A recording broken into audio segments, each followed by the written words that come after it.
This long-haired student, even with a young girl by his side, has a certain type of fetish, and it is for 40-year-old teachers. But with a teacher like that, who wouldn't? Even though his duel is about to begin, he completely ignores his opponent. Just ask the teacher out to dinner, and I'll already give you a spoiler that this dinner happened. Yeah, boy.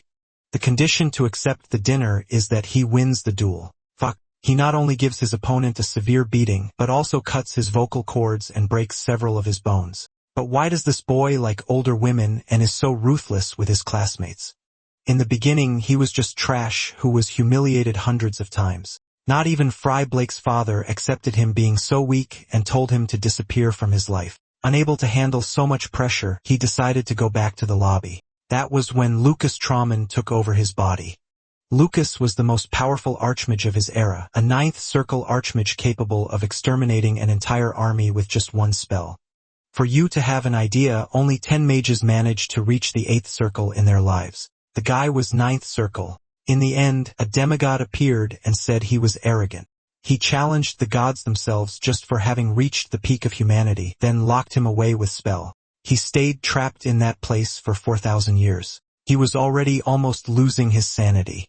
When Freya Blake appeared in his consciousness, the boy regrets it and only wanted to be stronger. That was when Lucas took over his body.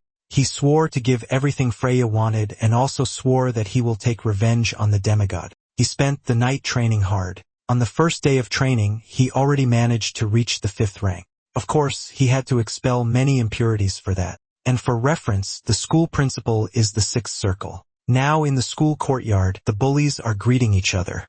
Their leader says he was eager to beat Fry again. They even laugh about having beaten him really hard last time. The fat one says that yesterday, he saw Fry leaving the infirmary with several sleeping pills. Then they make a bet on whether he decided to end his own life or not, since the leader thinks he wouldn't have the balls to do it. Meanwhile, Lucas had expelled all the impurity from Frey's body. This boy must have really suffered a lot, but obviously not as much as Lucas himself. Shouldn't he look for a blood donation? Now in the Westrod Academy cafeteria, everyone is impressed. Fry is devouring tons of food as if it were nothing. They assume he must have been a week without eating, but the truth is that he has been 4 years without feeling any warmth in his stomach. Well, now Lucas has to attend school full of brats even though he is 4,000 years old. He needs to understand how everything works so that only then he can take revenge on the demigod. Now let's go to the classroom. The delinquents are already inside. Everyone stares at him, including the leader, who at the same moment says he won the bet because he is alive. Suddenly, leader puts his foot right in front of Frey's path and says he finally arrived, calling him a classmate. Obviously, they are not classmates, and the humiliation is about to begin. Suddenly, the big fat guy grabs Fry and asks for 10 meal tickets that he lost in the bet. Fry only thinks who this idiot is for hitting his head like that. Obviously, this guy is not a friend of the previous owner of the body. Suddenly, he starts trembling all over. Why would he be trembling like that? When the fat guy's blow was about to hit, Fry appears behind the fat boy like Goku teleporting. Everyone in the classroom is shocked by such speed, even the Academy's muse. The fat one doesn't understand, and Lucas realizes that the body trembles like that because these guys were the ones who made him give up on living. His anger flared. The boy got back up and reached for Frey's head, trying to slap him. But Fry released a burst of energy and without even taking his hands from his pockets, sent him flying again. He crashed through several wooden chairs.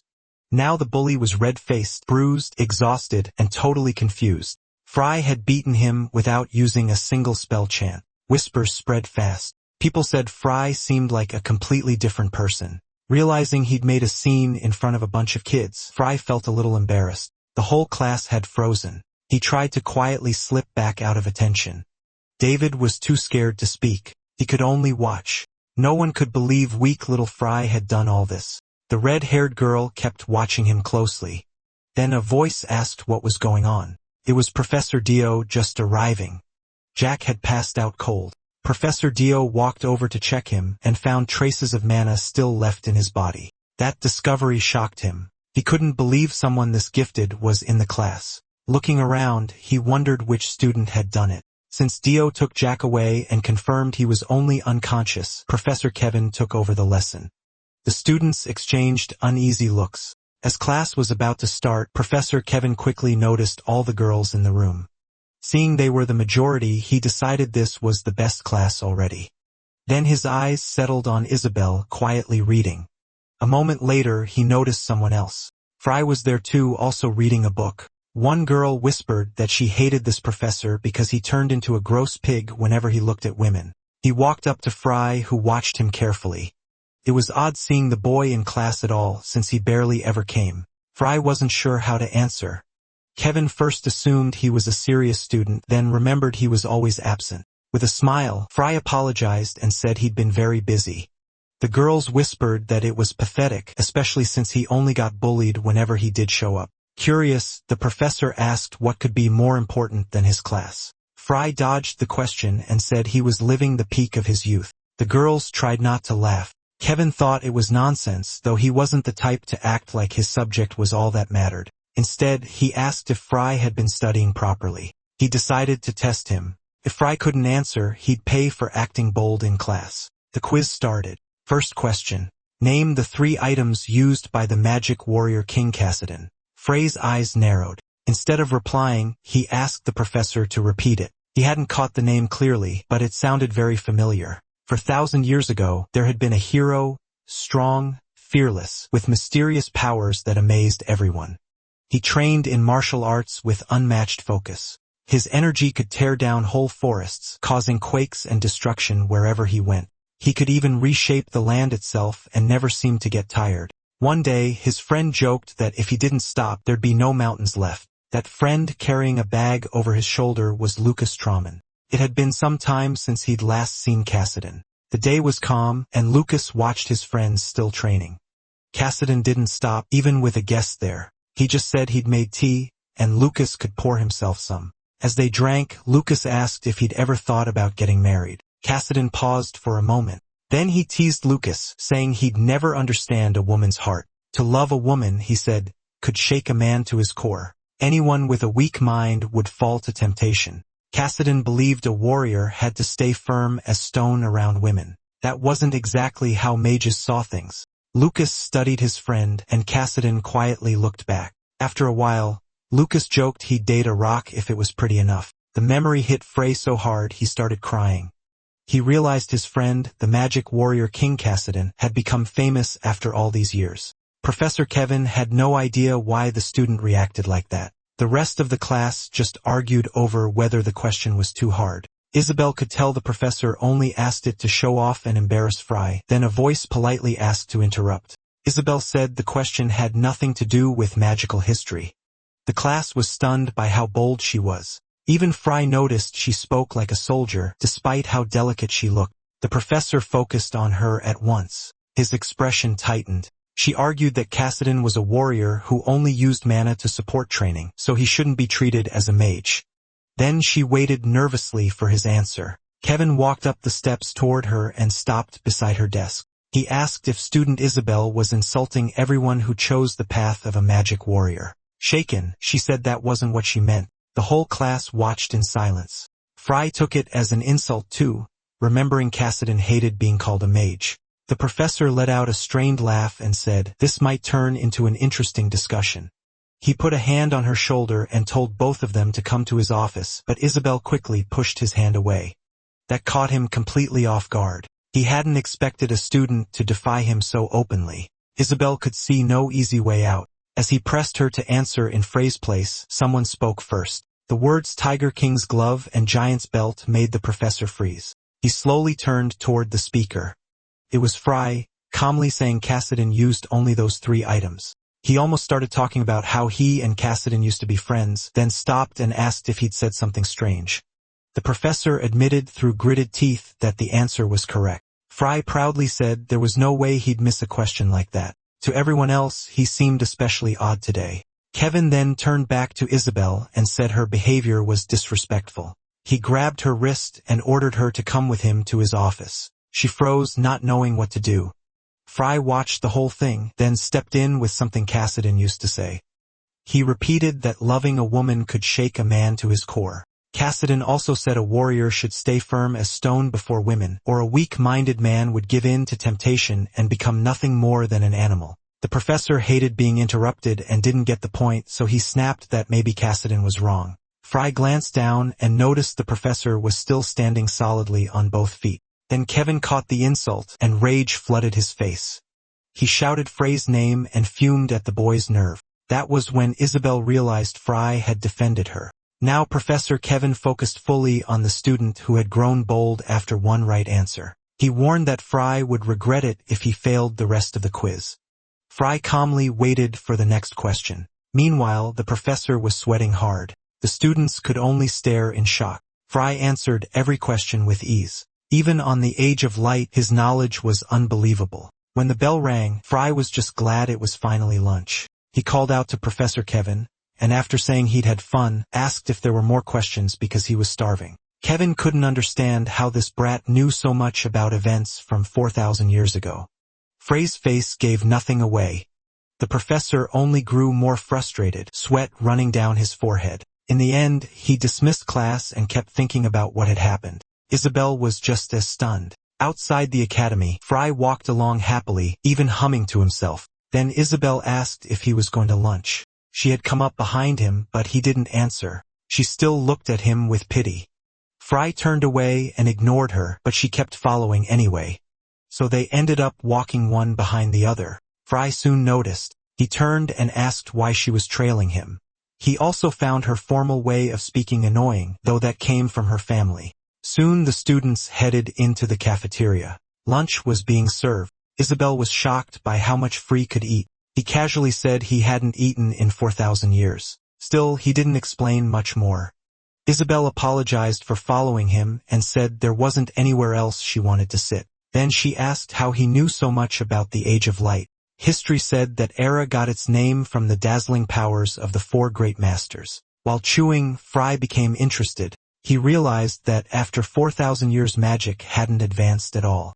It had gotten worse. He wondered if the demigod had something to do with it. Across from him, the girl ate in silence as he explained that the four great masters were Cassidon, the magic warrior, Schweizer Willsman the sage, Iris Peace founder the Dark Witch, and Lucas Trauman.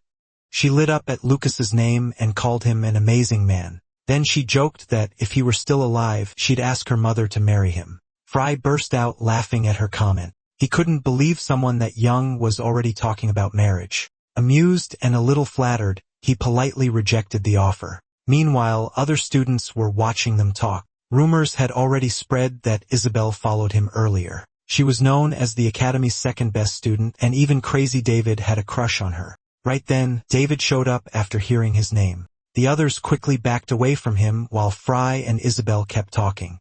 David couldn't believe what he was seeing. As she cut a sausage, Isabelle asked about Professor Kevin's last question. Fry kept eating while explaining that Schweitzer's training methods were assimilation, development, and conflict. She said she'd only ever learned the first two. She set a hand on the table and asked him to teach her about conflict. Taking another bite of bread, Fry asked what level she was. Isabelle had reached the 3rd degree of magic. He was impressed someone her age had made it that far. She pointed out that he talked like an old man. Licking his plate clean, he said he lived a very long time. To her, though, they were still the same age. In a way, she was both right and wrong. After finishing the mountain of food, Fry said he was finally full. He got up with the dishes, still without saying if he'd teach her conflict. He told her he didn't know it in any formal way, only from experience, so she should read books instead. That meant he couldn't teach it properly. Hearing that he had actual experience shocked her even more. She couldn't understand how a boy his age knew so much about magic. As he walked off with the plates, she kept wondering who he really was. Later, the students had magic duel class. To keep things fair, everyone was limited to 1st-degree spells. David was thrilled about it and even more annoyed seeing Fry get closer to Isabelle. He couldn't understand why she talked to Fry so much. The teacher warned them this would be treated like a real fight, so they needed to take it seriously. Fry paid close attention to the teacher. Her name was Jane. He was totally taken by her beauty. Isabelle protested, saying it was wrong to act like that around a 40-year-old teacher, but he kept going on about how beautiful she was, even saying she had the perfect woman's body. Isabelle was stunned that even his taste in women seemed old-fashioned. The first duel was David versus Fry. The two faced each other, ready to fight. Fry stepped forward slowly. Grinning, David said he could hardly wait and held out his hand. Fry ignored him and turned away. Something about him felt different. He didn't seem like the same boy David used to bully. Then the students gasped as Fry grabbed Professor Jane by the waist and praised her looks. When she froze in shock, he told her not to worry. He might look young, but inside he was older than her. Then he asked her out to dinner that night. Jane struggled to get free and told him to return to his place. Fry made a bet if he won, she had to have dinner with him. No one thought he could pull it off since he was only first degree and David was third degree. Sure he would lose, Jane accepted the bet. Now they had a deal. His words left her flustered. Her cheeks turned pink and she quickly tried to calm herself down. Her heart shouldn't be racing because of a boy. Now face to face, David asked if Fry had gone crazy. He kept trying to get under his skin, thinking this was all just a trick to make the teacher cancel the match. Anger and hate were clear in his eyes. He kept mocking Fry, who didn't react. David said he'd rip out his vocal cords, then break every bone in his body. This would be Frey's last day walking normally, but Fry showed no fear at all. As far as he remembered, first-degree spells couldn't do that much damage. Still, David acted like he could do anything. At Professor Jane's signal, the fight began. Both boys held their ground. David opened with Stone Fury. Large rocks rose from the ground, and a huge stone arrow formed in the air. The students were shocked that he could use Stone Fury. Isabelle was stunned too. Jane had said only first-degree spells were allowed, but David hadn't actually broken the rules. The red-haired girl demanded to know how a spell like that was allowed. David said it was a skill only a direct family heir could use, then activated vision magic. Even though it was powerful, a first-degree mage could still use it. His family treated vision magic as a symbol of power, but he used it just to bully people. Pointing the stone arrows at Fry, he decided his opponent was scared. Fry brushed it off and said those spells were nothing. Then he cast Magic Missile with one hand. The crowd went silent in shock, including Isabelle. The color of the spell shone brilliantly. David laughed. Sure, Magic Missile couldn't beat Stone Fury. He sent the stone arrow at Fry, and in a single clash, Fry destroyed every stone and blasted David away at terrifying speed. The force threw him through the air. He hit the ground and rolled. Badly hurt, he started foaming at the mouth. The students were left speechless. Even Professor Jane was drawn in by Frey's power. He seemed to have grown a lot. Meanwhile, David screamed in pain, unable to speak because his throat was injured. The sight was horrifying. Nearby, one student still held a stone in his hand. They had only come to watch a C-class practice match. Fry said David was shaming his family by using vision magic so shamelessly in a duel. David tried to talk, but only drool ran from his mouth. Remembering David's threat to tear out his vocal cords, Fry gave a faint smile. The glowing sphere appeared again to do its job. David had promised to crush his bones one by one, and Fry was ready to return the favor. Knowing he'd lost, David wanted to beg for mercy, but no words came out because of the damage. With a light touch, Fry fired the sphere again. It struck David's leg, and he screamed in agony, realizing how doomed he was. The bones in his right leg were shattered completely. Even then, Fry kept walking toward him, saying this was David's own plan. Isabelle covered her mouth, seeing the violence go too far. Professor Jane turned and ordered the duel stopped at once, naming Fry the winner, but David had never surrendered. Fry reminded her that she'd said to treat this like a real battle and that there were no timeouts on a battlefield. Isabelle couldn't understand the teacher's logic. Powerless, she lowered her head. Frey's eyes changed color, showing his anger. David had enjoyed hurting others, but now it was his turn. Fry said mages like him were why the world had become such a mess. For everyone's sake, he should never use magic again. Step by step, Fry came closer. Then he said he was joking. He wouldn't break every bone. Out of pity, he'd end it there. David cried even harder, relieved for a moment, but Fry turned back and said, it still wasn't over. David had one leg left, so he'd use Magic Missile on that one too. Watching the sphere form again, David's eyes filled with despair. The power in Frey's hand kept growing. David tried to scream, but no sound came out. From afar, others quietly watched Frey's power. One blonde student paid close attention before turning away and leaving. Elsewhere, 2 more people studied the arena. The story spread through the academy fast. People said Fry crushed David in a duel and ruined his vocal cords and legs. Most secretly thought David was an idiot and the academy was better off without him. Still, they couldn't believe the Blake family's trash had actually won. Some even guessed he'd made a deal with the devil. As Fry walked through the halls, a man stopped him. Fry didn't know him, so he asked his name. The boy introduced himself as Yeoman Milas, a fourth-year student. Once he learned he was an upperclassman, Fry introduced himself too. They traded sharp looks, then Yeoman directly offered him a place in the Truman Rings. Hearing that name stirred something in Fry. By now, he already knew about the group. It was a student organization that represented Westroad Academy, and not just anyone could join. They chose members carefully. The rune ring on Yeoman's hand proved he belonged to the Truman Rings. Fry, meanwhile, was mostly wondering if using his name without permission counted as invading his privacy. He listened while the student kept talking. Before Yeoman could even say he was the group's leader, Fry turned away. He had no interest in joining them. A voice then said that boy wouldn't be easy to convince. It was Peru Jun standing in the hallway. Yeoman greeted his imposing companion. Hearing the name, Fry paid attention. The newcomer stepped forward and introduced himself as the group's leader. He apologized for Yeoman's behavior and said his friend had still told the truth about the Truman Rings. Fry just stared at him in silence. He started paying real attention to the boy in front of him. For someone that young, he looked like a strong leader. Still, Fry had no interest in joining. He walked off saying he wouldn't charge them for using his name. Duman got furious at how cocky he was, but Purin told him to let it go. Scratching his head, his friend apologized for the outburst. Meanwhile, the blue-eyed boy watched him go. That night, guests started arriving. Dinner was already prepared. The professor had promised to eat with Fry, though. Isabelle being there felt odd. While they ate, Isabelle casually said to ignore her and pretend she wasn't there. Annoyed, Fry told her to leave. She only shrugged and brought up the conflict method, making the professor listen closely. Since Fry hadn't taught her yet, Isabelle figured the best plan was to stay near him. Interested, Professor Jane asked if she meant Schweitzer's training method. Isabelle was surprised the professor knew about it too.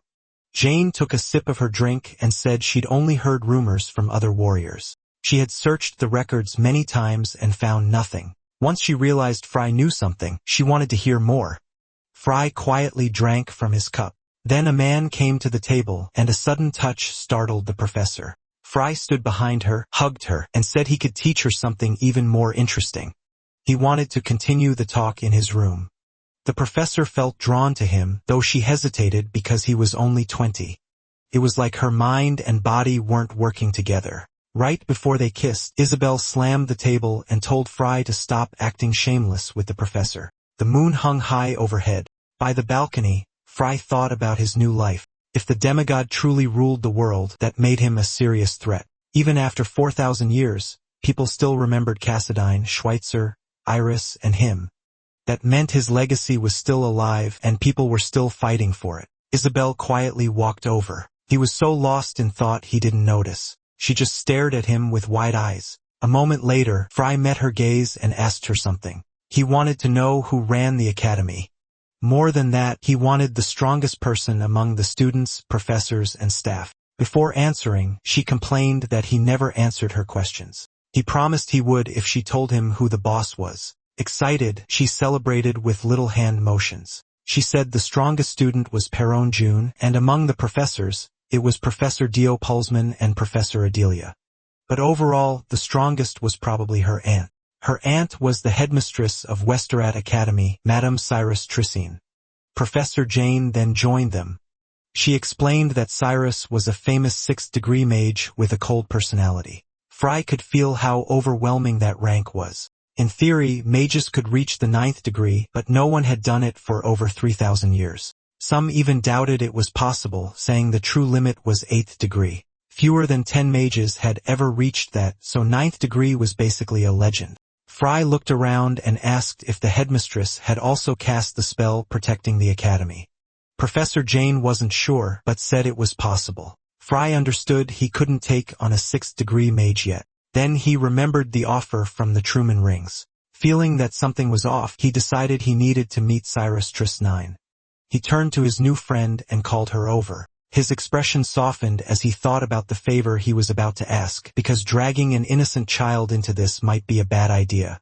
His goal was to reach at least the 7th degree. The professor told him that would take 10 years, even if he was fast.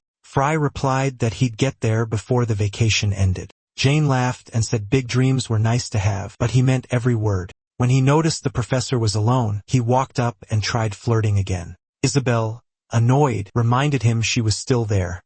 She warned that if a teacher got caught with a student, her aunt would have words with them. That instantly killed his plans. It was exactly why he disliked little kids. So Professor Jane agreed and left, which only irritated Isabelle more. The lamps lit the night. Fry knew he didn't need to rush.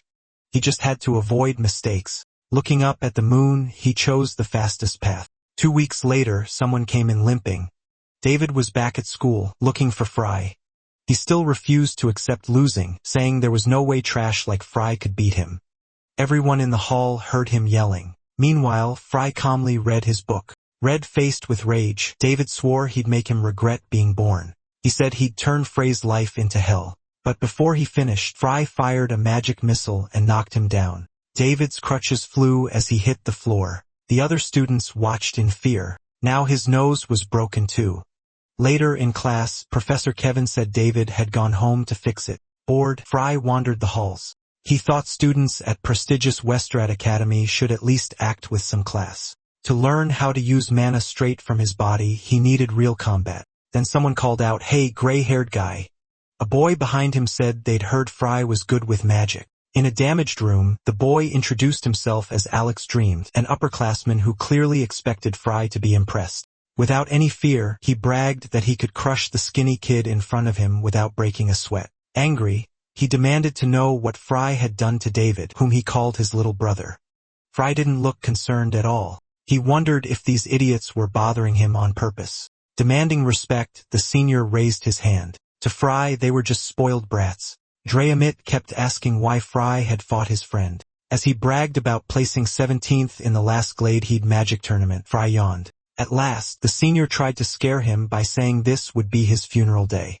To Fry, it was just a loud mouth threatening a freshman to look cool in front of his friends. Those boys were only there to watch.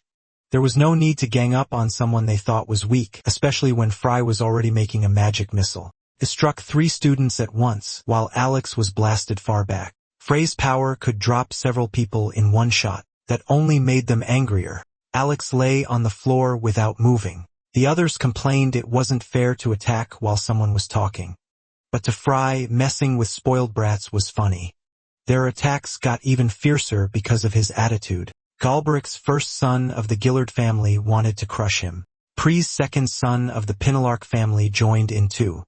Even so, Fry wasn't intimidated. He raised his hands and fired a second magic missile.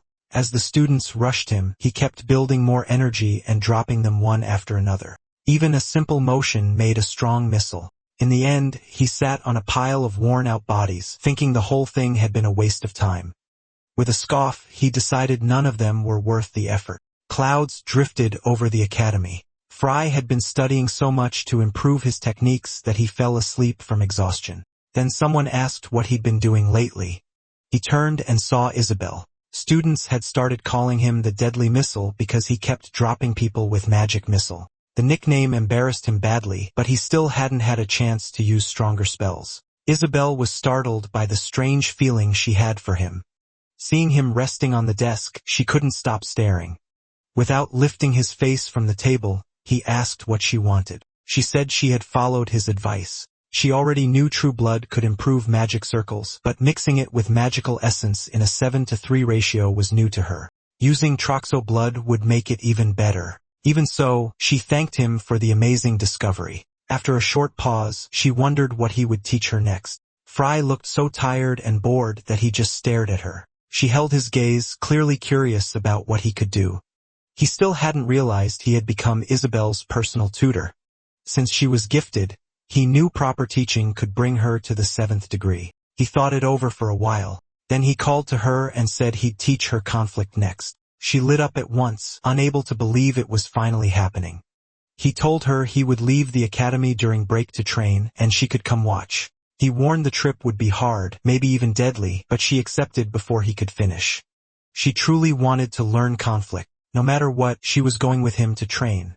When it was time to leave, she showed up with a huge backpack. Fry couldn't believe how much useless stuff she had packed. Still, He figured women carried all kinds of things he didn't understand. A little nervous, she asked where they were going. Even Fry wasn't fully sure yet. He was thinking about the Hispana Mountains. That place was known as a monster paradise and extremely dangerous. With a map, they searched for the fastest route and estimated the travel time.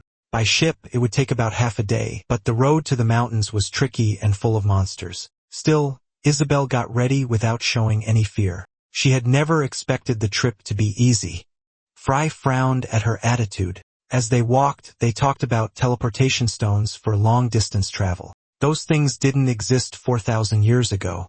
Magic hadn't improved much, but technology had. Even so, traveling huge distances with a stone sounded amazing. The problem was the price. The trip from Ka Symphony to Hispaniola was so far, it would cost around 10 gold. Fry checked his bag for money, but only found 1 gold. Still, he had another plan. Isabelle was a noble too, like Fry Blake, so he politely asked how much money she had. She brought none. According to her, money makes people lazy, so she left it behind for this training trip. She even said earning travel money was part of the training. Fry was stunned by how shameless she sounded while carrying that giant backpack. Isabelle snapped that the two things had nothing to do with each other. Women needed a lot of stuff. They kept going, thinking they'd figure something out once they reached the port. Neither of them had ever worked before. Near the docks, they found the place crowded with sailors and workers. They looked up in shock at the huge wooden ship. It was free for academy students, which explained the crowd of students nearby. The food was also supposed to be excellent. Free was already drooling over the thought of it, but then learned the ship was full and the next one wouldn't leave for 4 days. He dropped to the ground, sure they'd never make it on time. Their only choice was the Cortez, an older planer ship. Still, they couldn't really complain. That was just how life went. Even with a stop at Juttenbull, it would reach Ka Symphony in under 5 days, and academy students still rode free. Inside, the crew was talking among themselves. A scar-faced man said everything was ready. The captain ordered them to sail that night for a perfect raid. Another man with an eye patch laughed. Someone asked why he'd removed his eye, and he said it was the mark of a pirate. Studying a map, they discussed the bloodthirsty pirates. Pointing to a remote area, one of them said their target was the ship stopping at Juttenbull. They'd ambush it after it passed the Oskil Islands. All that was left was the ship's name. It was the Cortez. Packed with rich kids, Fry and Isabelle stood at the front of the ship. The captain introduced himself and welcomed everyone aboard. Isabelle politely started talking with him. Without this ship, they'd have waited 4 more days, and despite being decent, it had few passengers. The captain explained why the route passed the Oskil Islands where pirates often appeared. Isabelle got nervous, but he quickly reassured her. Only 2 warships escorted them, but each had a 4th-degree mage, and both were battle mages from the magic tower. So even if pirates came, they shouldn't be a threat. The 2 mages kept up their protective spells that helped Isabelle relax. If the pirates had any sense, they wouldn't attack. Then Fry noticed something unsettling. The crew was suddenly shaken by the sight of pirates. A large, heavily armed ship was heading straight for them. Even Captain Mac was stunned. Isabelle stared in panic at what was happening, while Fry stayed calm. The warships had already been sunk. That alone proved these weren't normal pirates. They had huge cannons and serious resolve. A few minutes earlier, the pirates had found their target and seen the Cortez coming. The 2 escort ships worried them, but they had a secret weapon, a special guest for the raid. Speaking in a strange language, he showed his power. It was Lord Dullard, a lich helping them attack. His magic terrified even the pirates. He gave off pure darkness and destruction, but the captain trusted him. It was an undead monster, and with a lich on his side, the captain thought he'd make pirate history.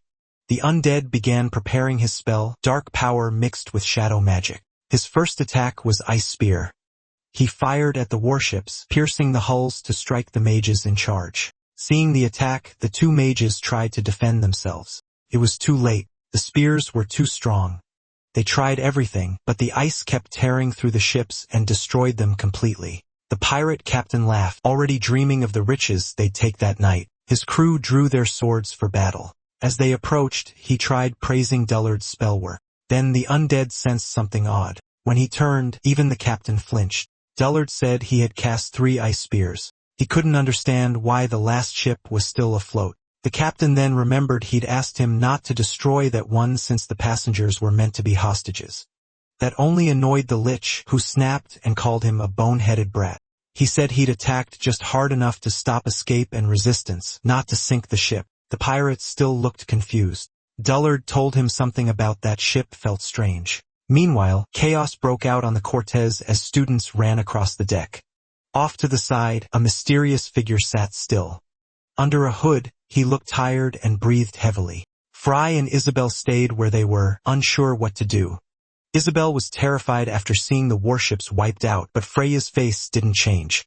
He put a hand on her head and told her to calm down. For now, they were only dealing with pirates. He had bigger concerns. He'd seen 3 ice spears, but the one aimed at their ship vanished midair.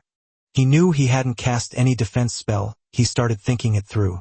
He had felt the mana, yet couldn't stop it. Then he sensed a presence that reminded him of the demigod's pain, and anger rose in him because he'd been unable to defend himself. He forced himself to focus. It wasn't a demigod. The mana felt undead, but they still didn't know who had protected the ship. With a hand near his lips, he kept thinking, whoever it was, they deserved thanks. Meanwhile, the pirate ship kept closing in. The students ran around in panic. The ships drew side by side, and ladders were thrown across as bridges. Armed pirates rushed aboard. The crew cried for help, not knowing how to fight back. People ran everywhere in total chaos. Bodies started dropping as someone rose to act. The real fight was starting. The Cortez was smaller than the Nifla, but it still carried many passengers, about 40 children from wealthy families. Thinking of ransom money, the pirate captain grinned. He greeted them and introduced his crew as the bloodthirsty pirates. The captain of the Cortez drew his sword to face him, but the pirate only saw a treasure chest full of rich heirs. His crew roared with laughter. The insult enraged everyone. Then the pirate noticed someone standing before him, a student who looked helpless. The boy declared the ship was full of model students who would become great mages. In short, this was the wrong ship to attack. The pirate captain saw what he was trying to do, as the boy started using magic to defend himself. Before he could finish, something flew at him and slammed him into the wood. The pirate captain had thrown a knife. The boy instantly panicked. With the blade lodged by his neck, he shook in fear. Fry and Isabelle stood frozen in the chaos. Fry could tell the knife had been aimed at the boy's neck, but its course had changed. Feeling the hooded man's presence, he wondered if that was the same person who had protected the ship. A voice then said the young man couldn't stand against the pirate. The figure warned him not to take risks. Stay quiet and obey. The pirate captain acted like it had all been a mistake, then decided to stop fooling around. Spotting an easy target, he chose to make an example of him. The boy backed away, trying to protect himself. He was so scared he wet himself. The captain mocked him for it, calling him a baby. One pirate said he'd handle it. He threw the boy over his shoulder and joked about giving him a bath. The hooded figure told him to stop, but the pirate tossed the boy into the sea. The student struggled to swim and begged for help. He drifted farther from the ship until he vanished from sight. Even though Orko was second degree, he was killed without mercy. The pirates didn't care at all. Enraged, the other students finally attacked with magic. The captain just complained that the kids were too loud. The students launched spell after spell, but something much stronger crushed them. The undead's power was shielding the pirates. It spread everywhere, blocking every attack. The students had no idea how to fight that evil force. The pirate captain only laughed while the undead handled the real work. Using dark magic, he overwhelmed the students. A shadowy force tried to pull them all in. One boy stared in disbelief. He had only read about this in books, a terrifying, powerful lich. Isabelle was horrified by the monster, but Fry stayed deep in thought. The pirates had made a deal with an immortal being, but immortals don't bargain with mortals unless they're using them. The pirates, of course, cared only about money. Their greed mattered more than anything. Scared, Isabelle grabbed Fry, and he told her to let go because she was making him even hotter. Then he saw her face and froze. She was crying. Now it was clear these weren't normal pirates. The lich was at least 5th degree, which was why the mages on the ship couldn't stop him. The pirate captain turned toward the mysterious figure. Wanting answers, the lich ordered whoever blocked his attack to step forward. He knew that person was somewhere on the ship. When no one answered, he made a threat. Ice arrows formed in his hand, and he warned that if the person stayed hidden, everyone would die. The crew was terrified. Laughing like a madman, he made the arrows even bigger and deadlier. The captain tried to stop Lord Dullard, reminding him they still needed hostages, but the undead shot him a terrifying glare. Even the captain couldn't meet his eyes. Then someone stepped forward quietly. The hooded man still kept his face hidden, but the Lich already suspected he was the one who interfered. Without hesitation, the young man admitted it was him. Interested, the Lich asked for his name. Then the boy pulled back his hood, and everyone was stunned. Even Isabelle looked shocked. Fry, though, seemed oddly detached from it all. The boy introduced himself as Peru Jun. Isabelle recognized him as a classmate from the academy. Everyone knew Peru. He led the academy's biggest club and was the true son of one of the Empire's 3 most powerful families. He also had top grades and often fought Isabelle for first place, but this wasn't the time for that. She admitted that while their grades were close, his degree was probably much higher than hers. The girls were amazed to see Peru on the ship. Some even cheered, thinking they might survive. Isabelle hoped Peru could handle this, but Fry told her not to expect too much. Blood was dripping from Peru's mouth. He was likely barely standing. The Lich was at least 5th degree, and though Peru was gifted, it looked like he had only just reached that level. Surviving a spell stronger than his own was already a miracle. Desperate, Isabelle asked if Fry was above the undead's level, but he said no. Even then, he asked her to step back because he still felt overheated, worn out. Peru regretted picking that ship. He had chosen the one with fewer students so he wouldn't stand out, and it turned out to be a huge mistake. He had stopped the spell, but the effort left his body feeling like it might break apart. Facing the creature, he had no idea how to beat it. The undead said this was his lucky day. He hadn't expected to find such fine material. The two locked eyes in silence. Thinking death was near, Peru shut his eyes. Then someone asked the pirate captain what he really wanted. With a faint smile, he said it was nothing serious. Seeing so many valuable children crossing the dangerous Ossel Islands, they simply couldn't ignore it. So as friends to all, they would escort them safely to Cow Symphony.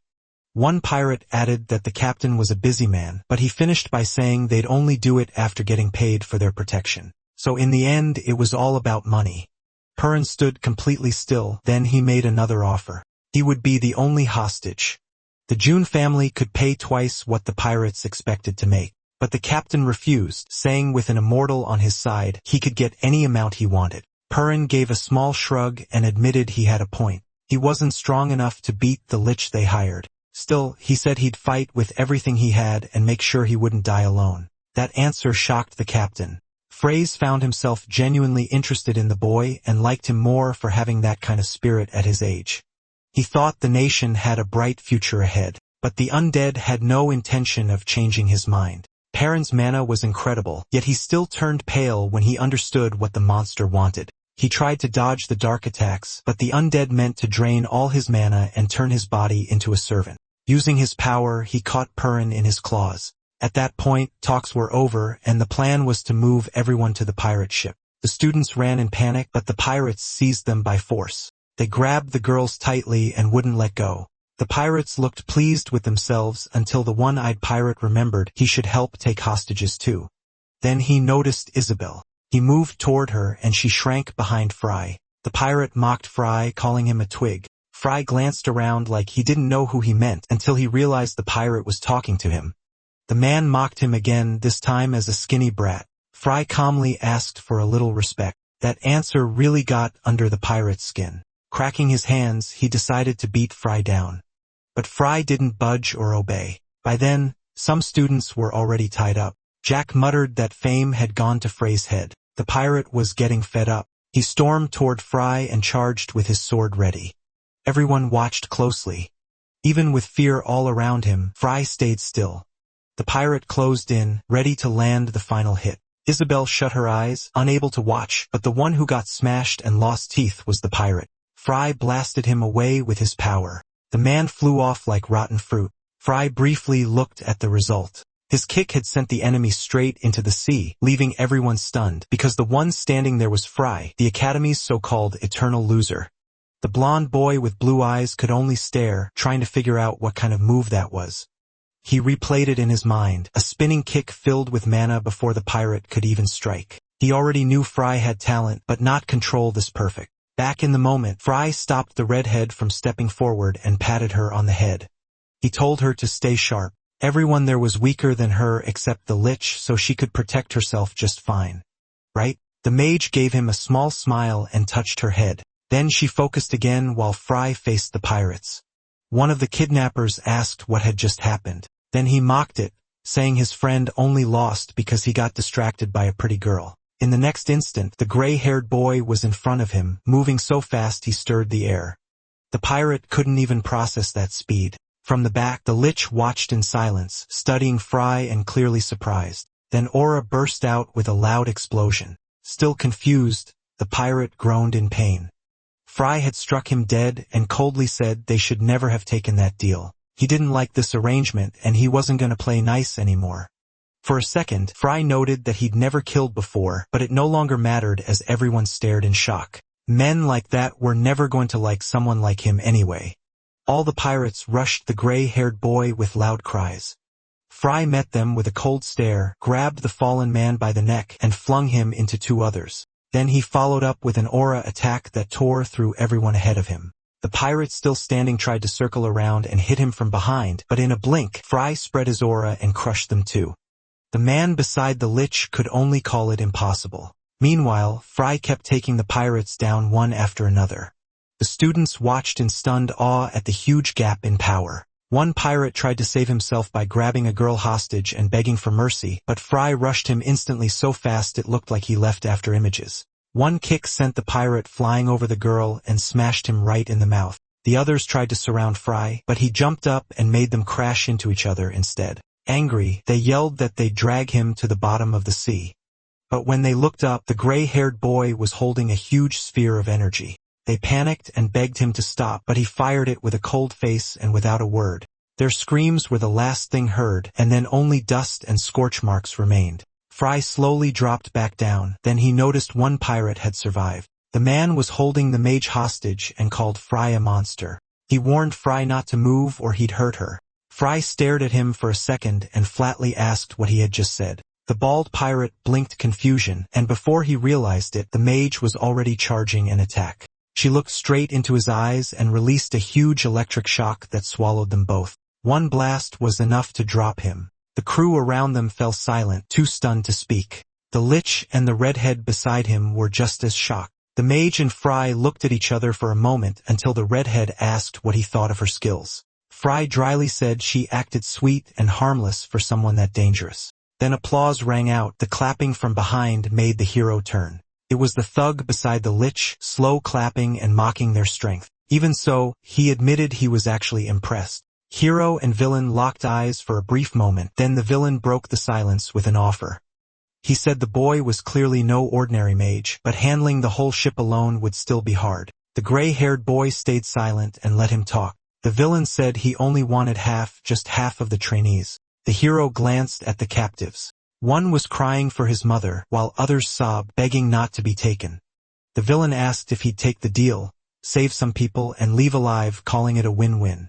The hero asked how that was a win-win when most of the enemy force was already gone. The villain only shrugged and sneered. He said the gray-haired boy could choose who stayed and who got handed over. A blonde woman suddenly ran up, begging to be picked. She tried throwing herself at him, desperate to be saved. If money wasn't enough, she offered other kinds of payment, promising she'd do anything he wanted. Another trainee dropped to his knees and begged too. Soon more joined in, offering money to buy their lives. The gray-haired boy dryly said he had no choice and told Isabelle to collect the payments. But Isabelle snapped that he couldn't seriously do that. Hearing her protest, he smirked and joked about starting an auction, which only made her madder. The crowd kept crying, begging, and swarming around him, while the others could only watch in silence. Fry finally asked if they were done yet, then he shoved the blonde away, saying she was too clingy and smelled like rotten fish. He called them rats, saying all they'd learned was how to use money to get their way. They lived off their parents' hard-earned rewards and used that to push others around hardly worthy of being called mages. A mage, he said, is supposed to protect the weak. A real mage saves others before himself, and that only made the girl admire him more. Then he ruined the moment by bringing up Paimon again, making the redhead lose it. Meanwhile, the villains watched from a distance. The red-haired one glanced at the lich, wondering why he was so quiet. Was he doubting he could beat that boy? The Lich replied that no human was beyond his power. The redhead froze, shocked that the Lich had read his thoughts, then quickly straightened up. The undead said he had only been observing, and the villain silently decided to guard his thoughts better. The monster kept studying Fry, sensing a kind of mana he'd never felt before and judging him a skilled fighter. Still, he was only a 5-star mage, so the Lich decided the human couldn't truly face him, and released his power, ripping through his cloak. The redhead beside him praised Lord Dullard with full confidence. The heroes watched the monster's power rise. The undead said he'd beaten countless men like this before and ordered the mage to surrender and become his. The gray-haired boy stayed calm and said the monster talked too much. The Lich immediately cast another spell, creating purple spear-like missiles. The red-haired girl was startled by the spell, but before she could speak, the Lich fired at the heroes. The protagonist simply stepped aside, and the attack nearly struck pirates nearby. But the missiles curved in midair and came back for another hit. The mage warned Fry not to relax. The spell would keep chasing him. He dodged again like it was nothing, saying he already understood the trick. Watching nearby, the red-haired boy thought the spell was dangerous. Those missiles would keep tracking their target even if Dullard cast something else. And right after that, the Lich used bone hands. Magic spread across the deck and skeletal hands rose from below. The hero kept evading the missiles, but the hands caught him off guard from behind. The villain started celebrating as if the fight was already over, while the girl softly called Frey's name, then she screamed it as explosions erupted from the Lich's magic. The blast grew stronger, forcing the mage to shield herself and the others with a barrier. Everyone nearby scrambled to avoid the leftover attacks. The redhead kept the barrier up until she looked toward the center and realized the protagonist was gone. Only broken parts of the ship remained there. She called out for him, begging for an answer. The blonde mage had already started mourning. Then, without warning, the Lich's missiles stopped in mid-air. The undead was stunned and quickly looked around. His own missiles were now pointed back at him. He hurriedly raised a repulsion shield to block them, but that broke his focus, and the mage he was holding with magic slipped free. It didn't matter. He gathered another dark spell in his hands and blasted the remaining missiles apart. He couldn't understand it. How had the boy turned his own magic back on him? He thought the fight was over until the gray-haired boy appeared behind him. Everyone watching was shocked to see Fry standing there completely unharmed. The Lich spun around, unable to understand it. But no matter how he moved, the hero stayed at his back, using speed alone to toy with him. Panicking, the monster jumped into the air to get away. The Lich was rattled, trying to figure out how this was even possible. Humans weren't supposed to move like that, but the protagonist only stared up at him, magic shining in his eyes with total confidence. The girl asks if Fry is okay, and he answers with a calm look and a small nod. She stares at him in awe and remembers a vision of another mage who looked a lot like him. The pieces start coming together, and she begins to understand. Then the villain started charging another spell, frightening the blonde boy nearby. The Lich unleashed a rain of giant ice spears at the ship. The crew looked up in terror. Sure, it was over. The Lich decided destroying the ship was the only way to save himself, so he kept bombarding it, willing to sacrifice everyone if he had to. Then something stopped him cold. Every attack was blocked with ease. Fry had raised a massive barrier around the ship. The undead could only stare and call it impossible. The blonde boy said it really was. He'd coughed blood trying to stop even one spear. Meanwhile, the girl kept wondering who Fry really was. Above them, the monster called him a mere human. While forming a huge iceberg to hurl at the ship, the blonde boy shouted that nothing could block something that big. Roaring for the humans to die, the Lich hurled the massive ice down like a meteor. The protagonist answered by leaping up, charging straight through the giant spear and splitting it in half. He kept rising until he was face to face with the monster. The younger mages on the ship blocked the falling debris. The Lich couldn't believe it, ranting that a mere 5-star mage couldn't have stopped him.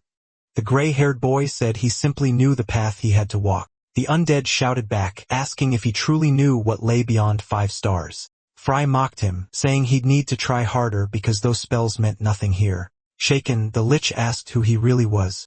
The hero first introduced himself as Fry Blake, the Academy's eternal loser, and the name alone terrified the monster. Then he declared he was Lucas Truman, returned after 4,000 years, the strongest mage in history.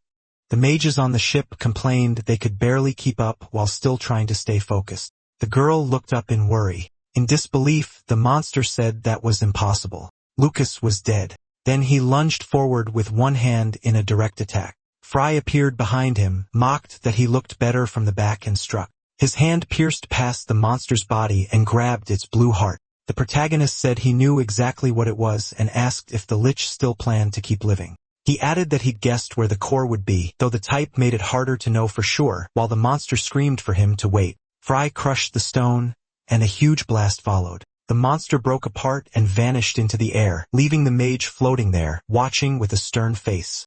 The mages on the ship were stunned by how fast it ended, and the pirates began mourning their defeat. The red-haired villain kept asking how any of this was possible. Then Fry appeared behind him, making it clear he already knew what came next. There would be no more deals. Every pirate on that ship was going down. Sometime later, all the pirates had been defeated, including the redhead who ended up in the worst shape of all. The hero stood among the fallen bodies, finishing it all with one final downward strike. After that, he turned and saw the apprentices staring from a distance, especially the red-haired mage, who looked at him in awe. By dawn, they reach a port. Fry gets off the ship with the girl, but a blonde boy stops him and praises his skill. He even says he's a huge fan. Fry just keeps walking, and Isabelle is confused by how cold he is. But then the boy steps up, bows, thanks him, and says he'll repay him for saving his life. The girl quickly tells Preeth he doesn't need to bow like that. Fry watches in surprise, then quietly relaxes. He asks how the boy feels, since the shockwave could have hurt him. The blonde says he's fine because he had prepared for that kind of thing. Fry finds that funny, and the girl tells him not to be rude. The three walk through the city as Preeth asks what happened to Fry. He wants to know how Fry beat the lich so easily when that should be impossible for a normal mage. He says he's heard of him before, the academy's most talentless student, and asks if Fry had been hiding his real power the whole time. Fry answers dryly that it's hard to say. Life can surprise you. The two stare at each other in silence until the blonde shrugs and breaks the tension. He agrees that anything can happen while the girl follows behind them. After all that, Preeth invites Fry to his home so he can thank him properly. The formal offer leaves Isabelle speechless and blushing as she waits for Frey's answer. Fry says he'll think about it if he has time. That makes his companion furious. How could he brush off a noble's invitation? Once Fry gets the idea, he changes his tune and says he might go if there's something to gain. Isabella gets even madder, calling him a bastard while Fry has no clue why. She yells that asking for money is shameless, and he shoots back that they're broke because of her. In the middle of it, the blonde says he doesn't mind but asks why they need money. Fry explains he needs to use the Kosanfini portal stone and it's expensive, making Preeth curious. Then the boy gets an idea and digs through his bag, pulling out gold coins as payment for saving him. 3 gold coins, 300 others, which makes the pair instantly happy. Fry says they only need 20 gold, but the noble insists they keep all of it. That makes Fry think a little worn out that the kid really is a spoiled rich boy. They keep walking and talking with the blonde, inviting Fry over again. He lists reason after reason, and Fry starts getting tired of it. When Fry finally snaps, Preeth says he was only being polite and mentions that his father handles everything himself. But something catches Frey's attention, and he asks if the boy has an older sister. The blonde says yes, she's in the kingdom of Luinable, but Fry only cares about the girl, which annoys the redhead behind him. Preeth says his sister comes from a family known for raising strong warriors, and they'd probably be disappointed that he's not great at magic. Isabella tells him not to think like that because he's stronger than he believes. Then Fry grabs the boy's attention and tells him not to lose confidence because such a handsome guy is here to help, making Preeth flustered. But Fry ruins it right away by saying to contact him if he has an older sister or even an aunt, which sends Isabella over the edge. She starts shouting at him, calling him a total pervert. The blonde takes a breath for a few seconds and then suddenly laughs. He says it has been a long time since he laughed like that and calls the two of them funny friends. Time passes, and by late afternoon that day, the blonde says it's time for him to leave. He invites them to his home one more time, saying he won't feel right until he repays them. Freeze again says he'll go if he has time, and the redhead gets annoyed all over again. They trade looks for a moment, quietly waiting to part ways. Isabella says she takes that as a good sign. They say their goodbyes, and Free thinks the boy could become a good friend. Free says the kid was nice, the way nobles should be, and his companion agrees until Free adds that he also has very deep pockets. That annoys the redhead again. Free has no idea why she's angry this time either, and when she blows up, he says it's not his fault, he's broke. The next day, Isabella tries on all kinds of outfits and armor, including a flashy mage set, and asks Free if she looks pretty. Free answers that he just wants to go home, then tells her to pick practical clothes instead of frilly stuff that will get in the way, leaving her flustered. The redhead starts getting annoyed, then yells that she's just happy to finally wear good clothes, while Free still doesn't get why she's upset. The shop worker says her companion seems to like simpler clothes, and Free starts thinking he should never have brought her. Later, near the edge of the city, the group sets out again with new gear. Free says that no matter how many times he sees it, that item is still amazing, the magic subspace bag, which uses magic to hold way more inside than it should. The girl says it's not that special, and when Free asks if she's being dramatic, she says it doesn't matter now. Free takes a breath and thinks over everything. He looks around and notes that like the portal stones, the world has advanced and the population has grown. Then he realizes that's obvious. He's been gone for 4,000 years. He suspects the demigod used to hold human progress back. To the gods, humans are probably just ants. Isabelle asks what he's thinking about and says they've already reached the portal stone. Frye scratches his cheek, still thinking, and says he'll figure that out on his own. A man announces that the portal is opening and tells everyone to step into the magic circle. Frye is surprised they can run separate groups like this. He's impressed by how the portal works, while the girl tells him to stop embarrassing her there. A magic circle forms overhead and spreads wider. Frye warns her that first-timers often get sick, and she snaps that she already knows. The portal activates, giving everyone a strange feeling, and they're carried through a tunnel-like space until the trip ends. Trey looks up in surprise as they arrive at Hispania. He studies the land and thinks that even after 4,000 years, some things never change. He turns to ask where they should go next, but finds Isabelle vomiting from portal sickness. She insists it's only because she skipped breakfast and says food will fix it, while Frye thinks he really shouldn't have brought her. Not far away, several men are drinking in a tavern, and the bartender notices something. His attention shifts as Frye bursts in demanding food and a drink, shocking the redhead when he orders alcohol. She yells that drinking that is totally irresponsible. Frye tells her to be quiet. She has no idea how long it's been since he had a drink. He also says he still doesn't get why the academy doesn't sell alcohol, leaving Isabelle speechless.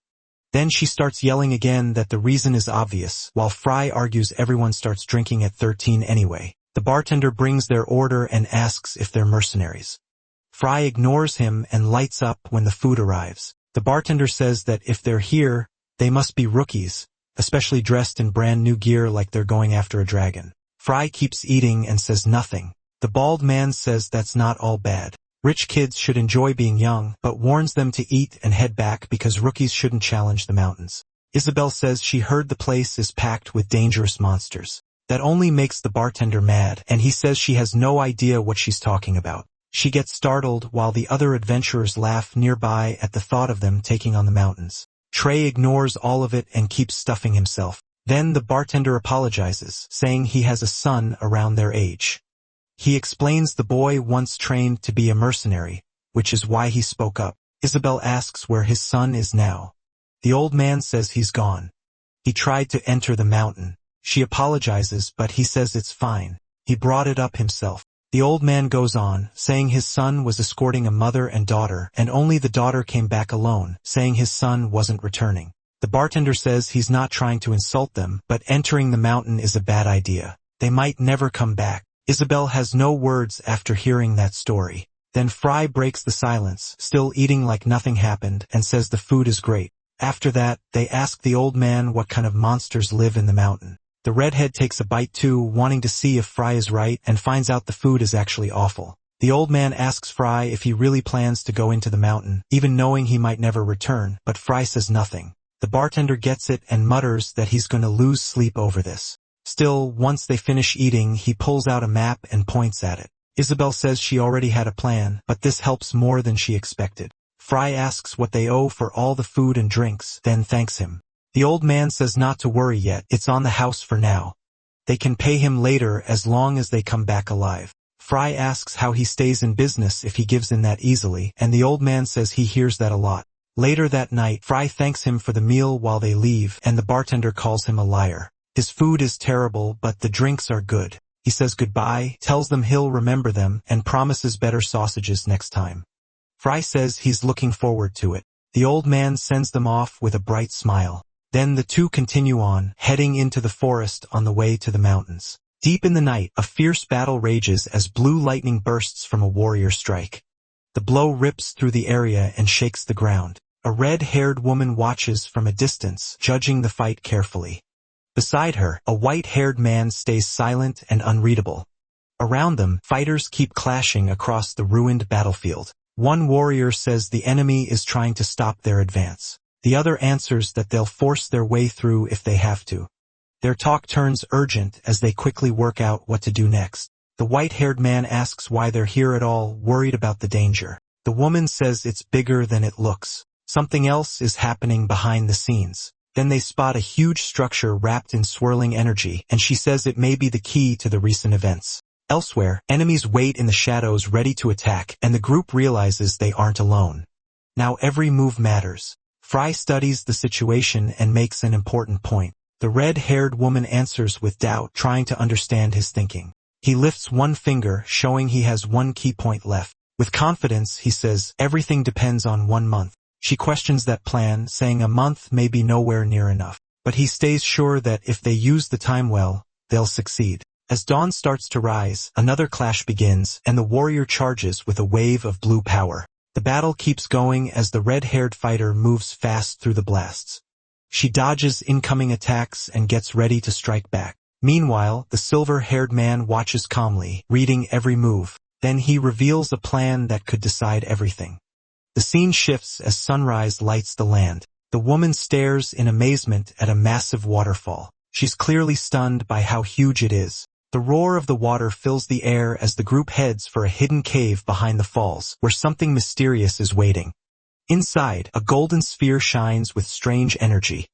Floating in the cave, the sphere lights up the walls, and the silver-haired man instantly knows it's valuable. The red-haired young woman drops to her knees, overwhelmed as the glow around her grows stronger.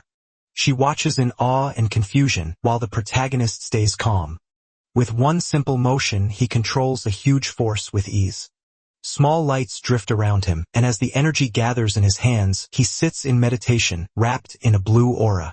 Even the waterfall seems to react to him, surging harder. The girl can only watch in silence. Then the energy suddenly shifts and turns a deep purple. The man opens his eyes, full of resolve. Sensing something huge is about to happen, the girl steps forward without hesitating and enters the phenomenon, letting the same power surround her. The man smiles, like he's just confirmed her talent. He looks pleased, and the energy around them swells into a bright vortex that fills the cave. After the harsh training, the power finally settles, and the girl stands there trying to process it all. She looks at him and sees a playful, proud grin. Then he casually says they should get something to eat. Caught off guard, she stares for a second, then smiles. She thanks him, saying he's really changed before. He never would have brought her here to train. Until recently, Isabelle never thought she'd spend time like this with him. He used to bully her, yet now something about him keeps pulling her in. She pauses, thinking carefully about what to say next. Lately, he feels like a completely different person, like someone who always knows exactly what to do. Curious, he asks which version of him is the real one. For a moment, she doesn't know how to answer. Then she laughs softly and says both are him. To her, people don't really change. They grow.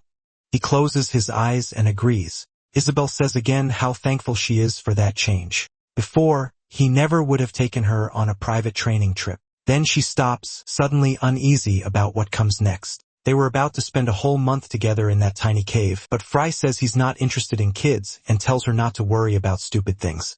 Blushing hard, Isabelle gets angry. Even if she doesn't fully get why, Fry starts casting a spell, a barrier that works like a sack trap in case monsters show up while they sleep. Then he lies down, says it's time to rest, and tells her to do the same. A moment later, he's already snoring in deep sleep, and Isabelle suddenly wants to punch him in the face. The next day, Isabelle is still fast asleep. She slowly opens her eyes, facing another long day. When she gets up, she still looks exhausted. Fry had been awake for a while already. She'd only slept 5 hours that night, and that would be her last real rest because the training was about to become much harsher. Fry shows her Cassidine's training method called conflict. It's an extremely dangerous way to train, so he tells her to watch only.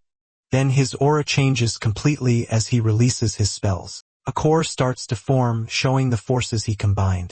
Soon the spells split apart and create a new state. Fry divides the mana in his body into fire and water. The two opposite powers crash against each other and hold each other back. It looks like a battle happening inside his body, with fire and water both under Frey's control. Eyes closed, he keeps focusing on the technique controlling the power of water. Inside him, the elements act almost alive. Water attacks while fire tries to defend itself. On the other side, his body stays aligned with the fire. He has to keep both sides balanced so neither one takes over, like trying to level a scale that never wants to stay still.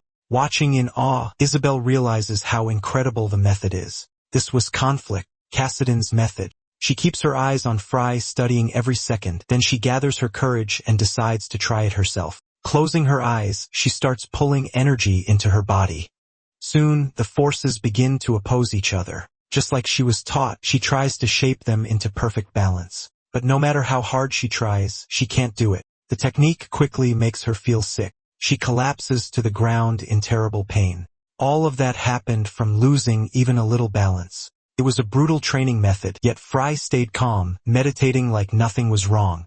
At that moment, Isabelle has even more doubts about who he really is. Later, she decides to bathe in the waterfall. After a hard day of training, she washes off in the clear water. While bathing, she thinks over everything that has happened. When she gets out, she dresses and puts her things back in a bag. Then she sets a few stones beside her. She places one large rock in front of her with 6 smaller ones nearby.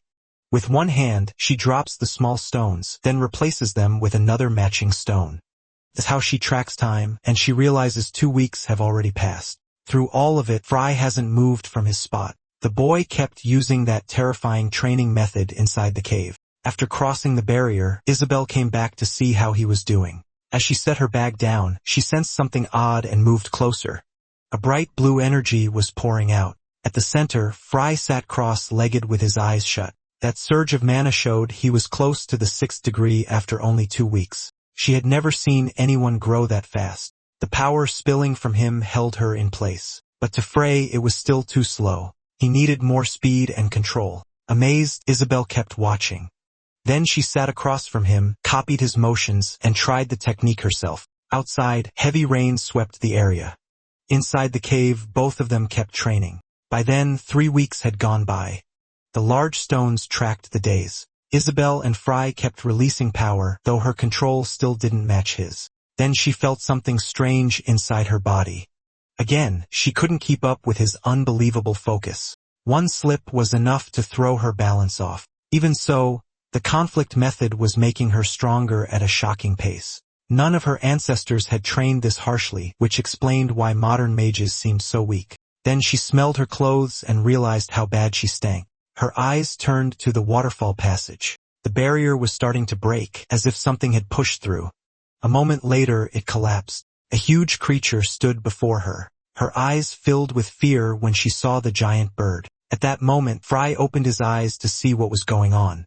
Pulled from his training, he quickly realized it was a phoenix. Isabelle could hardly believe a creature from legend was real, but the protagonist felt no fear. Instead, he looked at it with deep admiration. Seeing his reaction, she tried to view the bird differently. There were many monsters in the Hispania Mountains, but never had she imagined a divine beast live there too.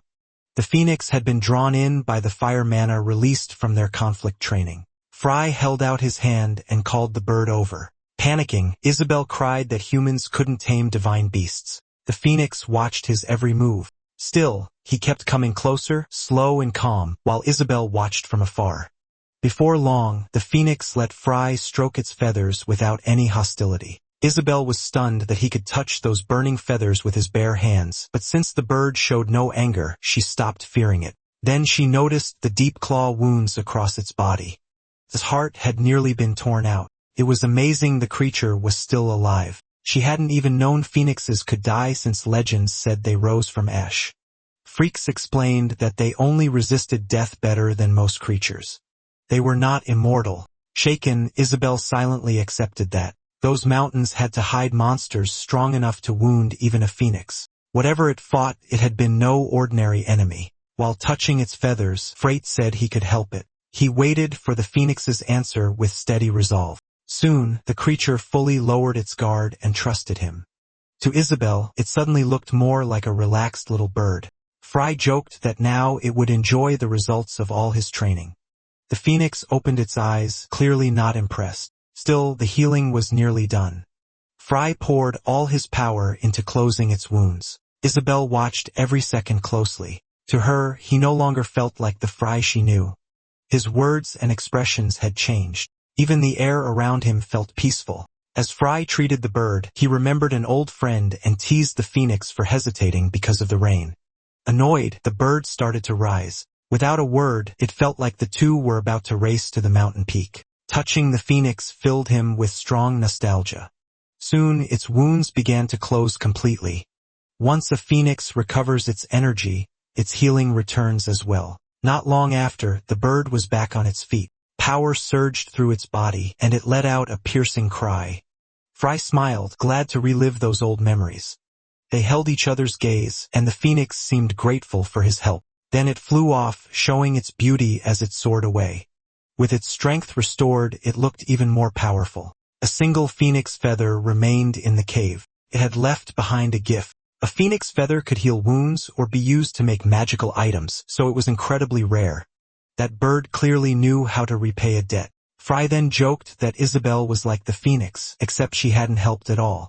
That was when she realized he meant her. She couldn't believe he could be gentle with a bird and rude to people. Ignoring her reaction, he went right back to the conflict technique. Isabelle was alone again while he sank into deep training. Beside her, the rain kept getting stronger as night came. The next morning, sunlight broke through the clouds. Rainwater still clung to the plants outside. By the stone count, for weeks had passed. Inside the cave, Fry was still training without stopping. Isabelle kept watching him after a full month. He looked close to collapsing. He hadn't eaten, and he had spent the whole week meditating. It worried her, yet he also looked like some kind of divine master. She stared in awe at the energy pouring from his body. To her, he was truly unique even if he acted rude. His cold, sharp side, the calm kindness he showed the phoenix, his huge knowledge and seasoned way of speaking, it all made him seem like a great mage. At times, Isabelle was reminded of that great mage she once observed. Maybe her respect and admiration for him were growing into something more. Suddenly, Frey's breathing became exact and controlled. Alert, she waited, afraid something unusual was coming. Then his aura burst, releasing all the energy built up through conflict. When he opened his eyes, the exhaustion was clear. A moment later, he forced himself to stand. Stunned, Isabelle realized he had done it. In only 1 month, he had achieved the impossible, and she congratulated him. He had finally reached the 6th degree. Fry checked his body and felt the changes inside him. To Isabelle, the sight was unbelievable. The youngest person ever to reach the 6th degree had been 35. If people learned an academy student had done it, the world would fall into chaos. Just by breathing, Fry could draw in mana. But then his face changed when he sensed something wrong. He stumbled, and Isabelle rushed in to catch him. After a week without food, his body was completely drained. He needed fatty food right away, so they had to hunt, but she still believed he would recover. So the two left the cave. Outside, they found signs of a brutal fight. Monster corpses were scattered everywhere. While meditating, Fry hadn't noticed monsters nearby. It seemed the phoenix had protected them. Remembering how he had healed it, Fry felt grateful and knew they would meet again. Since food was already here, he decided they would eat first, then head to the Schweitzer dungeon. Suddenly, a scream of pain rang out. Both of them turned toward it at once. It was a human voice, and it wasn't far away. Hungry or not, they had to check it out. At once, Fry got ready to move. With one leap, he shot into the air. Desperate, Isabelle kept shouting his name. Left behind, she didn't know what to do. In the distance, the man's cries only grew worse. He was in tears begging for help. Tied to a tree, he had knives thrown around his body. His companions were already dead, and the bandits with sharp skull masks treated it like a game. Luckily, Victor's aim was awful because of his hangover. Juan took the knife from him and said he'd throw next. The vice captain ordered them to stop fooling around. While chewing meat, he wondered when that mysterious woman would come through again. He was sick of camping in those mountains. Juan raised the weapon and called for everyone's attention, boasting that he'd hit the prisoner right in the forehead. The captive was sure he was about to die. Juan threw the knife with force. The man screamed as it flew straight toward him, but something knocked it away and sent it off course. The knife slammed into the ground instead. Every bandit froze, confused. Juan even joked that the wind had ruined the throw. Done playing, they started packing up to leave. When Victor noticed someone standing beside him, it was Fry, appearing like a shadow. Victor instantly knew he was facing danger. Juan drew his knife too, ready to fight. Fry stood still, taking in the cruelty of the camp. Then his eyes shifted, and he saw they had been using people as targets in their games.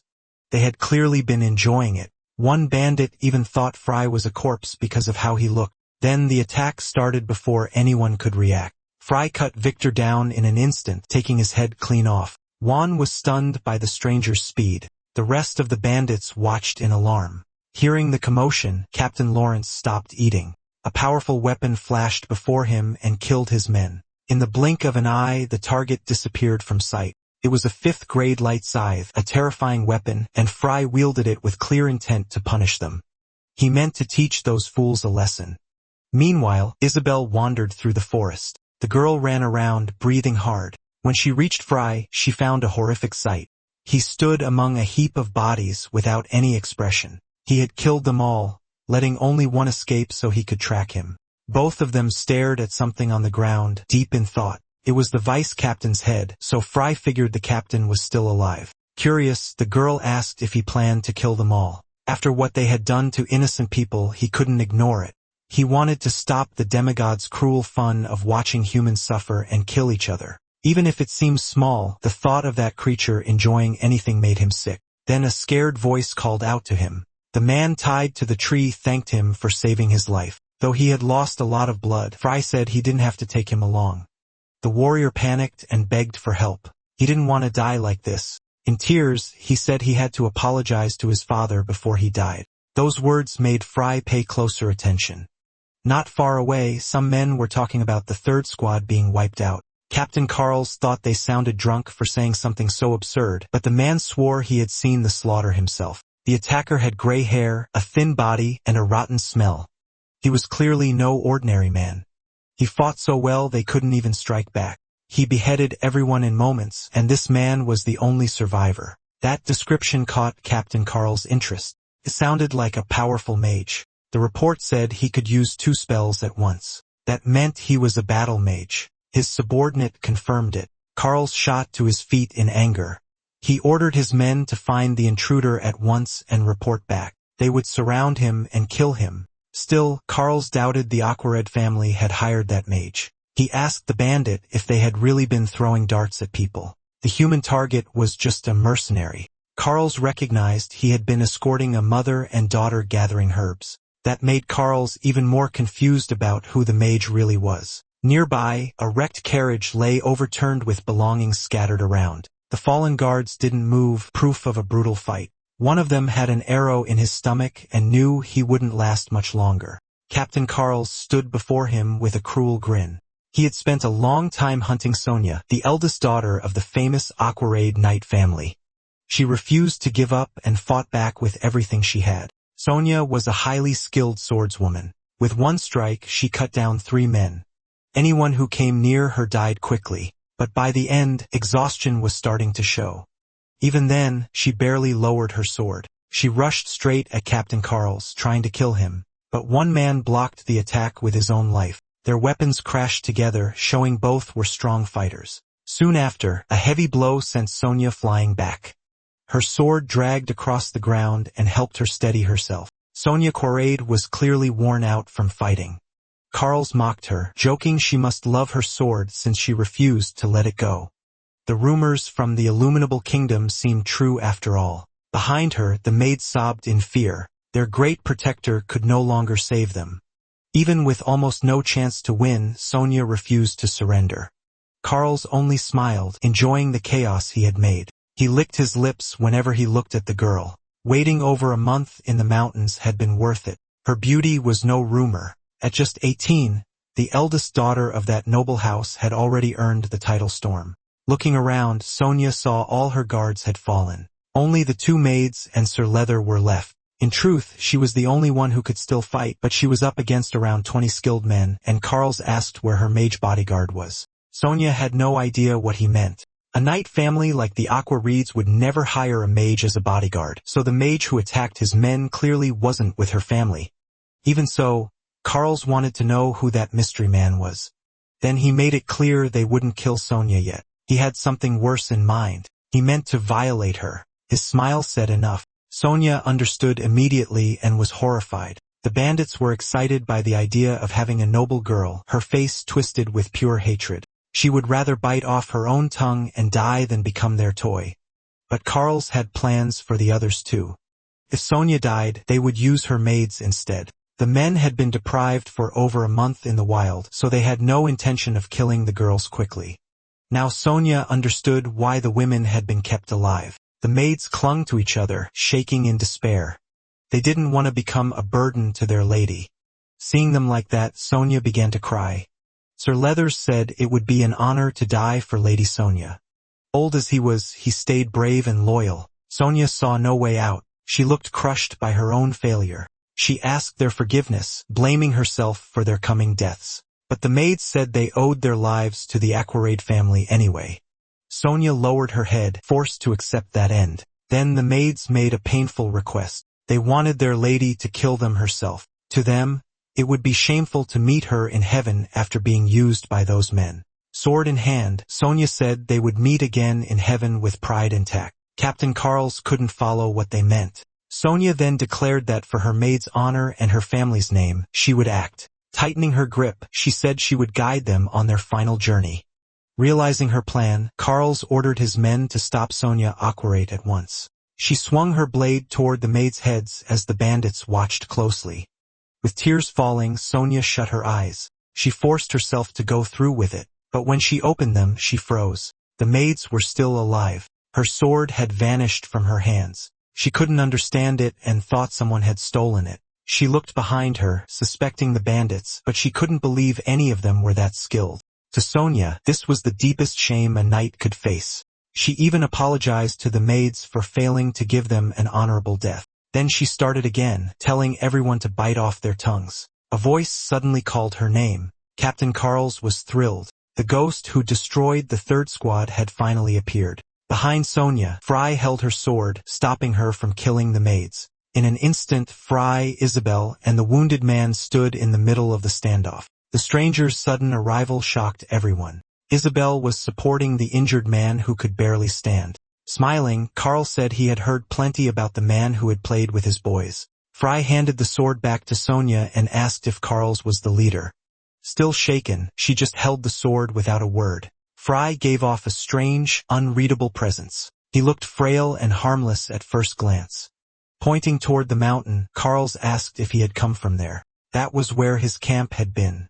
He wanted to know what happened to his men. Fry answered plainly. He had toyed with all of them. Carl's face twisted with rage. He immediately ordered his bandits to kill the gray-haired bastard. Since Fry was a battle mage, they had to stop him before he could cast. With their numbers, Carls thought they could finish him fast. But before they could move, Fry had already gathered his power. He struck with overwhelming force, killing several bandits at once. From the rear, Carls could only watch his squad get torn apart. Shaken, he couldn't understand how this mage cast so easily. Then an explosion erupted, smoke blasting out in every direction. Everyone was stunned by the power pouring from Frey's hands. Confused, Sonia asked who these people were and why they came. Isabelle only gave her a faint smile. She said they weren't enemies, so Sonia could relax. Carls was blown back, but caught himself with the debris. He still told himself a battle mage wasn't unbeatable. A mage was still a mage. Spell delays meant he couldn't attack forever. Seeing how much magic Fry was throwing out, Carls figured he was wasting his strength. He wanted to see whether the mage would collapse first or get cut down by his men. Either way, Carls swore that head would roll. But as he moved in, he saw one of his men launch through the air. Then more of his bandits were hit. Their bodies were pierced through. Carls was terrified. This was nothing like he expected. Fry was unleashing attacks non-stop, striking both the captain and his men. Carls couldn't believe anyone could use that much power for that long.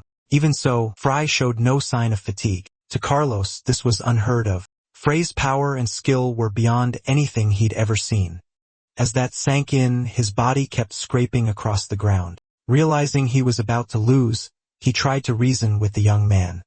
Leaning on his sword, he begged him to stop. Most of his men were dead or too worn out to keep fighting, so victory was out of reach.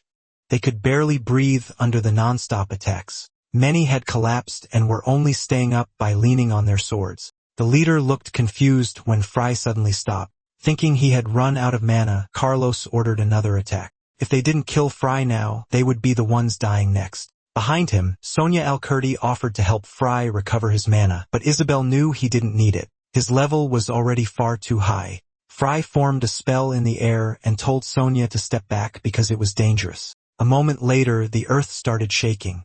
The tremors were so violent that the bandits instantly panicked as the ground shifted beneath them. Even Captain Carlos had no idea what was going on. As the shaking grew stronger, huge cracks spread across the ground. Then the quake opened wide enough to swallow the bandits. Soon the ground fully gave way. The men dropped one after another, grabbing at rocks to save themselves. In terror, they screamed for help. Even the leader was pulled down into the collapsing stone. Shaking with fear, the men begged not to die. Sonia could only stare, unable to believe what she was seeing. With one spell, Fry wiped them all out. None survived. The earthquake was a 5th-grade spell, and Sonia couldn't understand how he had cast it. Isabelle explained that his earlier attacks were just a distraction to buy time. Even then, Sonia had never heard of anyone using dual casting, and Isabelle agreed it was unbelievable. She said she'd never seen anything like it before meeting Fry. Sonia grew even more amazed by his power. She didn't know much about real combat, but this was enough to shock her. Then she sincerely thanked them for the help. She introduced herself as the eldest daughter of the Aquarade family from the Luanable Kingdom. Fry answered bluntly, giving only his name, Fry Blake. He showed no sign of being intimidated by the young warrior. Laughing, Isabelle Tracenine introduced herself and apologized for Frey's rough manners. Then Sonia covered her nose when she noticed the bad smell coming from him. Even so, she didn't think he was homeless, maybe just some hermit from the mountains. Sir Leather showed he knew a little about Frey's family. The Blake family was a powerful noble house in the Casco Empire. Its current head, Isaka Blake, was one of the 8 7th-degree mages and ranked 6th among them. After a brief exchange with Isabelle, Fry asked where Sonia and her group were going. Their first stop was the nearby city of Hispaniola. Since he was headed there too, Fry said he'd travel with them. But Sir Leather remembered something important. They had to collect the guards' bodies first so the younger ones should move on ahead. The dead would be buried there since taking them all to the city wasn't possible. Fry offered to deal with the bodies himself, leaving Leather stunned. With one spell, he lifted all the corpses, then he moved everything around with precise control. Pieces of wood came together and formed a cart. Sonia's face showed pure shock. After loading the bodies onto it, Fry asked if they could go now. Sir Leather had no words, and the maids looked completely amazed. They traveled for a long time until they reached the city. The cart floated along silently under Frey's magic. Sonia was stunned to learn he was only 20. He seemed much older. She couldn't understand how someone that young could be so strong. Fry said he barely remembered his exact age. 20 or 30 felt the same to him. What mattered to him was simply still being young. He noted that the bandits seemed to have been waiting for Sonia from the start, which was suspicious. Thinking back, she remembered their captain saying he'd waited for her for a whole month. That matched the time since they had left Luanable. Sir Leather said the Aquarade family had many enemies, so they couldn't be sure who was behind it. The bandits had also seemed highly skilled. That meant whoever sent them likely had real power. Still smiling, he pointed out that Fry had beaten them without trouble. Curious, Sonia asked how he had become so powerful. She used to think mages were weak and fragile, but Fry had destroyed that idea. She stared at him, waiting for his answer. Fry gave her just one word, effort. She didn't quite get it and stayed quiet, turning that word over in her mind. Not long after, they arrived safely. After covering the bodies, the men pushed the heavy cart onto the ship. One of the maids hugged Sonia and burst into tears. As the ship prepared to leave, she waved at the others. The vessel moved out smoothly while everyone watched. Sir Leather thanked Fry deeply. Because of him, they could return alive to their families. Smiling, Fry said he was just glad he could help. He waved back and wished them a safe trip, but Sonia wasn't ready to leave it at that. Confused, Fry asked what she wanted. She said she wanted to reward him for everything he'd done. He refused, saying people should help each other without expecting payment. Sir Leather also insisted, saying it would be shameful to send him off with nothing. Fry paused to consider the offer. He looked at Isabelle, waiting for her reaction. With a smile, she signaled that he could choose whatever he wanted. So he asked for dinner somewhere that served really good sausages. After walking a while, they reached a place. Sir Leather and Sonia looked puzzled by the strong smell of smoke. It definitely didn't seem like a place nobles would visit. But Fry said old, shabby places like this usually had the best food. Right after that, a voice demanded to know what he meant. The old man said he was glad to see the boy again even if he looked half dead. Fry chuckled when he saw him. Then he said someone else had come back alive too, someone the old man would care about. The man's face turned fierce the moment he realized who Fry meant. Isabelle was carrying the wounded man on her back. At once, the worker dropped every tray in his hands. In shock, he couldn't believe his son was alive. Cassadine. He carefully started treating his wounds. The man would need a few days of rest to recover his strength. Cassadine had offered himself as a hostage to protect the mother and daughter. For a mercenary with shaky skills, he had still proven himself a decent man. Crying, Cassadine apologized for shouting at his father and running away. Isabelle watched quietly as the two reconciled. Fry realized they were related because they looked so alike, especially around the eyes. He also commented that the baggage was surprisingly good at healing magic. Annoyed, Isabelle realized he had just called her baggage. Fry quickly changed the subject. They wanted to stay there, but the place seemed packed. Since good inns drew lots of customers, Sir Leather thought they should find another one.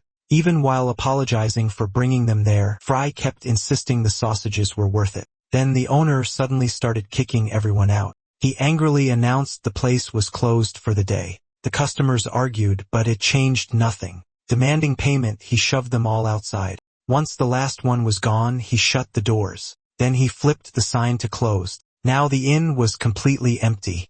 The old man said he wanted to prepare properly for his guests, and told them to relax and bathe. By nightfall, they had settled in. Meanwhile, Sonia enjoyed a bath in the tub. Lost in thought, she moved her hands a little, without really knowing why. After the long day, she looked tired and confused. Later, the table was filled with all kinds of bread. Even with so much food already there, the old man brought out another tray. Tray tore through the meal like he had no limit. Soon, Sonia Korit joined the others for dinner. The group was struck by how beautiful she looked, but she also seemed strangely nervous. She called to Fry, but he just told her to sit and eat. Her face was bright red, almost like she was sick. She quickly explained she'd just taken a very hot bath, then she twisted her ankle and started to fall. Fry caught her by the arms before she hit the floor. For a moment they shared a long, strange look. Then he noticed her arms were covered in scars. Embarrassed, Sonia pulled away and hid them. She stayed completely silent until Fry said the scars were impressive. He thought they looked cool. To him, they showed all her hard work, not something to be ashamed of. Those words clearly comforted Sonia. Isabelle then cut in and asked where they were headed next. Sonia said they were going to the Jun family estate. At that name, Fry and Isabelle both went still. They immediately thought of Peru Jun, their academy classmate. Peru had once mentioned a girl from the Aquarade family being considered as his fiancée. Now they were sure that girl was Sonia Aquarade. Neither of them said it out loud. Sir Leather asked if they knew Peru Jun. Isabelle explained that Fry had attended the same academy in year as Peru, who had mentioned the engagement. Curious, Fry wanted to know more about his friend's fiancée, but Sonia looked confused since his questions sounded more like an inspection. In the end, Fry decided Peru was a lucky man to have someone like her. A while later, it was time to say goodbye. Isabelle wished the young lady a safe trip. Sonia asked Fry to visit the Jun family when he finished what he had to do. He paused, thinking about the sudden invite. Then he said he might stop by the Jun territory. Sonia smiled brightly and said she'd wait for him. After that, the two set off through the forest. Isabelle said Fry was lucky to catch the attention of such a powerful family. She added that Peru Jun must have spent all his luck winning Sonia. Then drifted into thought she had been talking about Fry before, not Peru Jun. And even after clearing that up, he kept teasing her. At last, the group reached their destination. The Schweitzer dungeon stood in a terrifying place. Seeing it made Isabelle shiver. It really deserved the name-driven mountain. Winged monsters circled the dungeon, their fangs huge and deadly. When he realized they had to climb to the peak, he panicked at the thought of facing those monsters. Fry denied it and pointed somewhere else. The girl let out a scream, but her companions stayed calm. They were looking at a Dragon King footprint dozens of times bigger than them. The shock made her lose balance and fall. She had never heard of a dragon that huge. Fry told her to get a grip. Anything could exist in the Hispanian mountains, which were basically hell on earth. Then he cast a small spell. A moment later, the girl was flung far away. A giant creature had just swung a tree trunk at them. The blow sent both of them flying, and they struggled to get back up. Isabelle was still too stunned to understand. Then seeing the giant monster, she realized Fry had saved her. It was a terrifying obra from the Hispana forests. Even grateful, Isabelle thought he could have warned her before throwing her. With blood-red skin and 3 eyes, it had to be a mutant. The bartender was right. Mutants were everywhere in those mountains. The creature drooled and ground its teeth in anger. Then it charged straight at Isabelle, but she was already preparing a spell. Isabelle quickly formed a fireball and blasted the monster with an explosion. Fry was impressed. She was much stronger than he expected. Smoke filled their view, but the mutant was still standing. In fact, it looked even angrier. Not knowing her own strength, Isabelle thought her attack had done nothing. The mutant's skin had strong fire resistance, likely because of dragons. If they wanted to survive the mountains, they needed another plan. Since fire failed, there was only one choice. As the area began to freeze, Isabelle felt the bitter cold. With just 2 small ice spears, the temperature dropped like winter had come. Watching him, Isabelle thought Fry really did resemble the great mage Lucas Truman. Focused, he sent the ice spears toward the mutant. The strikes were quick and exact, hitting its chest, smiling. Isabelle thought they had won the fight, then both were stunned by what they saw. The mutant survived and hurled them away with all its strength. Even those strong ice spears hadn't fully pierced its skin. As the enraged Obru tore through the trees, Isabelle sank into despair, but Fry stayed calm. Without wasting time, she threw more fireballs at its face. Still nothing worked, but the attack gave them a chance to escape. The monster lost sight of where they were hiding. Fry admitted the mutant's skin and bones were as tough as Isabelle said. With that kind of durability, the best idea would be to burn it away with fire magic. But Fry reminded her the monster resisted fire. She suggested burying it alive with something like an earthquake. The problem was that a large, noisy spell would draw every dragon nearby.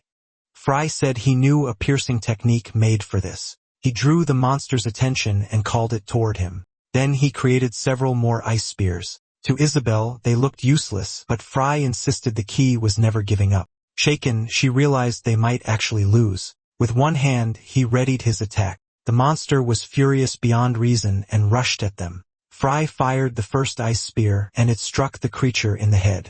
Even stumbling, it kept coming. Isabelle grew desperate. Sure, the plan was failing, but Fry stayed focused and kept using the same spell. He threw a second spear, then a third. The fourth hit the same spot on its forehead, but the mutant still didn't stop. After 7 spears, it finally began to stagger. As the beast wailed, he aimed an 8th spear at that same point. This time, the repeated strikes broke through its skull.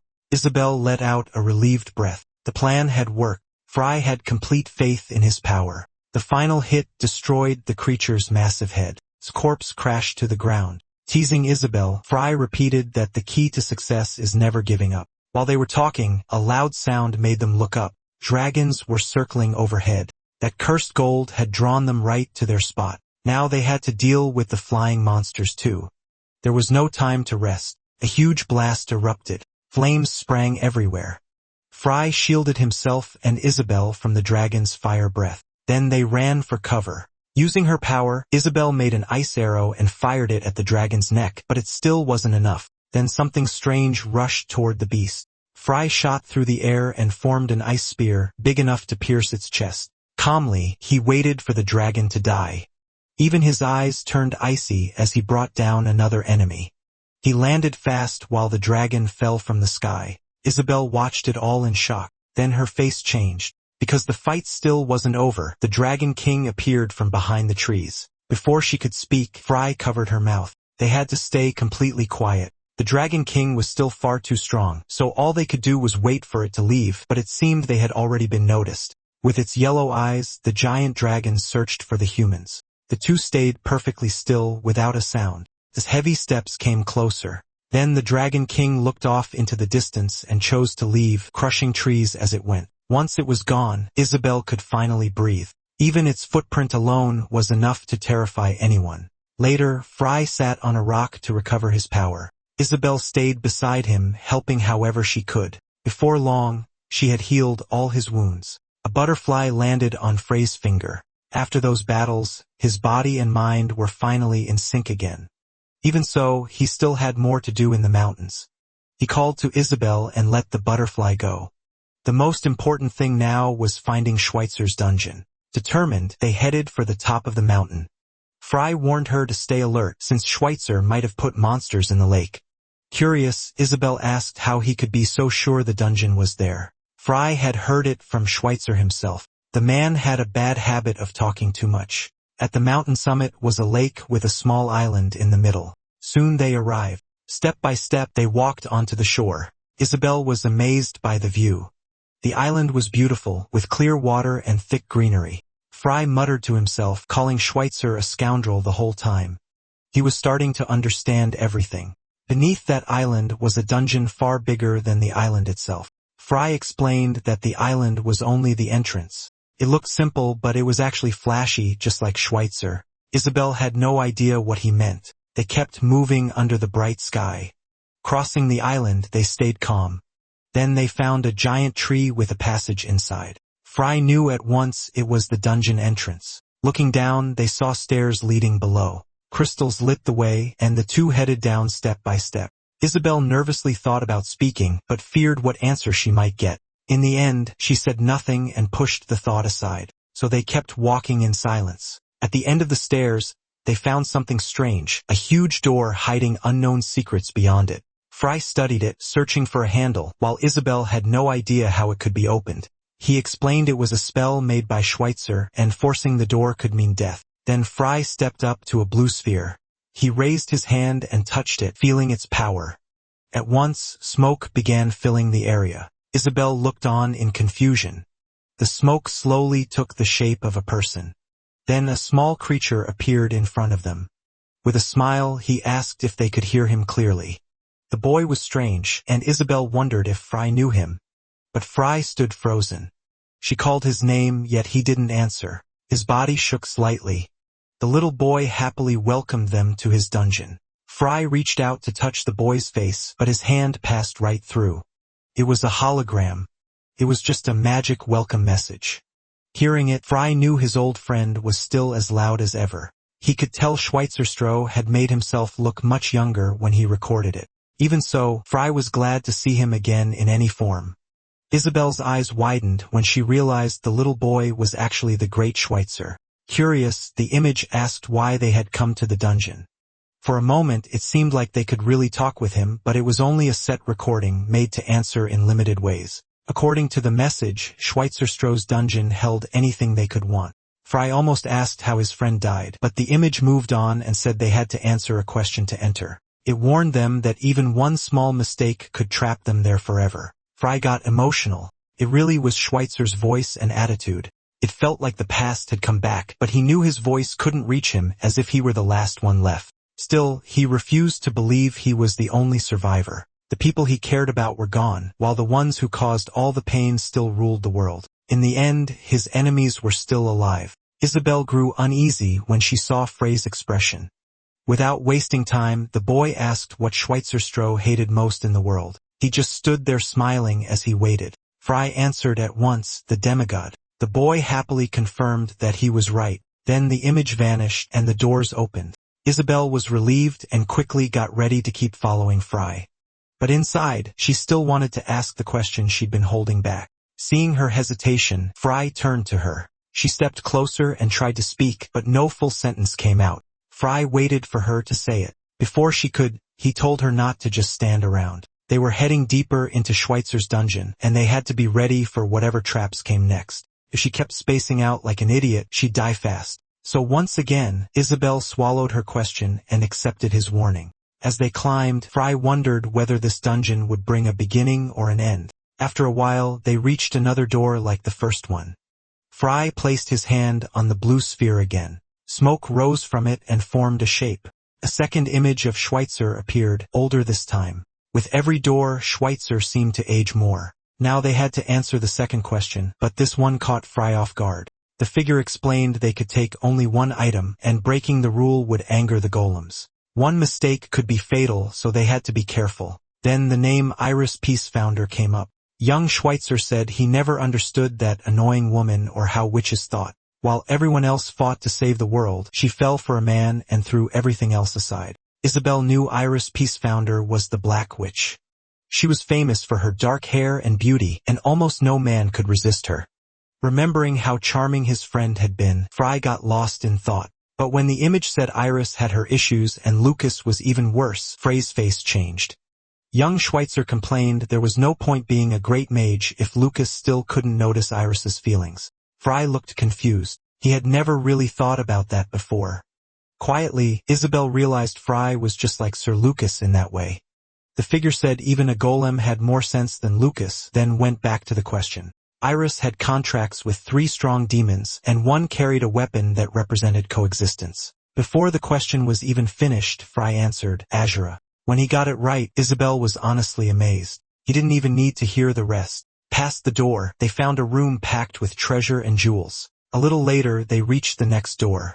Now Schweitzer looked much older as he gave the next question. Isabelle quietly thought about how the images kept aging. She wondered why each one looked older than the last. The answer was simple. The whole dungeon was built from Schweitzer's journal. For I guess Schweitzer hadn't been thinking clearly when he made it. He felt his friend had been trying to leave a message for someone. Frank answered the third question correctly, and the door opened again.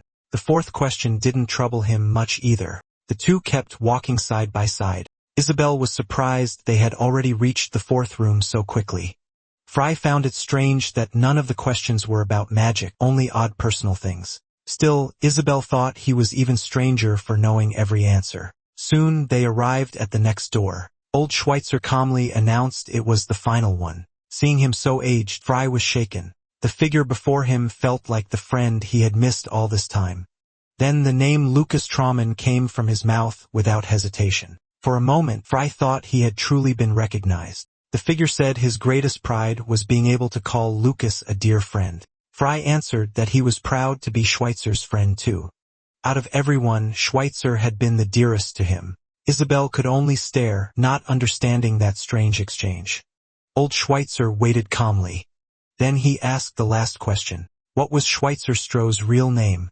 At that point, everything clicked. All the questions had been things only Lucas Truman could answer. Looking straight ahead, Fry gave the true name Schweitzer Wilsman. Isabelle couldn't understand how he knew so much. The old man smiled with pride. As the door opened, he told Lucas to enter. Everything inside had been prepared for him. Desperate, Fry begged the figure to stay a little longer. Before fading, Schweitzer asked Lucas to take care of everything for him. Fry tried to stop him, but there was nothing he could do. Meanwhile, Isabelle struggled to process what she had heard. The great sage Schweitzer had just called Fry by the name Lucas. Lucas. Soon after, the two stepped into the final room. Unlike the others, it felt like a warm, comfortable bedroom.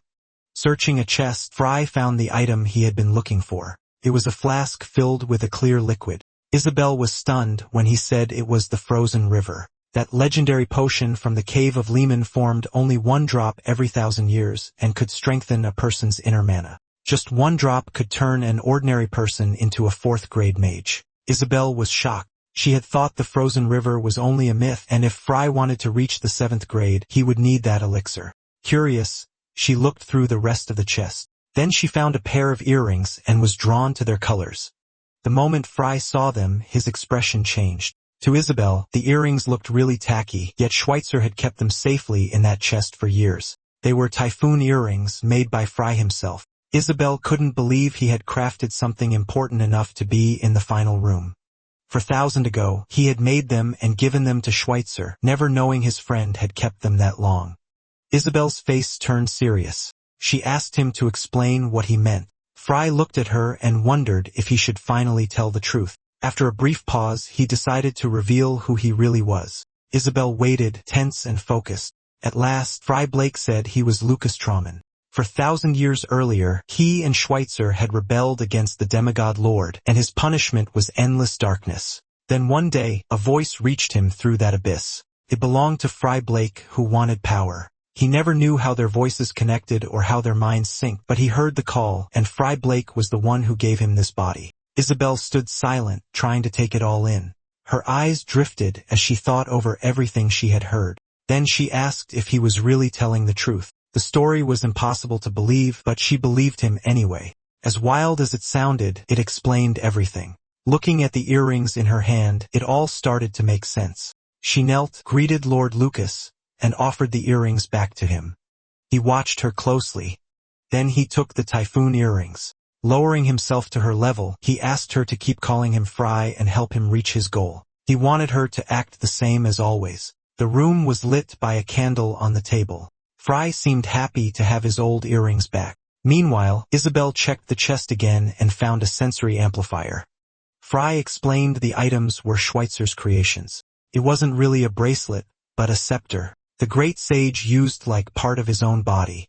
If used badly, it could drain all the user's mana and kill them. Fry put it on his wrist and chose to use it. He also put on the typhoon earrings. At once, energy rushed through his body. Isabelle was amazed by Lucas Truman's power. The boost was incredibly strong. Magic tools weren't usually his thing, but this one was a gift from a friend. As she kept searching, Isabelle found something else. In her hands was a mana-filled golem core. In the end, she packed all the items into Frey's bag, then they looked toward Schweitzer's desk. There, they found an eternal mana candle, another one of his useless inventions. Isabelle said the room's design still showed how much Lord Schweitzer cared about Lucas. Fry carefully opened a book lying on the desk. The words inside made him freeze in shock. The marked page said that was the day Lucas vanished. As he read on, he found Schweitzer's suspicion about Robert. Schweitzer believed only Robert could have made Lucas disappear without a trace. Schweitzer wrote down everything that happened after Lucas disappeared. He recorded the clash between Cassadine, the magic warrior king, and Lucid, the sword king, and Iris's sudden disappearance too. The demigod's influence had spread across the continent, so Schweitzer stopped trusting other people. Even those who praised him secretly wanted the sage dead. His diary described the brutal fights he faced day after day. Lucas read about the lonely life his friend had endured. To everyone, Lucas Truman had been their leader, someone no one could replace. And the more Schweitzer tried to carry that burden, the clearer that became. Isabelle could only hold back tears hearing such a sad story. Even after trying so hard, Schweitzer wrote an apology for failing in the end. Those words shook the hero even more. With tears in his eyes, Lucas couldn't accept that his friend had suffered through all of it alone. Beside him, the girl searched for some way to comfort him. After what he'd gone through in this life, he knew how crushing that kind of loneliness was. Then he said he would carry that loneliness and that will himself. With anger burning in his eyes, he swore to wipe out the demigod's kind. After that, Fry turned away and went silent. But Isabelle noticed something odd in the diary. There was still one last page. It said that whoever found it should complete Anastasia. Schweitzer had left all his records inside Anastasia, his greatest creation. Isabelle didn't understand, but Fry was already searching through his bag. When he pulled something out, both of them stared at it. It was Schweitzer's masterpiece, Anastasia. The way back was still lit by the crystals. As they climbed the stairs, they talked about the gem, which was actually a golem core. Schweitzer had been a puppet master, but even Fry wasn't sure what Anastasia really was. Then Isabelle seemed to realize something. Curious, she asked if he could finish the golem with that core. As old memories surfaced, Fry stopped on the stairs. In his mind, he saw the past, a strange-looking golem with a weird blocky design. Laughing, Schweitzer called Lucas's golem pathetic and said he should just make a new one. Next time, he joked, Lucas should ask him instead. He could build a better one without even using his hands. He kept teasing him so hard he could barely breathe from laughing. Annoyed, young Lucas fired a fireball right at his face. The memory left Frey with a strange feeling. Back in the present, he pulled another item from his bag. If they could finish it, they might learn the lost history. Isabelle asked what he meant. He explained that the lost history was everything that happened while Lucas Truman was trapped in the abyss. A little later, he stopped again on the stairs. His face showed that something was wrong. Behind him, the girl asked why he'd stopped again. He ordered her to run to the village the moment they got out of the cave. Above them, dragons circled, searching for prey. When they reached the mountaintop, the air felt tense. Isabelle's face filled with fear. Waiting there was the Dragon King. Lucas faced the beast without flinching. The creature glared back, ready to fight again.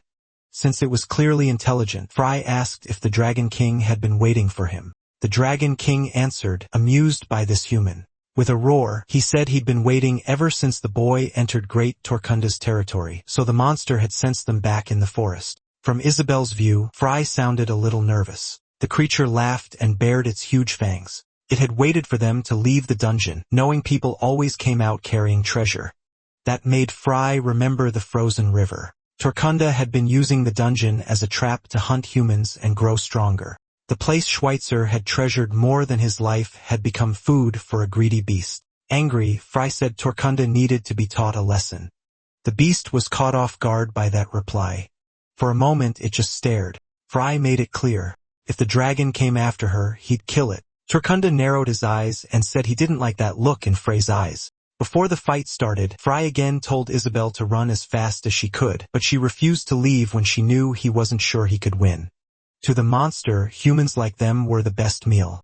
Power gathering in its mouth, it declared this was the perfect time to eat them both. Fry quickly grabbed Schleizer's staff. He cast Earth Wall and sent the attack at the dragon. Torkunda felt the hit, but it did almost nothing, and Isabelle was still standing in the middle of the battle. Fry snapped that she was useless here and only getting in his way. Hearing that, her eyes filled with tears. Still, she turned and left, saying she'd come back as fast as possible. At the same time, Torkunda prepared another powerful attack. It opened its mouth and blasted flames at Fry. Fry dodged and rose into the air. When he looked back, the dragon was right behind him. With heavy wing beats, it chased after the boy.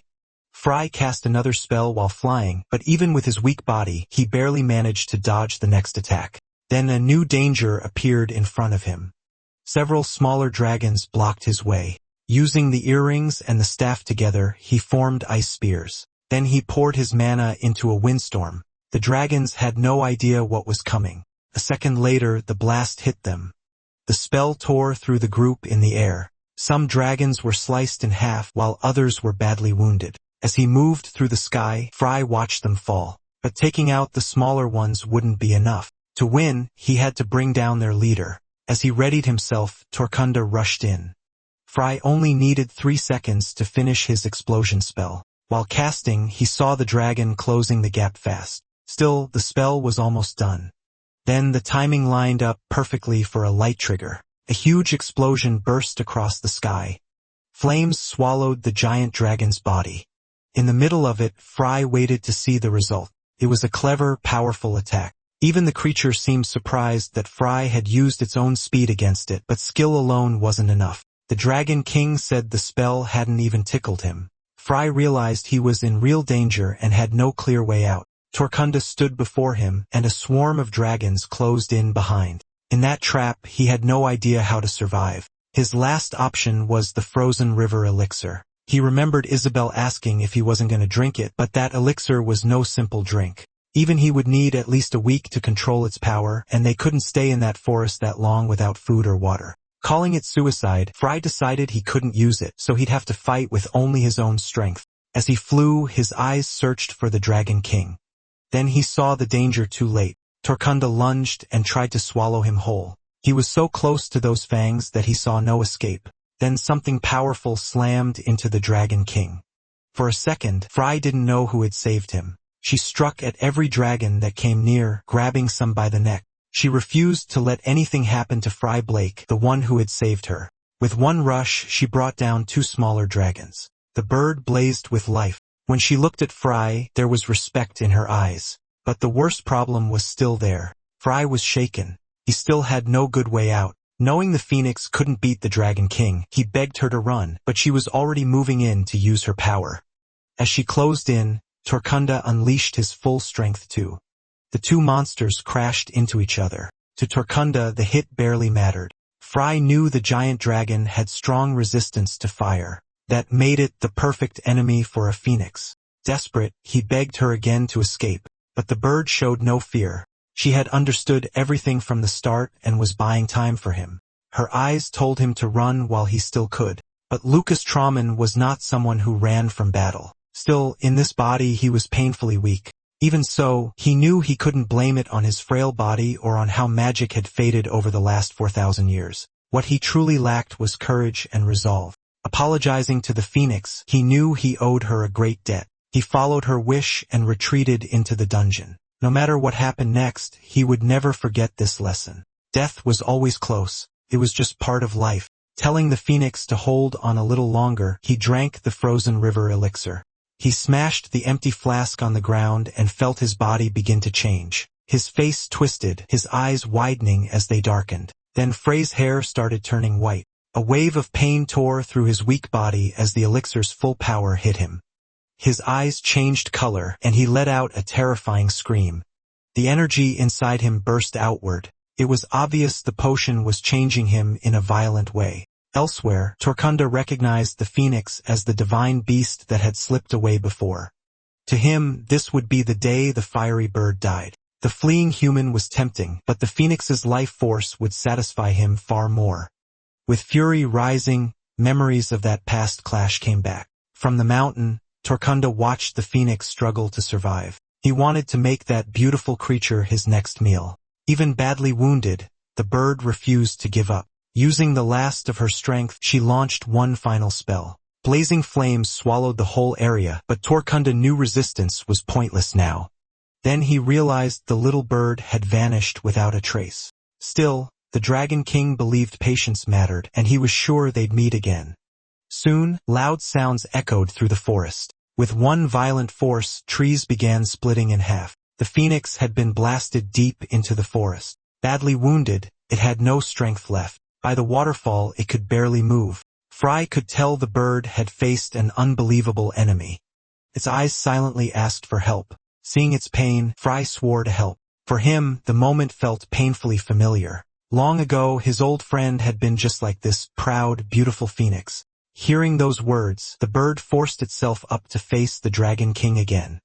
It lunged in and reached for his face with its claws. Torkunda snapped at the annoying worm and smashed the phoenix away with his tail.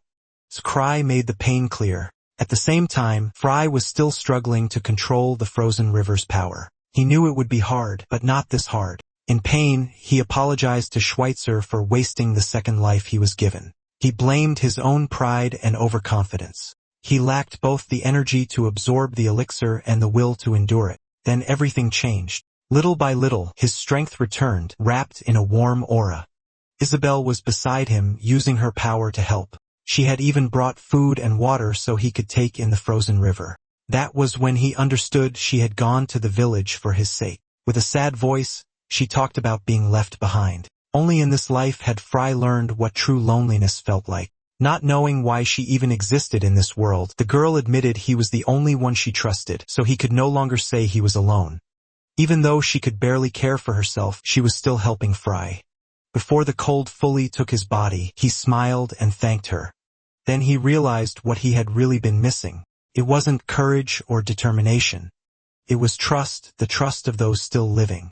Nearby, the two giant beasts faced off, neither willing to back down. Then the fanged monster noticed something strange around him. A chilling, terrifying energy was spreading through the area. The phoenix gathered every bit of its power into one final attack. With all its strength, it slammed into the enemy.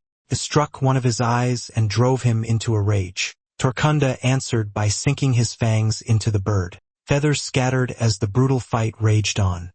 Even he was stunned that the bird had dared to injure Torkunda's eye. Their clash shook the ground. Blazing with fury, Torkunda fixed his eyes on the phoenix. Even near death, Fry still smiled with hope. In spite of everything, that smile never left him. A huge crack split the ground, pouring out fierce energy. That force blasted straight into Torkunda. The hit landed, but he showed no fear, so the monster moved to strike back. Debris filled the area, and the beast realized the danger had been real. Something was happening inside the cave. Light burst out in every direction. The flying monsters noticed it too. Those beams froze them solid. They couldn't move at all, and soon the ice cracked and shattered. Torkunda was still alive, circling above the region. For the first time in thousands of years, he felt the urge to run. When that sinister figure stepped from the portal, Torkunda felt real fear. He turned and flew without looking back. He couldn't believe he was afraid of a human. No matter how tough that enemy was, a human should still be just a human. Still, he knew he had to recover until his eye healed. Then suddenly, the human was standing on one of his wings, leaving him stunned. The man began firing arrows at the monster. Torkunda cried out in pain as they struck, and the force hurled him away. With those weapons buried in his chest, his rage exploded. Even full of holes, he tore himself free and got ready to attack again without any sign of slowing down. But by then, the human was already gone. To Frey, a monster that old shouldn't depend on one eye. Then the man appeared in the dragon's blind spot. Ice power gathered for another strike. One blow smashed into Torkunda's eye. That only made him angrier. He hurled rocks at his enemy, but they burst apart before reaching him. With a crazed laugh, the monster bragged about his past victories. Even so, fear showed in his eyes. Without noticing, his tail had started to freeze. Then the human appeared again, moving through the wreckage. Now the monster began to doubt what he was seeing. He kept asking if that thing was really human. After staring at him, the creature let out a long breath. Annoyed and uneasy, he wanted to know who his enemy really was. He beat his huge wings and flew closer. The pink-haired girl was terrified. Without turning around, he told her not to come any nearer. Then he prepared another ice attack. He mocked the monster, asking if that was truly his strongest move. Torkunda opened his mouth, ready to finish it. A human with ice magic should have had no chance against that savage roar.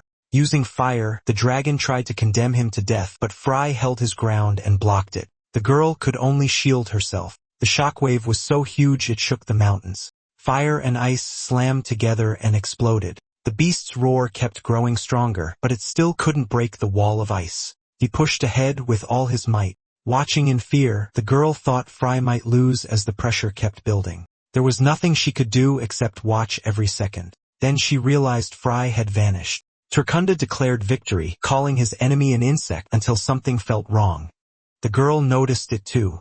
A sudden chill touched the beast's neck. Fry had slipped behind him and was slicing off Torkunda's head with ice. At last, the fight was over. The dragon's corpse crashed to the ground. To the girl, it had happened in an instant.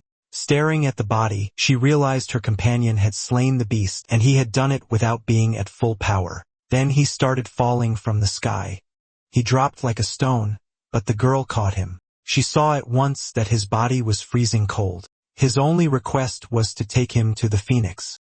As they flew, the red-haired girl kept talking about what he had done and how amazing it was. He calmly said the ancient dragon simply lacked the battle experience to beat him. Then he told her that killing humans and fighting a real battle were completely different. Raw strength alone would never be enough against true monsters. His plan had been to make the dragon think his last attack used everything. When it was only 80% of his mana, the other 20% let him get behind Torkunda and form an ice scythe. The girl admitted it was a brilliant trick. Phoenix feathers were spread across the ground. The warrior looked on sadly, and tears filled the girl's eyes. The great bird had already drawn its last breath. In grief, he touched its feathers and thanked it for saving him. But then the phoenix began to rise. Fry was going to bring it back with his power. Torkunda's body lay beside the great bird. The fire in the dragon's heart was being drawn into the phoenix. With that energy, the bird should revive. After Torkunda's death, the valley's dragons would tear each other apart to choose a new ruler.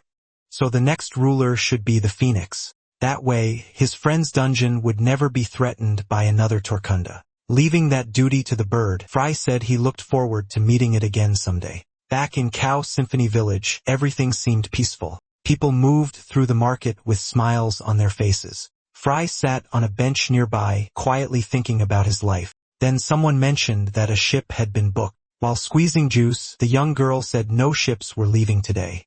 After the battle, he felt fine, though he needed to gain a little weight. The gear from the nest was useful, especially the fire salamander cloak. She pointed at the spatial bag holding everything they had recovered.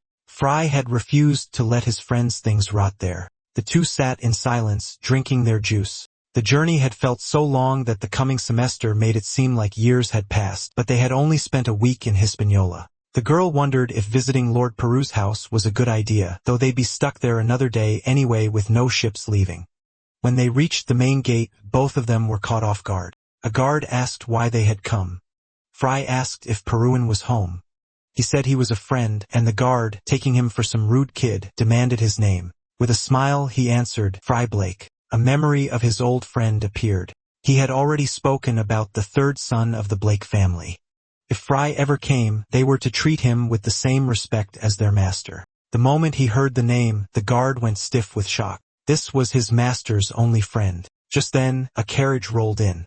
Another guard announced that the young lady had returned.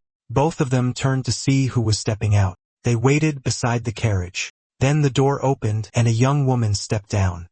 She was Miss Lilia, and the guards immediately tensed up at her return. They told her the boy beside them claimed to be the young master's friend. Lilia studied the boy carefully. Her pale eyes carried a quiet sadness. With a smile, she said her brother had spoken often about Mr. Fry. She also recognized the girl with him, Miss Isabelle. The red-haired girl was so surprised she couldn't speak. She heads back to the carriage and introduces herself as Lilia Huron, Purin's younger sister. Neither of them moves. Isabelle is so stunned by Lilia's beauty that she nearly forgets to breathe. The embarrassed guard explains they still hadn't confirmed the visitors' identities. Lilia makes it clear that kind of formality isn't needed and gives him a look. He gets the message right away. After saluting, he apologizes for being rude. Then the carriage rolls on toward the mansion. Even after passing the gate, the estate is so huge they still can't see the main house. Lilia quietly keeps watching the strange young man. She can't figure out why he'd been staring at her so hard. When Fry notices, he asks if she wants to say something. She says he's nothing like her brother described, and his hair is white, not gray. Pointing at it, Fry says a lot happened on the trip. Lilia laughs and tells him not to be so formal, so he quickly changes how he speaks. That only earns him a scolding from Isabelle. Lilia then asks what her brother was like back when they studied together. Fry says he wouldn't know much since Purin was 2 years older. Lilia notes that Fry isn't much older than she is. At the same time, Isabelle tells him to act more polite since they're guests in the Jun family's home. Soon they arrive at the massive mansion. The carriage drops them off near a fountain. Purin is already waiting in the garden. With a smile, he greets Fry and says he's been waiting a long time. The two quickly fall into easy laughter and friendly talk. Purin also notices Frey's new hair color. Fry, worn out, says he's starving. Lilia keeps noticing how different he seems. She'd never seen her brother smile this openly before. She cuts in and complains that her brother always ignores her. Purin walks over and calls her his princess. That only makes her mad. He hadn't even noticed her until then. So she turns around and storms into the mansion. Purin says Lilia gets angry for strange reasons, and it's a real headache. Fry finds it weirder that Purin can call his own sister princess without shame. As they head inside, they start talking about Frey's coming trip to the Infernal Mountains. Purin asks if he already rescued his fiancée, leaving Fry confused. Isabelle explains he's talking about Miss Sonia. Fry is relieved to hear Sonia made it back safely. She'd been training her sword non-stop and earned the title Storm at a young age through sheer effort. Her sword skills were outstanding.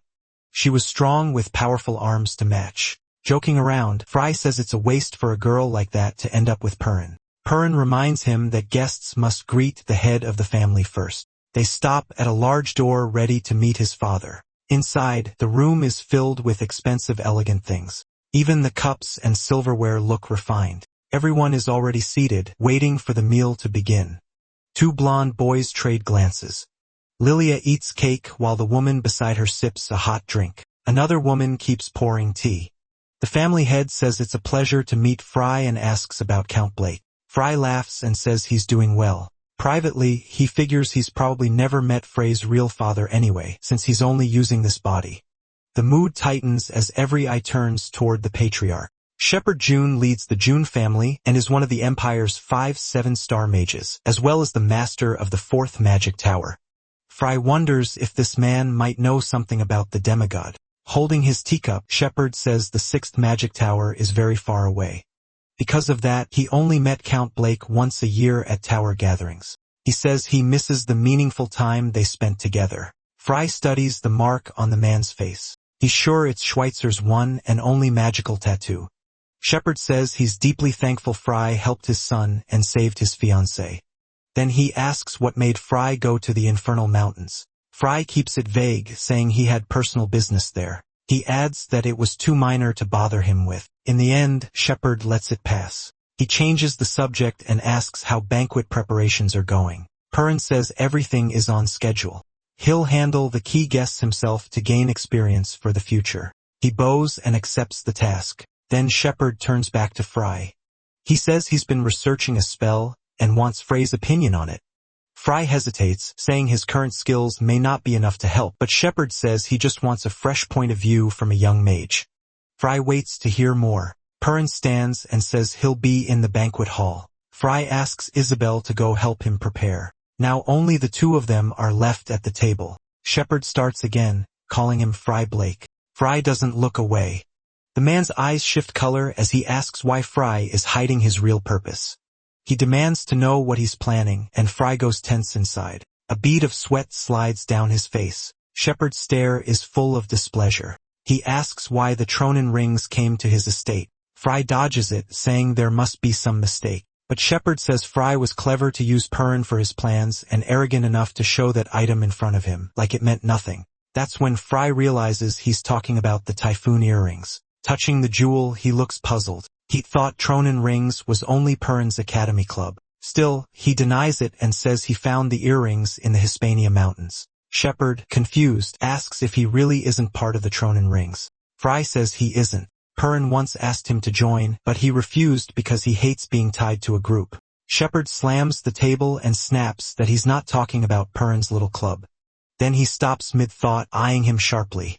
He concludes Fry is just a wanderer. Looking embarrassed, he asks him to lower his guard. Fry stays seated and lightly mocks the whole mix-up. That bruises the patriarch's pride even more. Still, Fry says he only came to visit a friend. Shepard's gaze sharpens again.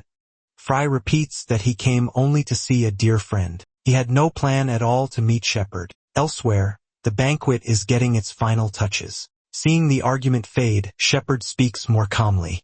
He still doesn't fully trust Fry, but he's willing to reconsider. First, though, he wants answers about Frey's past. He asks who Fry thinks is the true master of the continent and says that among human nations, the Kassan Empire is the greatest, even if it covers only 1/10 of the land. Fry silently agrees. If the continent's total power were 10 fingers, humanity would only hold 3. He knows there's another ruler, the hidden transcendent being controlling the continent from the shadows. His hands stay under the table as Shepard says the very same thing. There is, Shepard says, a demigod. That word startles Fry, but Shepard keeps going, describing a partly divine being beyond humanity and the true predator behind human society. Sounds like madness, but Fry knows those beings are real. Nervous, he can't help smiling. He remembers the 5 who once stood against the demigod.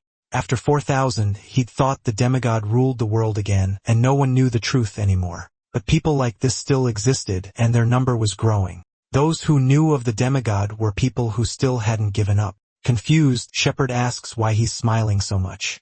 For the first time since returning, Fry feels a spark of hope. He says he knows about the demigod. Still, he warns Shepard to stay calm, because he isn't sure yet whether they can be allies. He chooses not to reveal who he really is, though he says that matters because Shepard claims to have read Schweitzer's notes. Hearing that makes Shepard furious. Fry doesn't flinch. The two lock eyes in silence. Once calmer, Shepard says he hopes Fry will share what he knows. He admits they know little about demigods and aren't even fully sure they exist. The only thing they know for certain is that those beings are strong enough to wipe out every creature on Earth. Fry feels relieved that Shepard at least understands the important part. There can't be many of them, probably fewer than 100. Even so, each one is like living destruction. Then Fry begins a story from 4,000 years ago.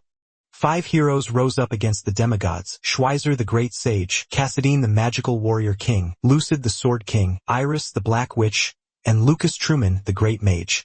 But after the Great Mage vanished, history changed. The Warrior King and Sword King split apart. the black which erased all traces of herself. Only the great sage kept fighting to the end, but he couldn't face the demigod alone, and that's how their names passed into history. The two keep staring at each other across the table. Like Schweitzer's notes, Shepard knows things missing from modern history. He says his circle inherited the will of those heroes. In truth, they're split and scattered across the continent. Over time, that legacy broke apart, leaving them in a tense balance of mutual control. Fry thinks this is what always happens when 3 or more people get involved. Everything turns political. The biggest circles are the stroke collars, peace founder bracelets, and lucid swords. Fry realizes those groups use their names, but he still doesn't know what happened to Cassidon or to Lucas.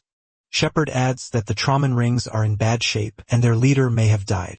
Cassidon's title, the Magical Warrior King, is passed down to one person at a time, but no one knows where the current heir is. Even with the same name, that circle has nothing to do with the Academy Club. Shepard says the club was just something students made on a whim. When they spot gifted students at the academy, they pull them into their side, and having other groups with the same name actually helps them stay hidden. As he offers Fry a glass of wine, Shepard admits he doesn't know how far the demigod's eyes and ears reach. Fry realizes this very talk might already be overheard. Shepard had assumed he was loyal to the Truman Rings because of the Typhoon earrings, Lucas's old relic.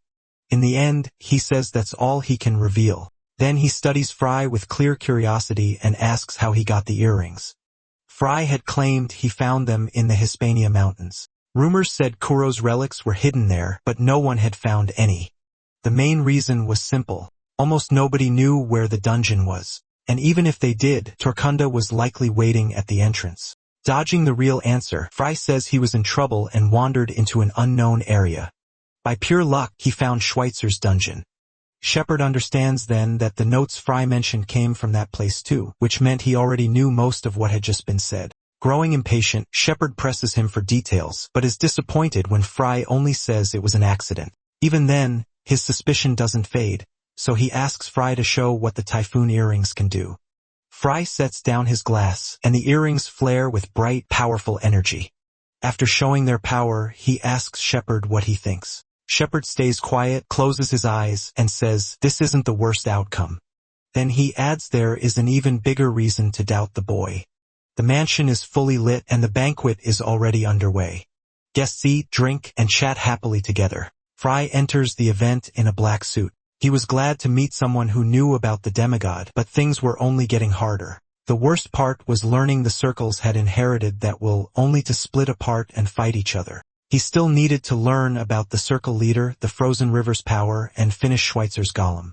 Fry knows he has too many worries piling up, and maybe he'd only gone unnoticed until now by pure luck. Then someone asks what he's thinking so hard about. Smiling, the girl says Lady Lily made her dress just for her. Trey says it must be nice to live without so much on your mind. He frowns, and the girl doesn't get what he means. He says nothing, takes a sip, and remembers an earlier talk.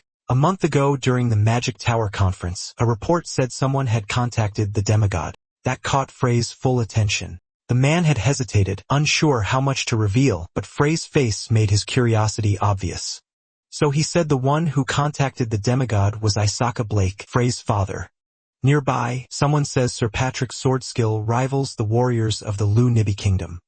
Fry recognizes the flatterer as Gusbar, who gets invited to the next Dearst family banquet. The man was easy to use, praised him a little, and his ego did the rest. Thanks to that stupidity, Frey got the invitation, and his plan was moving smoothly. He stands near a table with a cold drink, watching the room and a few pretty girls, until something odd catches his eye.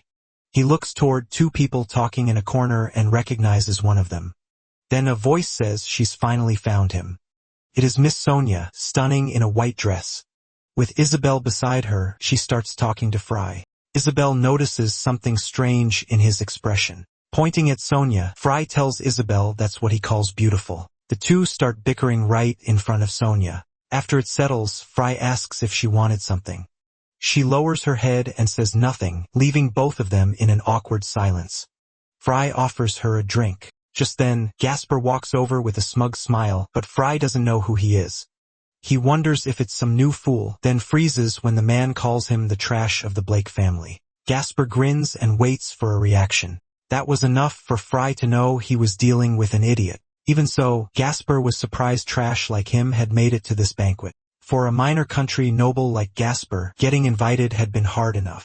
This place was where nobles traded information and influence. He keeps talking, saying Fry even got into the academy, something he never could. His expression stiffens when Fry tells him to leave. Annoyed, Fry orders him out of his sight. The girl teases him for repeating the exact line he said he wouldn't use. Gasper snaps that Fry is arrogant and insane and has no right to speak to him that way, but then his attention shifts to the two girls standing there. He already knew parents' parties had beautiful women, but these two stood out even here. What he couldn't understand was why they were with trash like Fry. Fry doesn't respond. Gasper figures he's just trying to look cool in front of the girls. Then 3 men walk over and ask if something is wrong. One of them is Sir Patrick with 2 friends. He glances at the girl before introducing himself to Sonia as Sir Patrick, eldest son of the D'Ursta family. Gasper gets annoyed when he realizes Patrick is hitting on the woman he wanted. The girl in blue introduces herself as Sonia Aquarade. That name startles one of the men. He assumes since she's from another country, she doesn't know what kind of person Fry is. So he decides to use that chance once and for all. Sonia was the eldest daughter of House Aquarade and bore the title Storm.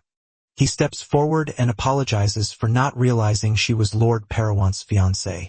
Sonia turns at that and says nothing has been made official. Ignoring that, he says Fry Blake isn't worthy of her kindness or attention. The group falls silent. Sir Patrick now realizes this is the infamous Fry. With a smile, he says he knows Frey's brothers well, the Magic Tower mages Michael and Heinens. Hearing Michael had become a landmaster, Fry dismisses it as useless. Patrick keeps pushing, saying he understands why County Saka cast him out and can't believe the same blood runs through them. Furious, Sonia steps in to defend Fry. She says no one at this banquet compares to him in her eyes and demands an apology. The man refuses at once. To him, she has to be joking. He says no one would invite someone so worthless to a banquet this important. His friends laugh and agree. Gasper joins in, loving every second of it. Then Parwan quietly walks over and remarks that they must have offended someone. He makes it clear that Frey's invitation came directly from him. The men are stunned. Parwan steps up to Sir Patrick and apologizes for disappointing him, saying he didn't know he needed the D'Ursta family's approval to invite his own friends. Then he declares Fry the most valuable guest at the party. Seeing them panic, he calmly tells them to enjoy the banquet. Gaspar tries to slip away, but someone catches him. Parwan grabs him from behind and says that if this weren't a party, he'd already be dead. Terrified, the men run off while apologizing. Parwan and the others watch them leave. Fry really was far more ruthless than he looked. He and Peru Jun trade playful insults about each other's personality, and the girls laugh along. The banquet goes on around them. Fry listens as Peru Jun calls him a very strange man.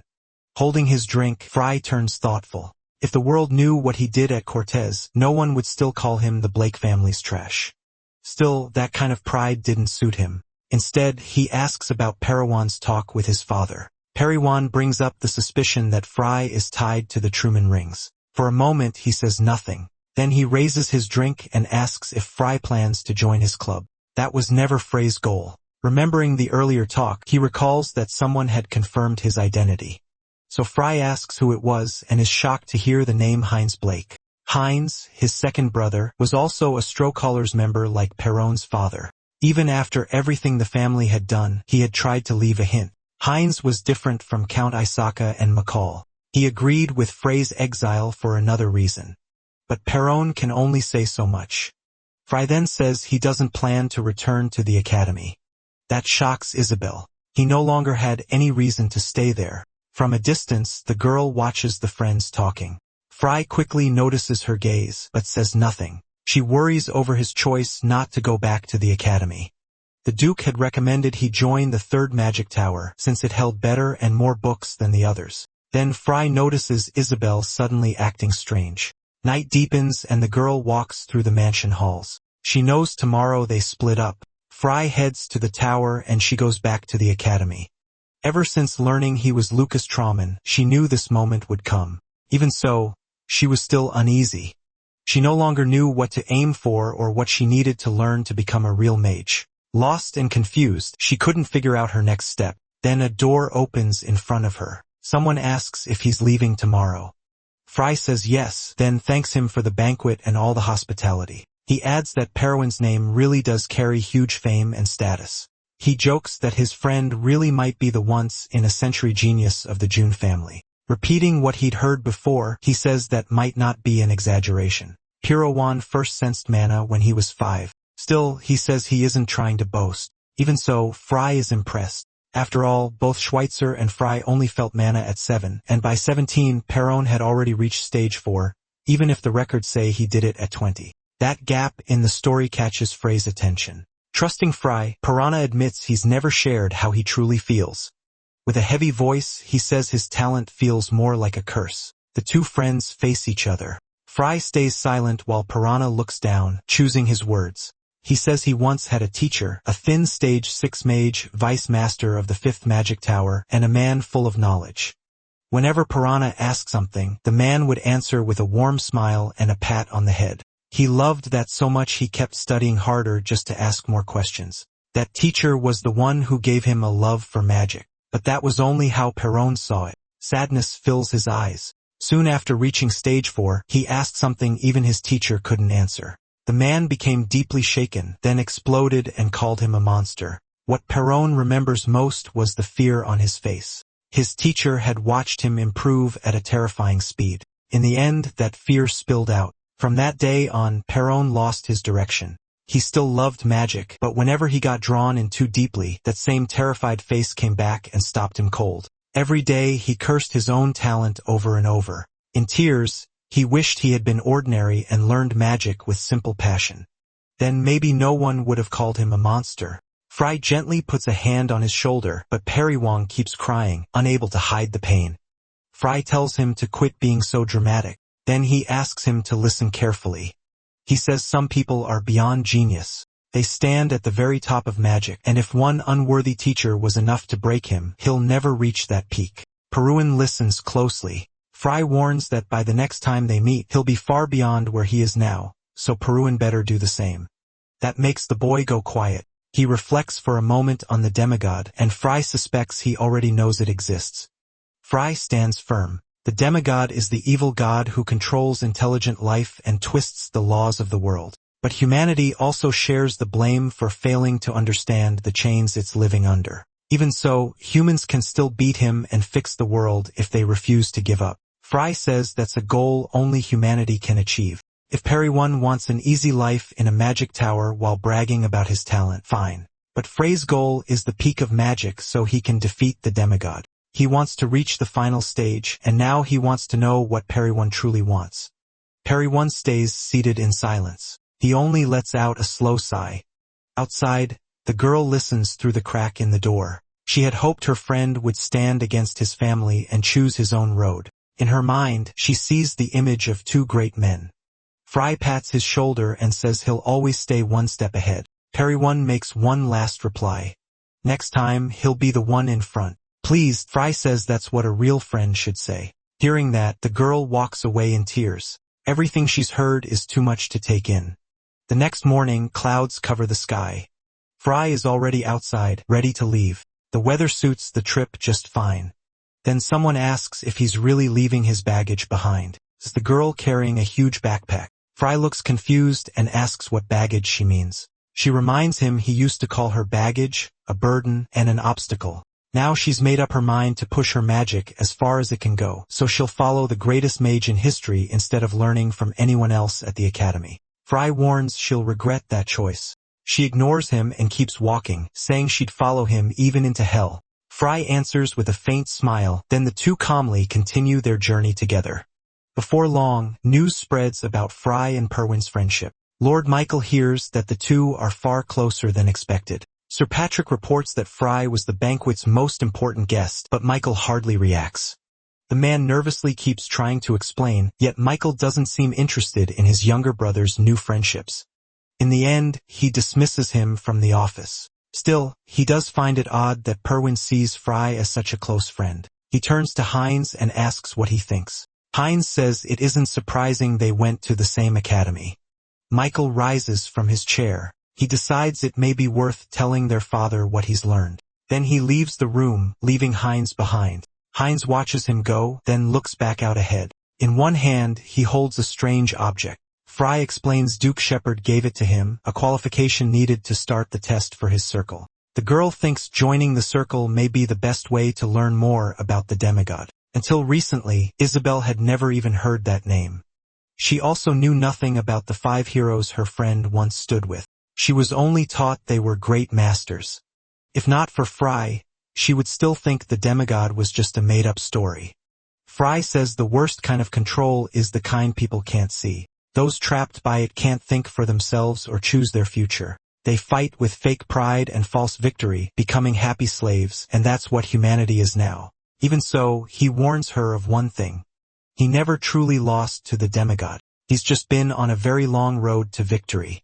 Soon, they arrive at a massive tower. It's Isabelle's first time seeing a magic tower up close. Fry still has half a year before he can join the circle. Until then, he has to steady the frozen river's energy and train until his old strength returns. The place fills him with nostalgia, and he says this is where he first truly devoted himself to magic. Then several people approach. The two notice their footsteps. They look like cloaked magical beings. They stop near the newcomers, and it turns out they're dark elves. Elves and dwarves are allowed to move freely through human lands. That surprises Fry, though he remembers reading about it at the academy. Even so, compared to 4,000 years ago, it's still a shock.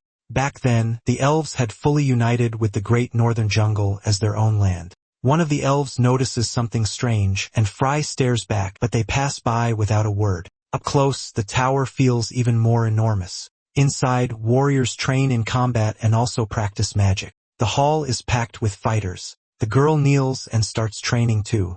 She's fully focused, already used to the battle training method. Then she notices sharp movements nearby. Fry is practicing ancient techniques. She can't help watching him closely.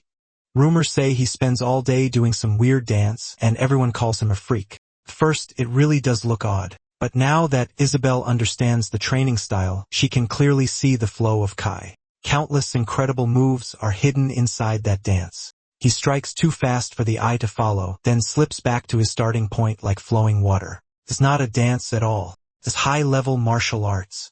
Nearby, a man drops to the floor. He gives up and begs his opponent to stop. That opponent stands over him. The elf says the human was far too weak, though saying that after the man's surrender is rude. The dark elf woman asks if this is really the warrior Liam-sun was praising. Embarrassed, the elf quietly disagrees with his master. As he goes to help his opponent up, he notices something unusual nearby. It's Fry, still moving through his strange form. The elf's eyes lock on to him. Isabelle realizes he's the same dark elf from outside the tower. He asks if Fry is a magic warrior. Fry shrugs and says he's a mage. The elf still doubts it, since those moves don't look like a normal mage's. He notes that Fry is human, and Fry simply tells him to call him Fry. The elf then introduces himself as Liam-sun. After that, he asks Fry to fight him. Fry is confused by the sudden request. Though Liam-sun says it isn't exactly a fight, he just can't remember the right word. His master helps him out and says he means a duel. Soon, all four stand together in the middle of the hall. The elf woman introduces herself as Camel and asks for the girl's name. She apologizes for the interruption, saying her companion is an annoying idiot. The two start arguing in Elvish, and Isabelle can't follow a word. Fry doesn't mind. He says he's ready to duel. Liam-sun is surprised a human can speak Elvish. This guy really is interesting. Then he says it would be even more interesting to see an elf learn human magic. It sounds just like something the elf elders would say. People gather as they realize a new duel is about to start. The dark elf gets into position. His movements are strange and complex. He moves in on Fry. He kicks in from the left, but Fry blocks it, shocking him. Liam-sun attacks from every angle, using speed to break through. These were silent shadow steps, all built on footwork. He tries again to reach Fry and gets blocked again. Then Fry starts those dance-like moves and knocks Liam-sun down with one strike. But the elf catches himself on the ground. Frey's style feels more like a wild beast than a person. The duel keeps getting better, and neither side is done yet. They jump up and try to hit each other in the air. The crowd watches in shock. The elves can't believe this white-haired human can match Liam-sun, their next leader. Fry slashes the air with sharp hand strikes. Liam's son throws another kick, but the two crash together mid-air. They land crouched and breathing hard, staring each other down. The elf master decides Fry isn't a true magic warrior. His build says otherwise. Still, she can't figure out how someone that slim blocked all of Liamson's attacks. Frustrated, Liam's son shouts at Fry and rushes in for a final blow. The exchanges grow even harsher. Watching closely, Camille is amazed by Frey's perfect mana control. She tells them to stop. Out of breath, the two praise each other. Fry says that in a bare-handed fight at night, Liam's son would likely be stronger than him. He also points out that Liam's son isn't used to close combat. The elf smiles and suddenly bursts out laughing. Then he asks how long Fry plans to stay at the magic tower. Isabelle hands Fry a plans to stay at the magic tower. Isabelle hands Fry a towel, and he says he'll be there about 6 months. Hearing that, Liam's son says he's glad. Camille is still curious about this human, and as she moves, her earring comes into view. She instantly notices Frey's powerful item. Fry sees that she cuts herself off mid-sentence. Instead, she asks why he came to the third magic tower. He says the tower had better books for what he needed. He wants to make a magic elixir. The others are shocked that the weird dancer is talking with the elves' leader. But Fry says none of the books he checked had the answer, so the elf offers him access to magical books. To read first-degree books, he need to pass the reading test and earn approval from 3 landmasters. Interested, Fry asks when he can take it. The earliest chance is tomorrow. The next day, the main hall is packed. Fry draws plenty of attention after people hear he fought a dark elf evenly. They also wonder why a magic warrior is taking the test, then someone calls out and they turn. Camille and Liam's son are there too. They brought friends along because they were bored, and once this was done, Liam's son wanted a rematch. The doors open and the 3 masters walk in. These are the landmasters of the tower. The one in the center is Michael, a very important man. The first test starts. They have to make a sphere of energy, so everyone begins showing what they can do. In the second part, they must compress it. Everyone carefully follows the instructions. First, the test looks easy. Then Master Michael pulls something from his sleeve. It's a small blue sphere. He says they'll pass only if they can compress theirs smaller than that. But getting it down to marble size is incredibly hard. Time passes and many contestants fail and get eliminated. One man strains to shrink his sphere, but he fails like the rest. It was just too small to reach. Isabelle tries with all her strength to match the size. Then Master Michael announces that she passed. Exhausted, she finally relaxes. Next, Michael looks at someone else. That sphere is about as small as it can get. The Dark Elves don't need more testing. They already have permission to read the magic books. Then someone questions another student. Frank had reached an unbelievable level, but the man beside him thought he'd quit. When he speaks to Master Michael, the man is stunned. Your eyes can fool you. Mana has to be sensed. Frank had compressed his sphere until it was invisible. Michael is impressed by that control.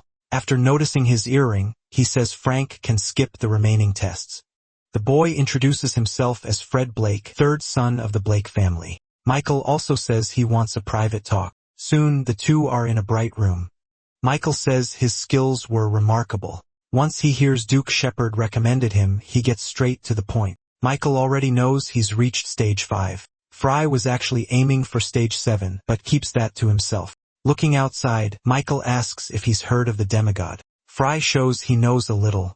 Michael says traces of the demigod were recently found in Uxiano, along with signs of apostles. These apostles were chosen by the demigod, gifted with divine power, and called themselves apostles. Now fanatics all over the world are gathering to go there. Fry is surprised. Nothing like this existed 4,000 years ago. Luciano falls under Master Michael's rule along with the Honorable Lucas. At this rate, villages and cities could be destroyed very soon, so they need to investigate. Michael asks Fred to join them, and he accepts right away. Michael finds that response a little strange but also interesting. It was a dangerous mission, so maybe he should have taken more time to think. Fry only wants to know why he was chosen. Michael lowers his sleeve and shows him a relic of Iris. He says he's part of the Peace Founder bracelets. After the master of the Truman Rings circle was killed by the demigod, things fell deeper into chaos. The Dark Elves at the tower were reinforcements from the Black Teeth. That's why Michael recognized him. A young man wearing typhoon earrings was hard to miss. Touching them, Fry realizes that item somehow became famous. After some preparation time, he was able to steady the energy of the frozen river. Then Michael asks why he wants to read the magic books. Fry says he wants to make an elixir, so he needs to study alchemy. The old man is impressed and says books aren't what he needs. He should ask a certain woman. Confused, Fry follows the clue anyway. He knocks on a door and waits. When the girl appears, he introduces himself and says Lord Michael sent him. This is Professor Adelia, a genius from Westrod Academy. Inside, Fry notices her way of living is pretty extreme. From her chair, she tells him to sit wherever he wants. As he looks around, he spots all kinds of study tools. Tired and busy, she tells him to explain what he wants in 5 words. Fry focuses and turns to her. He says he wants to make a mana potion, and she's impressed by how fast he answered. Now she's curious what kind of potion it is, so he hands her a vial. She studies it at once. The mana inside is unbelievably dense. Trey starts to explain, but stops halfway. Annoyed, the professor tells him to use more words. He explains it's the heart of a 1,000-year-old dragon, with mana around 100,000. He wants to turn it into an elixir. It's crazy, but her eyes light up. She says the method is hard because of the ingredients. He'll need something almost impossible to find, a phoenix feather. Fry immediately sets one on her desk and asks if she needs anything else. Stunned, she says it's her first time seeing one. Then she asks him to compress an energy sphere to grape size. Fry does it with ease. He quickly compresses the sphere, and not long after, the two begin their experiments. Adelia starts wondering who this new partner really is. She guesses he's from the Blake family. She doesn't know the name Fry, but she knows his brothers. Even if some of his knowledge is old, his grasp of alchemy and mana control is amazing. With skills like that, she can't believe she's never heard of him. Adelia suddenly grabs him by the collar. Her face makes it look like she's about to confess something terrible, but instead she begs him to be her assistant. She even offers great pay, but he turns her down. So she promises to teach him secret production methods. No one else knows. Then she starts thinking of other ways to win him over. Sitting on the floor, she gets caught on another question. She doesn't get why he keeps calling her professor. Fry says he's a student from Westrod Academy. That makes her consider blackmailing him with grades and his school future to force him into helping. But before she can try, Fry says he dropped out of school. He also learns she knows something about making golems. Still on the floor, she asks if he wants to learn. Fry guesses a mana core of 1 million might be enough to create one. She shrugs and says that's absurd and shows little interest. A core like that shouldn't even exist. Controlling it would be nearly impossible, and a golem would need legendary minerals plus a huge number of steps. Hearing that, Fry falls deep into thought. He remembers Schweitzer's request to finish the amnesty. That made Schweitzer's task even harder than he first thought. The professor starts wondering if he really might have a mana core worth 1 million. She just smiles and says nothing. Then she flatly says that's impossible. The dark elf looks exhausted. His opponent sends him flying. After hitting the ground, he admits he lost but still claims it was pure luck. Then they hear applause and praise. Nearby, Isabelle is teaching the elves how to compress energy.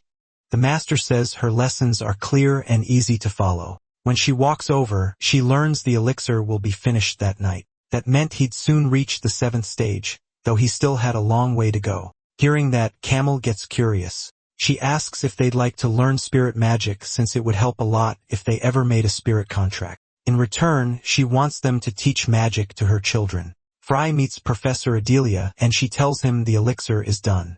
Even so, she's uneasy about letting him drink it and urges him to change his mind while he still can. The elixir's quality is incredible. Its mana is twice as strong as normal, and if he drinks too much, his bones could melt. Fry thinks that sounds perfect. Adelia is speechless. With a shrug, she says it's his choice and tells him not to come haunting her. After he dies, to thank her, he gives her a gift, the Ides necklace. She immediately starts scolding him. She assumes he's trying to flirt with her, but he calmly explains the necklace will improve her focus and concentration. She still sticks to her idea. Fry is left speechless and decides he'll never understand women. The window is boarded shut. Inside his room, Fry grips his bag. He takes out several stones, then throws them around the room. A layer of energy spreads, turning the whole place cold. Mist escapes his mouth with each breath. He steadies himself and begins to meditate. Then he opens the flask and drinks the elixir in one go. His eyes start glowing with fierce energy. Everything around him begins to change. At the same time, the elf girl asks Isabelle about the 7th stage. She says they only recently started learning human magic, so that system is still new to them. She wants to know if human stages are like their own ranks or classes. Isabelle explains that someone in the 7th stage is called an archmage or great mage and would be treated like a count, honored greatly and recorded on the imperial tablet. The master asks if Frey's goal is just success or becoming a count, but the girl shakes her head because Frey said this was only the start. His real goal is far beyond strength or fame. Then one word is said out loud, demigod. Meanwhile, the potion makes Frey absorb all the energy in the room. He wants to take the world back from the demigods. After drinking the elixir, he realizes he's reached the 7th stage. Later, they arrive under a sky filled with mist. Holbridge was where the apostles had been found. The girl looks around and feels how strange the place is. It has a dark, threatening air. Her companion says it's divine power, but she doesn't really understand. Frey hasn't felt that presence in a long time. The sickening feeling almost makes him throw up. Then he asks the master something he's been wondering. How strong are the humans personally chosen by the demigods? The village had fewer than 500 people, and it lived on its own without dealing with nearby towns. It was the perfect place for apostles to work in secret. The master warns that this mission will be dangerous and asks if the girl can handle it, but Frey knows Isabelle can protect herself just fine. As she watches the area, she spots someone coming. The man asks why the Lord Mage of the Magic Tower would come to a place like this. He is Hullbridge's mayor, Millad. Michael says he has a few questions. He asks if anything changed recently, anything at all, even some small habit or strange feeling. But the mayor says this is only a small village where every day is the same. The old man nods at that answer, then asks where all the villagers are. The streets are empty, like the village was abandoned. The mayor says today is different because everyone is in the nearby forest. That answer makes them realize he's hiding something. He nervously insists he isn't lying. Frey calls for the dark elf, Lamson, and orders him to search the area. The master is surprised that the arrogant elf obeys Frey so easily. Lamson quickly checks the whole village. Without anyone noticing, he returns and reports that no one is there. He also found blood trails everywhere. Right then, the mayor changes into a dangerous creature. Everyone instantly goes on guard. These were servants of a demigod sent to kill them all. Their first target was the mage. The monsters rushed straight at the old man, but Isabelle moved faster and pulled him out of danger. She unleashed her power and raised a pillar of fire, burning one of the creatures to ashes. Her flames were stronger than the monsters, just not enough to wipe them all out at once. So Frey jumped in and split one enemy's head with an aerial slash, then he fired slashes in every direction. One beast was stunned that Frey killed its ally so easily and tried to run, but the dark elf was already beside it. He cut its legs, sending it crashing to the ground. Frey walks up and plants his foot on its chest. He demands to know everything it knows, but the monster claims it knows nothing. Frey doesn't want to waste time, so Master Campbell steps in. She's about to use spirit magic. She starts speaking in an unknown language, calling on the spirits for help. A small spirit appears. It's a shadow spirit named Dark Gorin, perfect for pulling information out of people. The spirit moves at once. The master orders it to control the creature's mind. It leaps onto the monster and enters through its mouth. Compared to this, torture looked merciful. The master laughs. She clearly loves that spirit. Watching this, Michael decides it's best not to make dark elves your enemies. They ask where the villagers are, and the monster answers that they're all now. They need to know why this happened. It says the villagers were used as sacrifices, though it doesn't know for what exactly. The sacrifices were used to make monsters and awaken the apostles' power. Then its eyes flash red. Realizing something is wrong, everyone tries to protect themselves. A huge explosion tears through the village. The master shields his eyes, and the elves use their powers to defend themselves. Frey's earring suddenly reacts and forms a strong barrier. Camel says the monster had been brainwashed to self-destruct. The situation is bad, so they decide to fall back.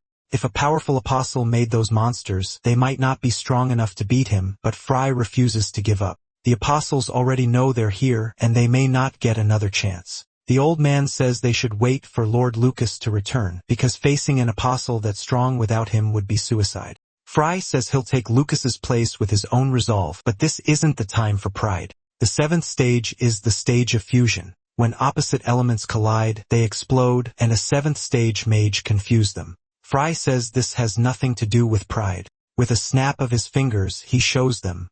2 beams rise straight from the ground. The master can't believe what he's doing, but Fry keeps going and brings his hands together. He's trying to merge the 2 elements, something someone like him shouldn't be able to do. Even while scolding him, the master is amazed that he fused such massive spells. He asks if Fry is really still only in the 7th stage, but Fry says no and repeats that he'll replace Lord Lucas. That night, a voice calls Fry over to look at something. Camel is kneeling beside a body. The victim didn't die from fire. It was electricity. That means the apostle serves the demigod of lightning. A human using a demigod's power is a serious problem. Still, the elder says apostles aren't entirely bad for humans. The first apostle was subdued in Casca, and something unexpected happened then. The demigod controlling that apostle disappeared. It wasn't common, and no one knew why. But if an apostle dies, the demigod tied to them can be affected too. For 1,000 years ago, apostles didn't exist. So Fry wonders what changed among the demigods since then. As they keep moving through the area, they can't sense any life in the forest. It feels completely dead. Trees, animals, even insects, nothing has life left. Camel is horrified that nature has been drained so completely. Someone touches the ground with 2 fingers, and Isabelle says the whole forest feels like a trap sealed by a powerful barrier. Trey suggests destroying everything, but if they start a fire, nearby villages could be hit too. Camel agrees. Even then, breaking a barrier this complex would take at least 2 days. Fry touches the trees and feels nothing. He studied the barrier, looking for a way to break it, but there was no time to waste, so he chose action over thinking too long. While the elves covered him, Fry checked the barrier and finished almost at once. He told everyone to stay behind him, then called on his wind magic, forming a huge whirlwind. It slammed into every tree at once, blasting debris everywhere. In a single strike, he cleared the whole area. Master Michael stared in shock at what the boy had done. This wasn't power you'd expect from someone barely 20. He quietly felt it might be time for the next generation to take over. Then he looked ahead and noticed something emerging with divine energy, like an apostle. The old man tensed up, then slowly recognized the figure coming closer. He could hardly believe it. The one stepping forward was the Honorable Lucas. Everything suddenly became confusing. The truth was Lucas had become an apostle. He scolded Michael for not waiting a little longer, but the old man could only think there had to be some mistake. Lucas simply wondered what should be done now. He lifted a finger and began a spell. He meant to end Michael's life and fired at him, but Fry blocked it. Lucas was startled that his attack had failed. Even so, the old man collapsed. He still couldn't accept that a circle executive had fallen this far, but this man was no longer the Lucas he once knew. Fry demanded to know why the circle had betrayed everyone. Lucas dodged the question and only told him to show respect. Then he said he had come to understand true power. To him, humans were nothing but insects, no matter how hard they fought. That brought back one of Frey's memories. Furious, he snapped that humans were not insects. A strange energy rose from him, fueled by rage. Isabelle had never seen him this emotional. Lucas claimed he hadn't surrendered. He had simply accepted the demigod's strength. He said the other circle members also understood how vast that power was. But people still forced themselves forward through fear, risking their lives and refusing to give up to protect the ones they loved. That was humanity's true courage, and Lucas had thrown it away. Frey's fury exploded, and his spell power burst out. Even shaken, the old man called it ignorance. Everyone knew another battle was starting. Lucas could cast with a single finger and no chant. That was an apostle's power, far beyond normal magic. That pure lightning wasn't something magic alone could make. It came from a demigod. With that gift, he had gone beyond the 7 stages. Lightning flashed overhead, and storm clouds gathered. This wasn't human power. It was the demigods. The elf asked what they should do next. Fry ordered them to split up. Liam's son would stay in front and protect the others. Camel would back him up with magic. Lord Mickle would stay behind and block the enemy's divine power. Then Fry turned to Isabelle and pulled his loyal friend into a silent hug. He whispered something in her ear and it left her stunned. He turned away. There was no time to argue. Any complaints would have to wait until they survived. Fry braced himself for the fight. The front line charged Lucas. He answered with one-handed magic, sending beams out like flowing water. The elf moved first and dodged them. But when he tried to strike back, Lucas raised a shield. A burst of light flashed and the elf was blasted away. Near Fry, the others ready for the next move. Fry leaped at Lucas and cast Blazing Earth. Master Mikkel watched in horror. The ground split apart, showing how terrifying Frey's power really was. He began to wonder who this boy truly was. Fry was fighting to kill. He rushed forward across the broken ground, while Lucas defended, telling him not to waste his strength. No matter how strong he was, he couldn't break through the lightning barrier. That was the demigod's pure power. Fry wasn't shaken. He used flame impact to close the gap, then followed with piercing ice. Still, it seemed pointless. Nothing could touch Lucas. The situation was getting desperate. Their plan had been for Fry to attack while the others distracted Lucas, but now every attack was centered on Fry. Camel worried he couldn't keep this up much longer, but Isabelle said things were still on track. Lucas was trying to measure Frey's strength, so if the others split off, he'd think they were just bait. The storm cloud was feeding him endless power. As long as it stayed, he couldn't be beaten, so the real goal was to destroy the cloud. Fry was the bait, and Isabelle had to join Camel and Lord Mikkel. He had trusted her with his life. Now it was time to move. She told Michael and Camel to gather as much mana as they could. The battle would be decided by them. Meanwhile, Fry kept attacking. He fired off spell after spell, but Lucas stayed protected behind his barrier. None of it left even a scratch. Even so, Lucas knew Fry had surpassed the 7th stage. Since the boy looked under 20, Lucas decided he had to kill him now before he became a bigger threat. Fry launched a fireball next. He knew his attacks weren't working, but he kept going. Then Lucas realized why Fry was blocking his view. That let him spot the other 3 aiming for the cloud, and he moved to stop them. Isabelle saw at once that he'd figured it out. A spell struck all 3 of them and Fry shouted a warning, but they were already down, barely able to move. Lucas formed an energy sphere to finish them off. Their plan was falling apart because he had seen through it. It almost seemed too late to win. Then Liam's son jumped in and stopped Lucas from casting the final blow. Fry called out in alarm for his friend. The dark elf held on as long as he could, while Lucas raised his barrier again. Fry ran to check on the others, but they told him they were fine and to focus on Lucas. They still had to destroy that cloud. Liam's son kept up the fierce fight until Lucas knocked him back. Lucas was getting angrier by the second. He hit Liam's son with a heavy spell, then seized him by the throat. He couldn't understand why they kept fighting when they couldn't win. He said he'd grant the elf's wish and kill him. No one here would leave alive. But Liam's son quietly caught his staff with his feet and jabbed Lucas in the chest, drawing blood. The barrier threw him away, yet he saw the wound he'd made, even if it seemed like it changed nothing. Lucas stepped closer, saying nothing could beat him. Then a strange force rose from the ground and made him turn. The mana gathering there was enormous, beyond what should be possible. Fry knew this wasn't the time to hold back. He would use everything he had to protect the others.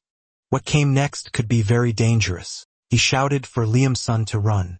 The elf retreated at once and a massive blast of fire rushed at Lucas, burning through everything in its path. Flames spread across the area. Frey's power was overwhelming, but he realized he had spent all his mana.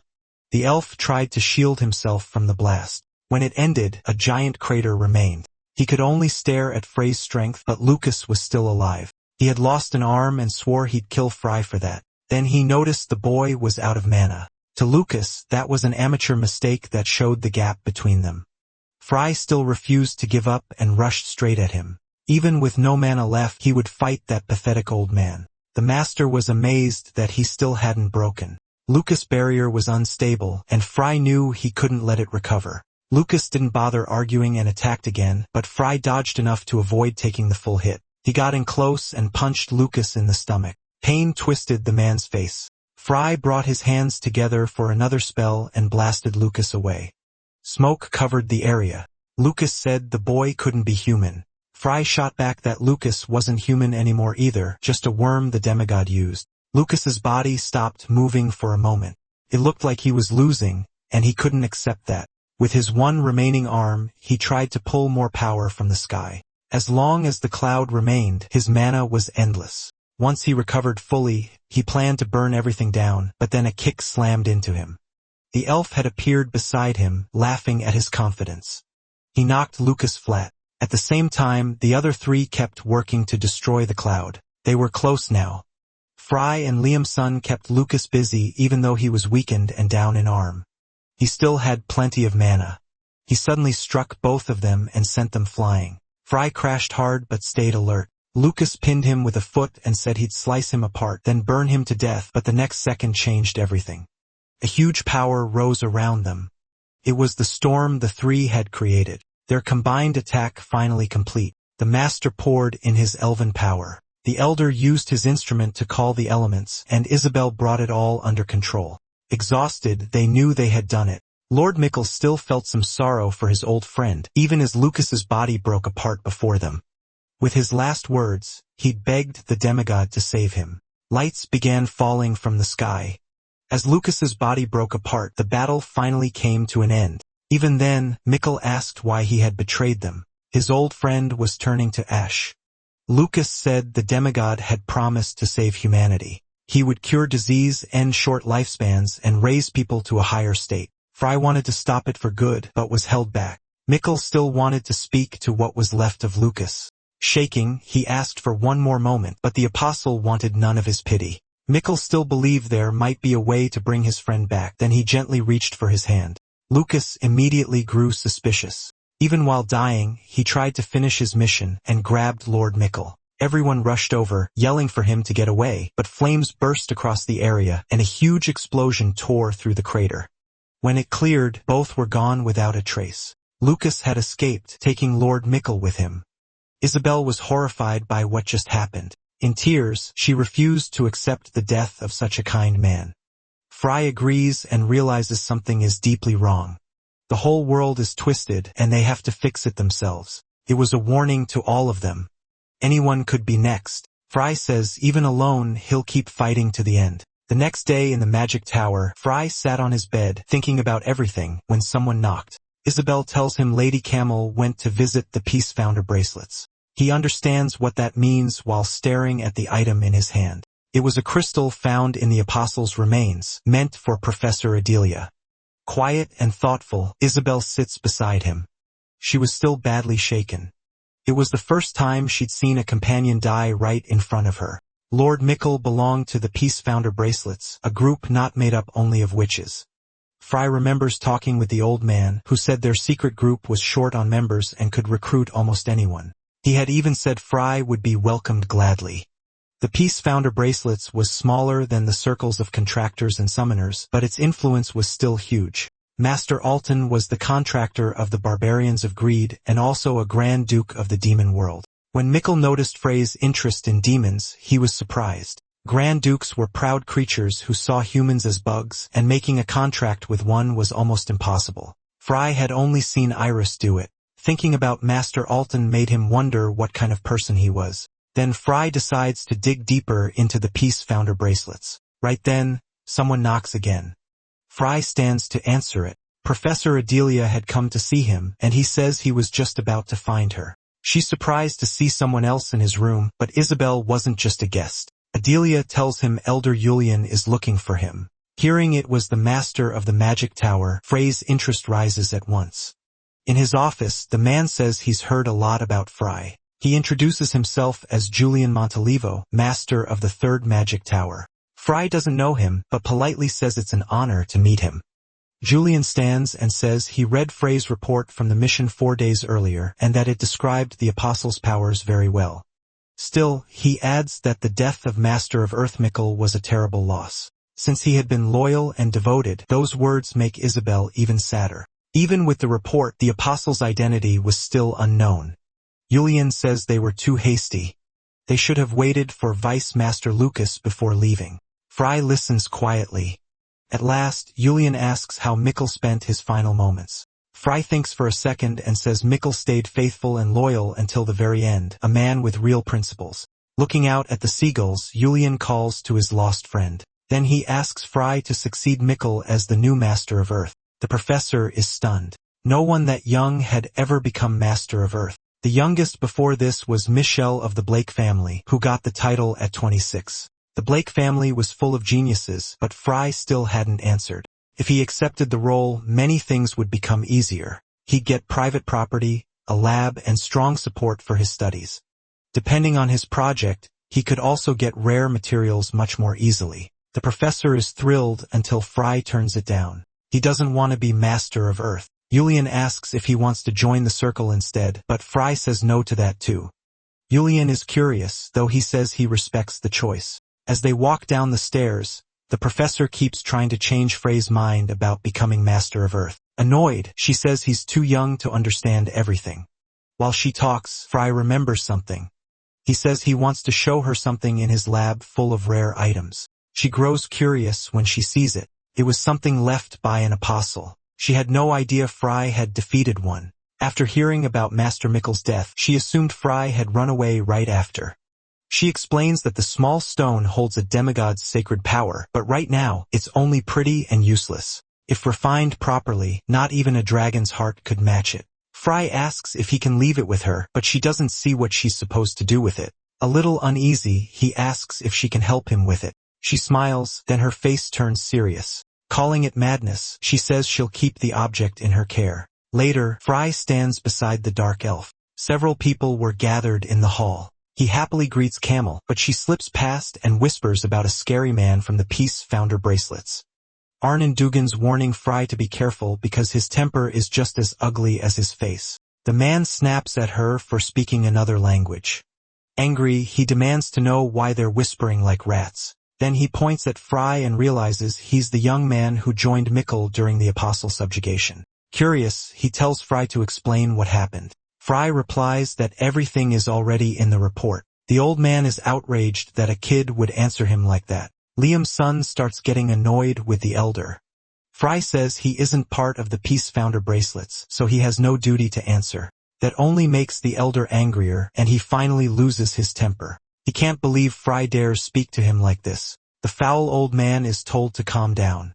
No one wants to repeat themselves, so he forces himself to settle down. Then another man steps forward, lowers his hood, and Fry recognizes him after a long time. Without emotion, Fry says, "It's been a while too."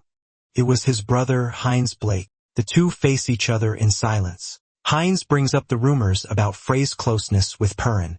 He says Fry seems very different now, and those changes prove the Blake blood is in him after all. Fry doesn't really get what he means. Heinz Blake was the second son of the Blake family, the middle brother who had helped Shepard confirm Frey's identity. Fry still couldn't tell what Heinz really wanted. Heinz apologizes for the old man's outburst earlier. Then he says someone from the family will likely come and warns Fry to reject them. The Blakes were in danger wherever they went. Fry remembers that Isaka Blake was the one who first contacted the demigod. Getting to the point, he asks what Heinz wants. Heinz glances aside. Fry can't understand why he's suddenly acting like an older brother when he never treated him like a real person before. Heinz couldn't feel Frey's contempt, but Fry still had those memories, and this man was one reason Fry had once lost hope. It felt disgusting to see him act like a brother. Only now, after Fry became important, Heinz answers in just a few words. He says he doesn't regret what he did before and wishes Fry had never learned magic. That only leaves Fry more confused. As he walks away, Heinz only warns him not to trust the circle too much. Fry tells him to wait, but an old bearded man appears instead. It was Alexandro, the Blake family's butler. Even after Heinz's warning, Fry didn't expect someone from the family so soon. He remembers Heinz saying Shepard had talked about their father. The conversation starts awkwardly while the butler studies him in silence. Aside from growing up, Fry seemed unchanged, and the butler wonders if the rumors about his ties to Perrin and Jun are false. Turning away, the man says the master has summoned him and he must return to the estate, but Fry refuses to go. He says he has important work and can't see his father now. The butler is shocked that he would ignore the master's order. Fry firmly repeats that his duties can't wait, so the butler concludes he really has changed. He leaves, saying they'll be waiting at the estate. After that, Fry keeps up his usual act, then drops it once the butler is out of sight. He reaches for one of the vials, and a voice comments that it was hard to make. The professor explains that electricity is the hardest element to process, and it cost her hundreds of gold. Of course, she'd be paid back for the work. She proudly says she never took a single coin from a student. In return, she offers him an assistant job, but he still says no. He knew it was an elixir, but not what it was for. It was actually condensed electrical energy. If opened carelessly, it could be dangerous. Still, the professor has a feeling Fry will find a use for it later. Back in his room, he meditates for a while, then he uncaps a vial and drinks all of it. The energy starts spreading through the room. Soon it covers his whole body. He keeps meditating while the particles drift around him. With his eyes shut, he focuses only on that energy. His control had grown so much that almost his entire body could now store mana. When night comes, Fry calls Isabelle over. Then a tiny cat-like creature appears. Before long, Isabelle is charmed by it. She says it's so cute, her heart almost stopped. This little thing was darkening. A shadow spirit. She can't believe Fry made a contract with it so fast. No one would expect a shadow spirit to look like that, so adorable. Because of that, Isabelle decides to learn shadow spirit techniques as quickly as she can.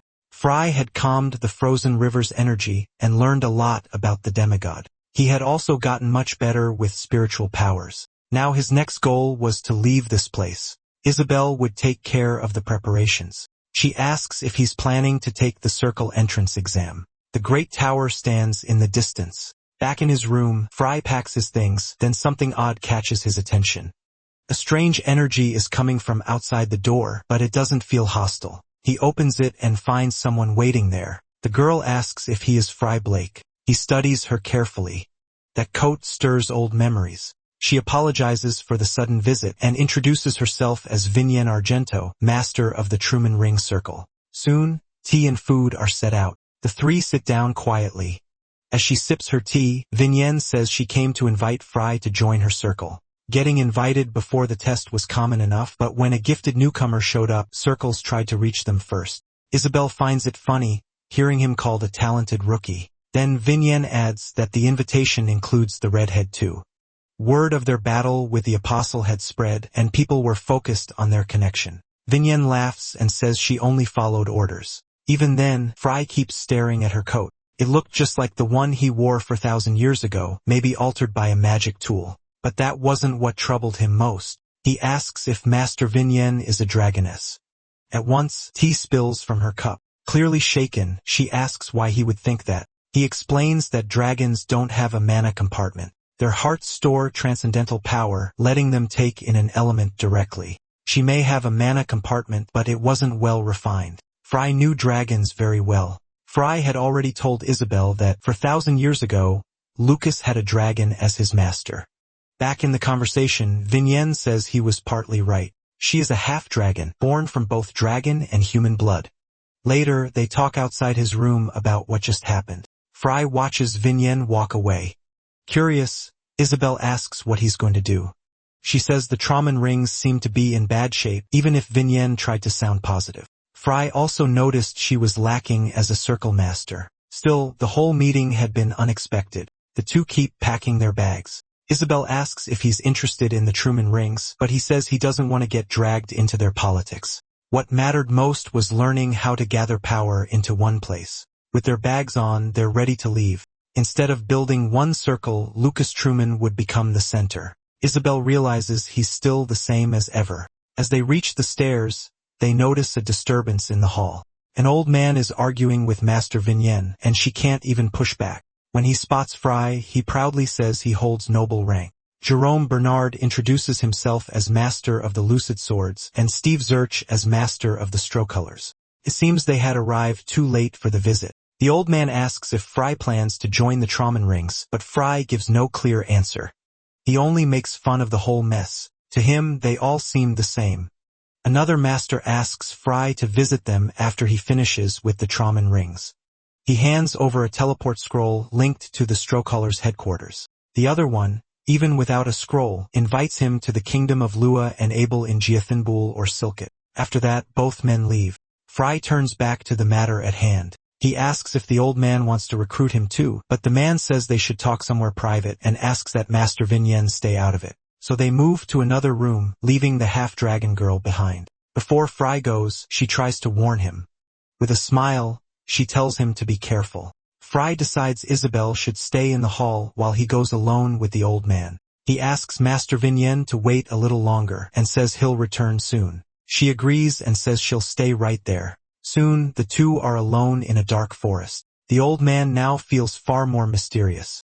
It was a strange place for recruitment, and he admits he was never planning to recruit a fraud like Fry anyway. Fry laughs and asks what he really wants. The man turns and asks how he managed to defeat an apostle.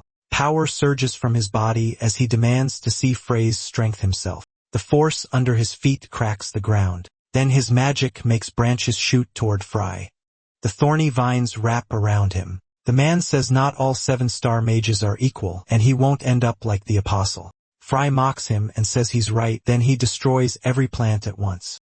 He had infused his mana with attributes, and his spell shattered the thorns. Dronzer had no right to call himself a 7-star mage. He only had raw mana and nothing else. Without even moving a finger, Frey's power was overwhelming. Angry, the old man prepares another spell. He sends out waves of fire and starts forming a circle in front of him, but it gets cancelled before it's finished. This was much harder than blocking flying blades. Ice locks around his feet, then spreads over his whole body. He had lost and had nowhere to escape. Still, Fry doesn't plan to kill him. Instead, he gives him a test. By morning, the ice will kill him unless he can melt it himself. If he's truly a 7-star mage, the old man, furious, refuses to be tested by some rude kid. Fry doesn't react at all. The feeling unsettles the old man. He couldn't understand how someone so defiant could still carry such dignity. He says Fry will have to kill him. Without changing his tone, Fry says that's the only advice he'll give. Then he turns away, trusting the old man to survive. Meanwhile, the girls wait for him. They're relieved when Fry finally returns. He apologizes for making them wait. Isabelle asks if everything is all right, though what she really wants to know is what happened to Mr. Dronzer. Fry tells her not to worry. He won't die. Even if he can't break free, the ice will melt by tomorrow, which may be even more humiliating. Soup is poured into a bowl. It smells so good that Fry is instantly tempted. Vignien offers some to Isabelle too. She seems very used to camping, like it's part of her everyday life. Impressed by how fast she works, Fry asks for another serving. The former circle master was Orsil Argento, Vignien's father. Fry asks how he died, even though it's a rude thing to ask. Vignien silently stares into the fire, then explains that demigods have ranks, and the highest one is called the Lord. That title brings back a memory for Fry.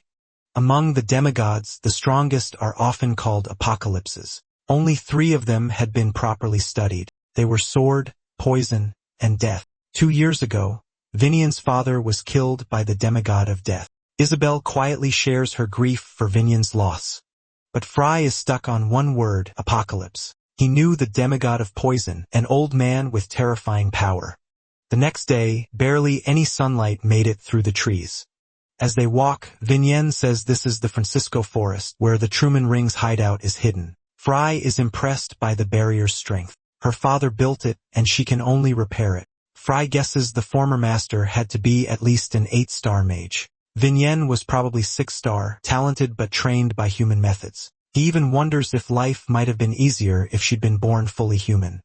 He catches himself thinking that and doesn't quite understand why he's being so harsh after all her effort. When they reach the village, they find the Truman Rings home. It looked far too poor for a Serpal hideout. Someone calls out to Master Vignien. The Honorable Ghislaine reports what happened while she was gone. He says they lost an artifact war to cursed beasts that looked like hyenas with basilisk tails. Fry and Isabelle listen closely. The Truman Rings were in serious trouble. When Ghislaine notices Fry, he apologizes for the poor welcome. This time, the stolen artifact was the Red Ring, one of the 7 rings made by Lucas. Nearby, a few people watch them arrive. They say Master Vignien wasn't around when they came to greet her. Apparently, they'd been meeting often lately. Since the girls looked buried in work, they offered to help, but things were so busy there wasn't even time for tea. Vignien looks clearly annoyed. She apologizes for the uncomfortable situation. An artifact war was a contest where a legendary artifact was put up as the prize. To Fry, gambling with artifacts seemed foolish, but it had started in desperate times as a way to build friendship between circles. The man says that way of thinking should have died out already. But because the war was called a way to build friendship, he couldn't refuse. The basilisk tail, a bunch of hyena-like bastards, had been hunting the Truman Rings artifacts now that the circle was weak. Even small and mid-sized circles were taking shots at them when they got the chance. The situation was clearly bad. Actually, it was worse than the rumors made it sound. They had less than a tenth of their old numbers, and the few gifted members were away on missions. Fry realizes all they've done is complain, even though they were the ones who invited him. Seeing his look, Isabelle asks him to check something out. It was a huge statue nearby. The figure held a book and a staff. The plaque said it was Lucas Truman. Fry walks over and gently touches it. Then someone asks if he's a fan of Sir Lucas. He turns and sees a boy coming over. Fry says he wouldn't call himself a fan. The boy introduces himself as PN, the fourth honorable of the Truman Rings.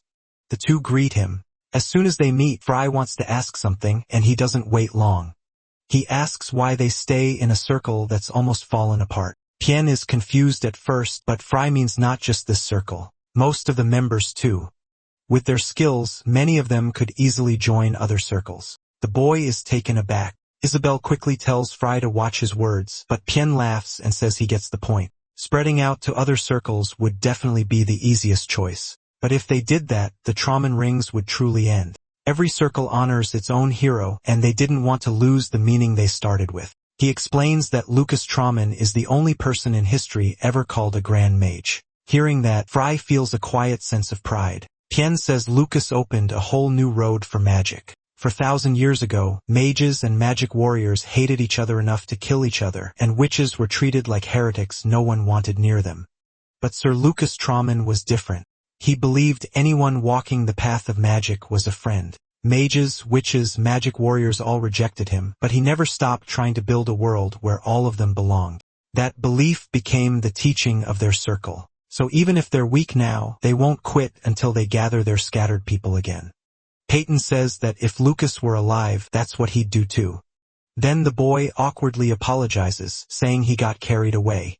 Fry stays silent, but his face shows pride. Isabelle likes the story too. In the end, Fry says Lucas would be happy to see successors like them. Only gets embarrassed and brushes it off. The pair greet 2 more people, then they leave for a place the circle members don't know.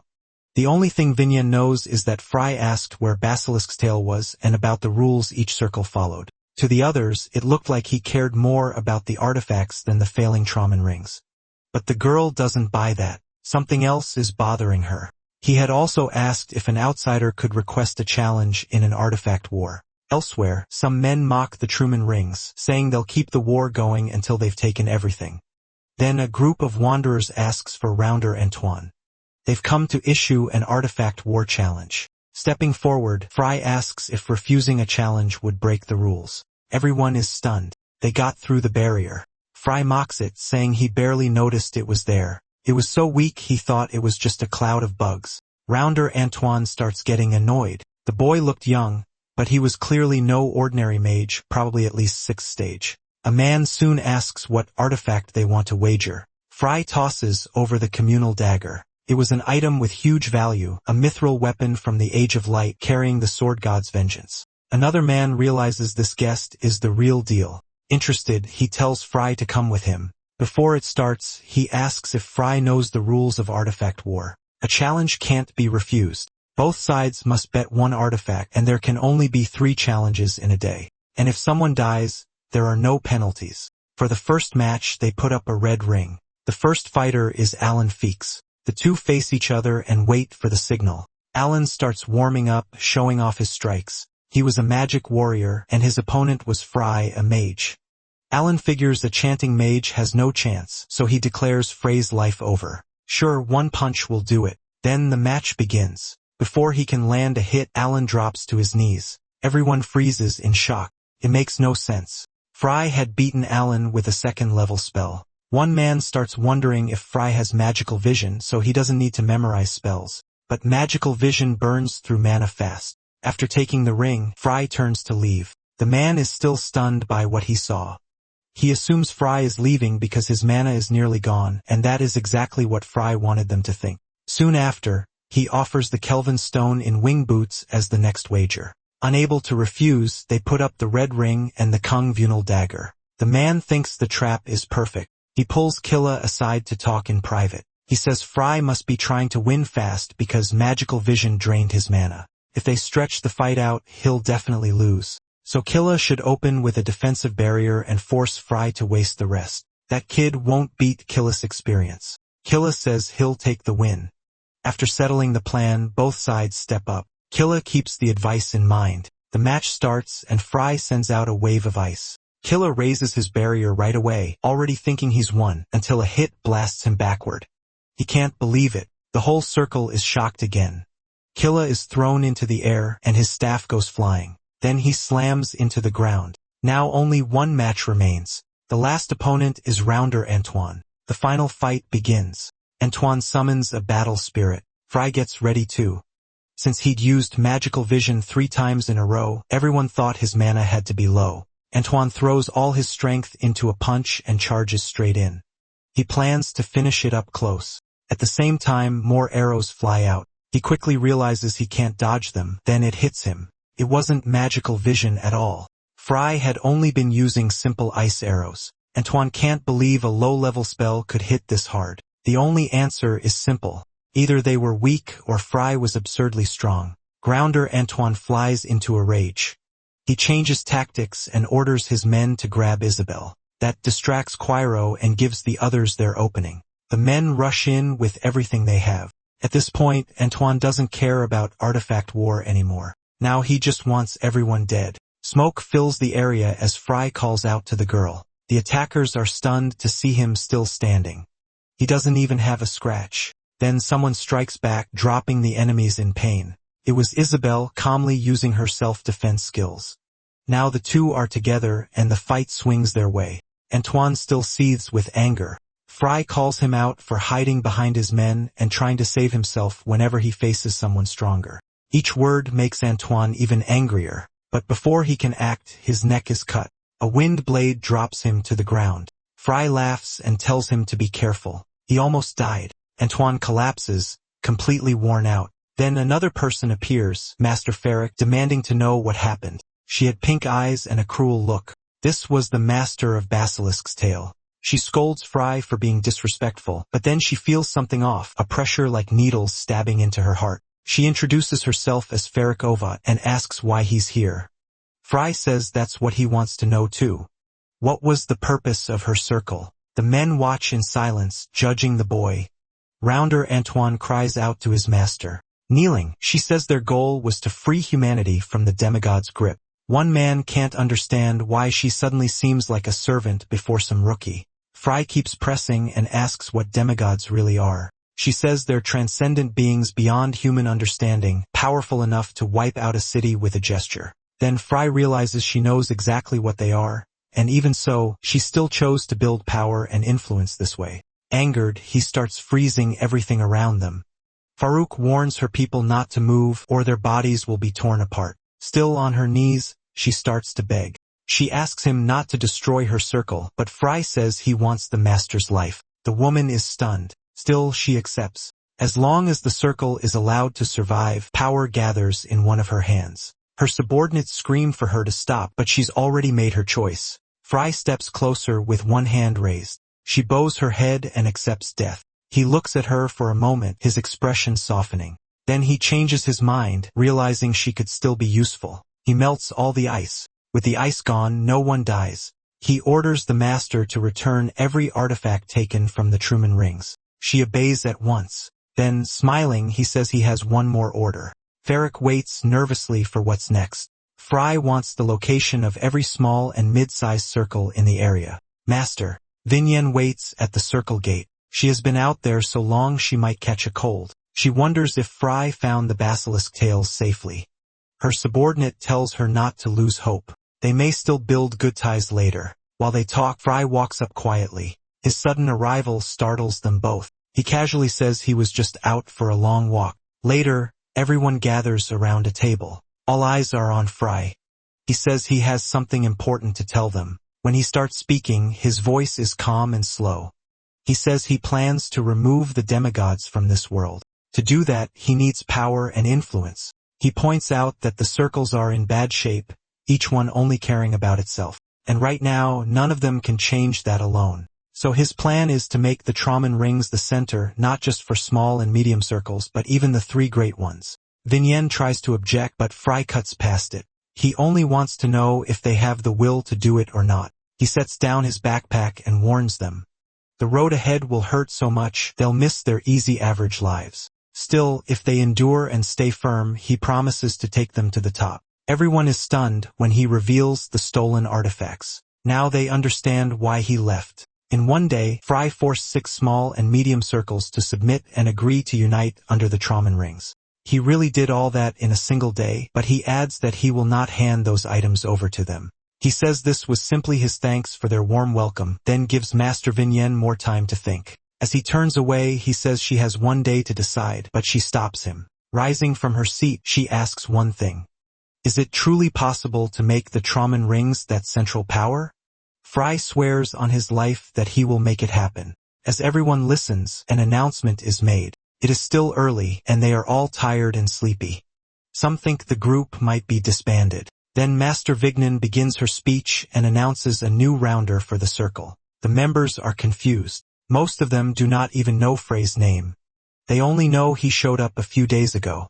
He introduces himself as Fry Blake and notices many are uneasy, seeing someone so young become a rounder again.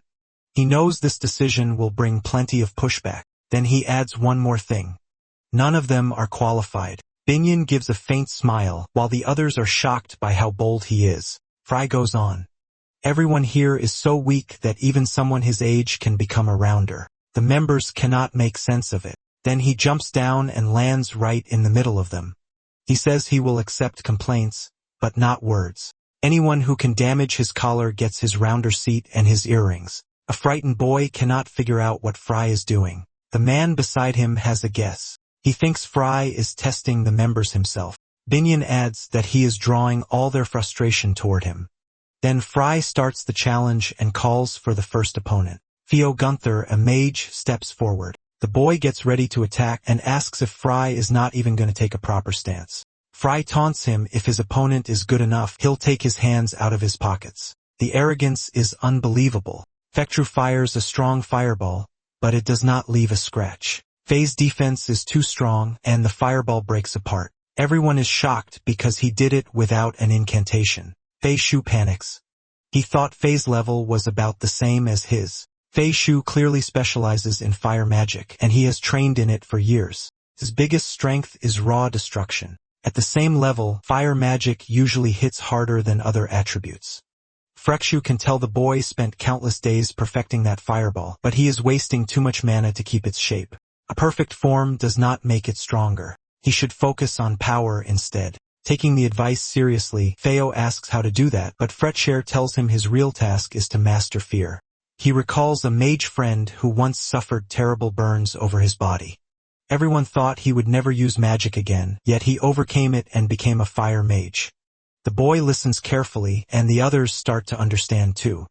That mage succeeded because he had truly experienced both sides of fire. The boy suddenly smiles wide. What matters is how he pictures it.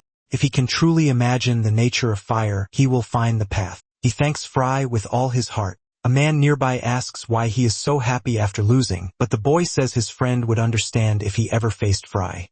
To him, it feels like a whole new world has opened, and he fully trusts the hero now. Next, a man in battle gear steps up. He raises his shield and sword, but before he can act, a strike bursts up from the ground and hits him.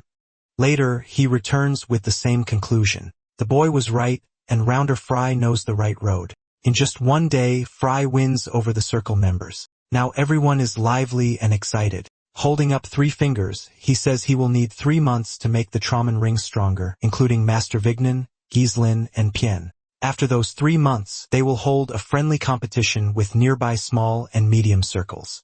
It will not be a war over artifacts, but a way to build better relations. Even so, they need to win as many matches as possible. To revive the circle, they first need enough victories that no other circle can complain. Payon says that sounds almost impossible, but Fry already warned them they are heading into hell. Elsewhere, Fry begins training Master Vinyen. She starts releasing her magic. Just as he suspected, she forced herself to make a mana compartment. She had believed magic was impossible without one. But dragons do not store mana that way.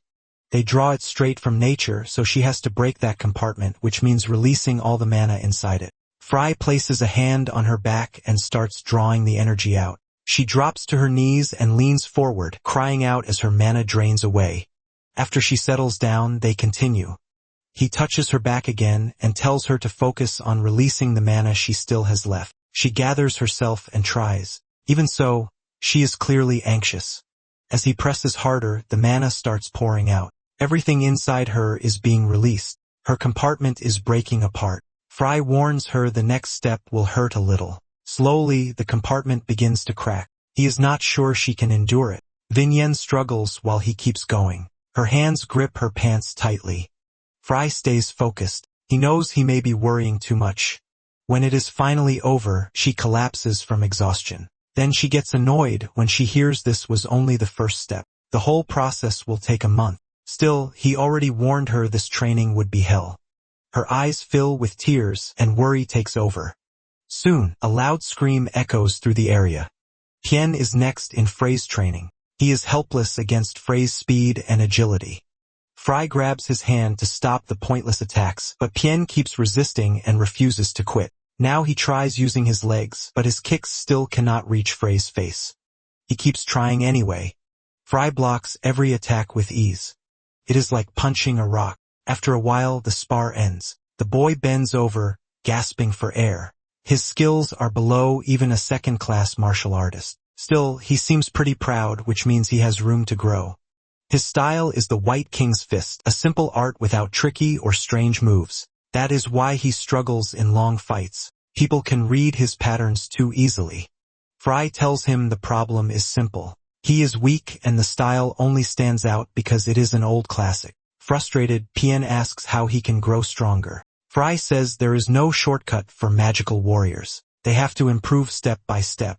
Lowers his head, thinking it will take a long time to become more skilled, but Fry says he can help him take those steps faster. Tears run down face. He ends up flat on the ground when water is splashed on him. He looks so drained it is like he has not slept at all. He begs Fry to just kill him, but more than half the training is still left. Later, two comrades stand in the forest. The Honorable Ghislain waits for orders from the new rounder.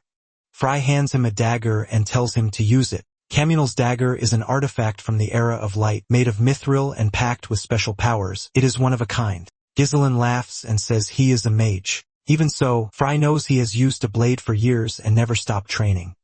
He figured that out from the calluses on the man's hands, the marks of long sword practice. His plan is to turn him into a magical swordsman. His magic level is only level 5, but with that dagger, he can go beyond it. Ghislain takes the weapon with care and curiosity. He says he will spend as long as needed learning to use it. Even if he lacks confidence, Fry tells him not to worry about that. He will teach him everything he knows and build up his confidence. By nightfall, Ghislain enters the room, barely able to stand. To him, it felt like pure hell. Panmun notices his friend came back, but he's too drained to even turn his head. A moment later, the other person drops to the floor too. Neither of them can move their arms or stand up. They can't even make it to the bathroom. Then Master Vinyen appears at the door, groaning about her stomach. She soon falls beside them. Now all three complain about the pain all over their bodies. Fry shows up excitedly announcing that evening training starts after a 5-minute meal break, but none of them move at all. Then a voice calls for Master Vinyen, saying he's back from his mission. The boy at the door stares in confusion at the scene. It was the Honorable Azak. Seeing them sprawled on the floor, he blurts out that Fry is a murderer. He pulls his sword and rushes to fight. He can't believe this happened while he was gone. He swings at Fry at once, but Fry blocks it and calmly asks his name. Azak is still furious. Sure, Fry attacked his friends. Then Professor Adelia recognizes Fry and Isabelle. Vinyen explains that Azak had been sent out on a mission for the Truman Rings. That helps Fry remember who Azak is. From the floor, the woman tells him to put his sword down. She introduces Fry Blake as the new router. With Isabelle Trisney as his assistant, the two are stunned that such young people hold those titles. Professor Adelia is especially angry. She refuses to believe Fry is really the router. Azak quickly apologizes, saying he didn't know who Fry was. Adelia still can't accept that he got such an important post. After thinking for a moment, Fry asks if she used to be part of the Truman Rings. Then he calls her Adelia and says she should speak to him more formally, now that he outranks her. She gets furious and tries to hit him, but Fry was only joking. Azak moves on to his report, saying he found clues about the heir to the king of magical warriors. In the end, he says he managed to track him down. Everyone leans in, wanting to hear more. Azak gets ready to explain the mission.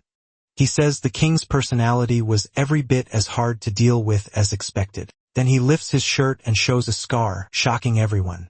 He explains that those people didn't care much about the circles and believed martial arts mattered more than anything else. He buttons his shirt back up. Fry turns to Isabelle and calls her over. He asks how long it would take to reach the Great Rhino's jungle. She says that using the southern route and the teleport stone at Freya, it would take under 4 days. That gives Freya a new idea. Freya was where the Blake estate, his family's main home, was located. Fry calls for Master Vinian and puts a hand on the table. He says he's going to meet the heir of the magical warriors. Still, everyone knows the trip will be dangerous. Curious, the half-dragon asks when he'll leave, but Fry is already heading out with Isabelle beside him. Azak notices how much trust Master Vinian puts in Fry. Later that night, under a huge moon, its light spills through the window. Fry stays silent, then finally calls out to his friend. But Isabelle already knows what he's going to say. He wants to make the trip alone. Now that the circle's base is set up, someone has to stay and make sure nothing goes wrong. She stands and walks over to him, saying she'll handle his duties so he can focus on the mission. Even so, she's close to tears. As she heads out, she asks him to send word now and then. And if anything happens, she'll come help right away. Fry laughs softly, realizing how much she's grown. After that small laugh, his eyes turn gentle. He thanks her for everything as she leaves in tears. With his pack over his shoulder, he says goodbye to the others, then he shuts the door and starts his journey. But at the exit, something strange stops him. All the honored ones are lined up in a corridor. They crowd around him, begging him to stay a little longer and not leave them behind. Fry thinks they're being way too dramatic. He pats Isabelle on the head and jokes that her bad temper will keep the men in line. That makes her give a small smile. Besides, he'll only be gone for a month. Everyone starts crying, remembering their friendly matches with nearby circles. Before leaving, Fry warns them not to lose a single fight. His subordinates answer that they've got it covered. He raises his fist and leaves, saying he can't wait to see them again. Elsewhere, remains lie inside a crater. Then a green eye opens. The phoenix's feathers had changed into a magical being, with human-like hands and long orange hair like living fire. The woman stands, struggling to keep her balance. Her goal is to rule over everything, to become mistress of the mountain range and keep it from being defiled by a Torkunda. Clinging to those words, she releases all the power she had stored up. With one jump, she shoots into the sky and races over the land. In Grad, life in the streets goes on as usual. Fry studies himself in a mirror. Energy rises from his hands, and he uses magic on his face. After a while, his appearance changes. Now he calls himself Kane Rickstone, a rank C mercenary. His cover is a 26-year-old from Tamago in the south, working as a 3-star mage. He needed this disguise to move through Fairly unnoticed. There were already rumors linking Isaka Blake to a demigod, so for now, Fry planned to stay away from his family. Using that disguise in the streets, he gets stopped by a guard who says his identity checks out. Fry thanks him with a smile and keeps going. Fry was Frey's hometown, and it still felt strangely familiar. In disguise, he heads into a business establishment. Inside, men are eating, drinking, and laughing. The bar is packed with every kind of person. He walks in with confidence, and people quickly notice the powerful mage. Some even think the Vulcan group is finally getting the respect it deserves. At the bar, a girl chews gum and asks if he's here to order a drink. Fry explains that the trip from Fillet to the jungle is long, so he wants to save time by taking a carriage. The problem is, he doesn't know any that go that deep. Azak had mentioned a group that trades with the elves every month, so Fry came disguised as a mercenary. Since they hire mercenaries as guards, he hands the girl his information and says he's here to accept the job. He wants to guard the escort heading to the Great Reynolds jungle. After checking his guild rank, she says the job requires at least rank B. Then she asks if he wants to take a test and rank up. She opens her book to schedule it, but Fry wants to do it right now. So she sets down her pen without writing anything. Telling him to follow her, she adds that the fee is 10 silver coins. The two head downstairs. As he walks, Fry keeps studying the place. The corridor below is huge and seems endless. A man is lounging in a chair, and when they enter, he asks why they're there. Smiling, the girl says the mercenary came for the test. Iron explains there are two ways to rank up, commission or demonstration. With the first, the evaluator gives you a mission and judges the result. The second is a public show of skill, and no one had passed it in the last 100 years. She warns that the judging is extremely strict. Without hesitating, Fry picks the demonstration test. She pops her gum and tells them to begin. The evaluator starts listening closely. His headache even eases when he realizes someone interesting showed up. The three stand at the test site. Fry asks if he'll be fighting both of them, but they tell him to attack the wall with magic instead. She explains that breaking it should be impossible because a 5-star mage layered it with barriers. Not even her drunk leader could smash that wall. That man was a rank, so if this kid really broke it, he might deserve a rank too. The two are stunned by what he says, then burst out laughing. Fry ignores that and asks Iron to step aside. Wishing him luck, she turns away. Fry gathers his power into a fireball. The moment she senses 5-star magic, she's shocked. He steadies his aim on the wall. The drunk shouts for Iron to get down. Then Fry fires with full force. Both of them dive to the floor. Smoke fills the area, and when it clears, a huge hole has been blasted through the wall. Seeing that, the leader approves him immediately. Fry is now officially a rank. The man is deeply impressed by him. He introduces himself as Donkey and asks if Fry already belongs to a mercenary group. But Fry says he only wants to join the caravan escort to the Great Rhino's jungle. Donkey finds that suspicious but says nothing and finishes the approval anyway.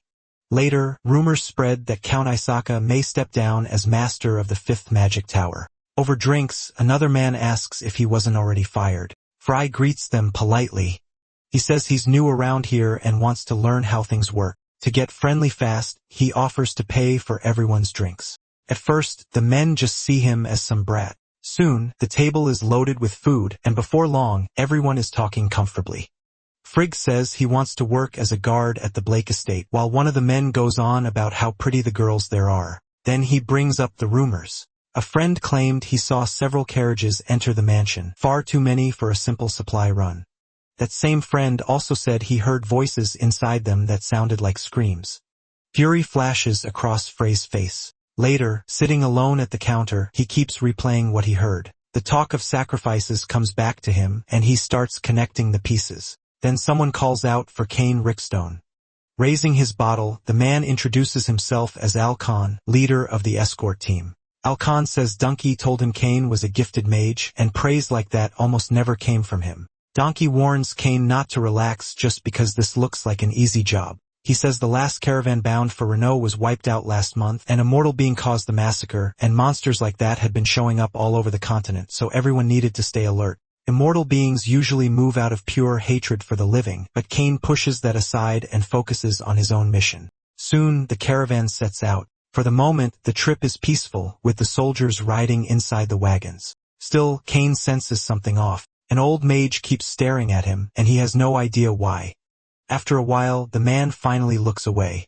Kane figures everyone here has their own story. Alcon asks how he's doing, and Kane says he's fine. The captain tells him to rest now because the real job starts once they reach the forest. Kane then asks about the man in the carriage. Alcon says his name is Syax, a 5-star mage and a rank mercenary. Around here, people call him Rookie Syax. Later, they stop at the cabins to rest. Kane sits there, lost in thought. While eating, someone calls to him.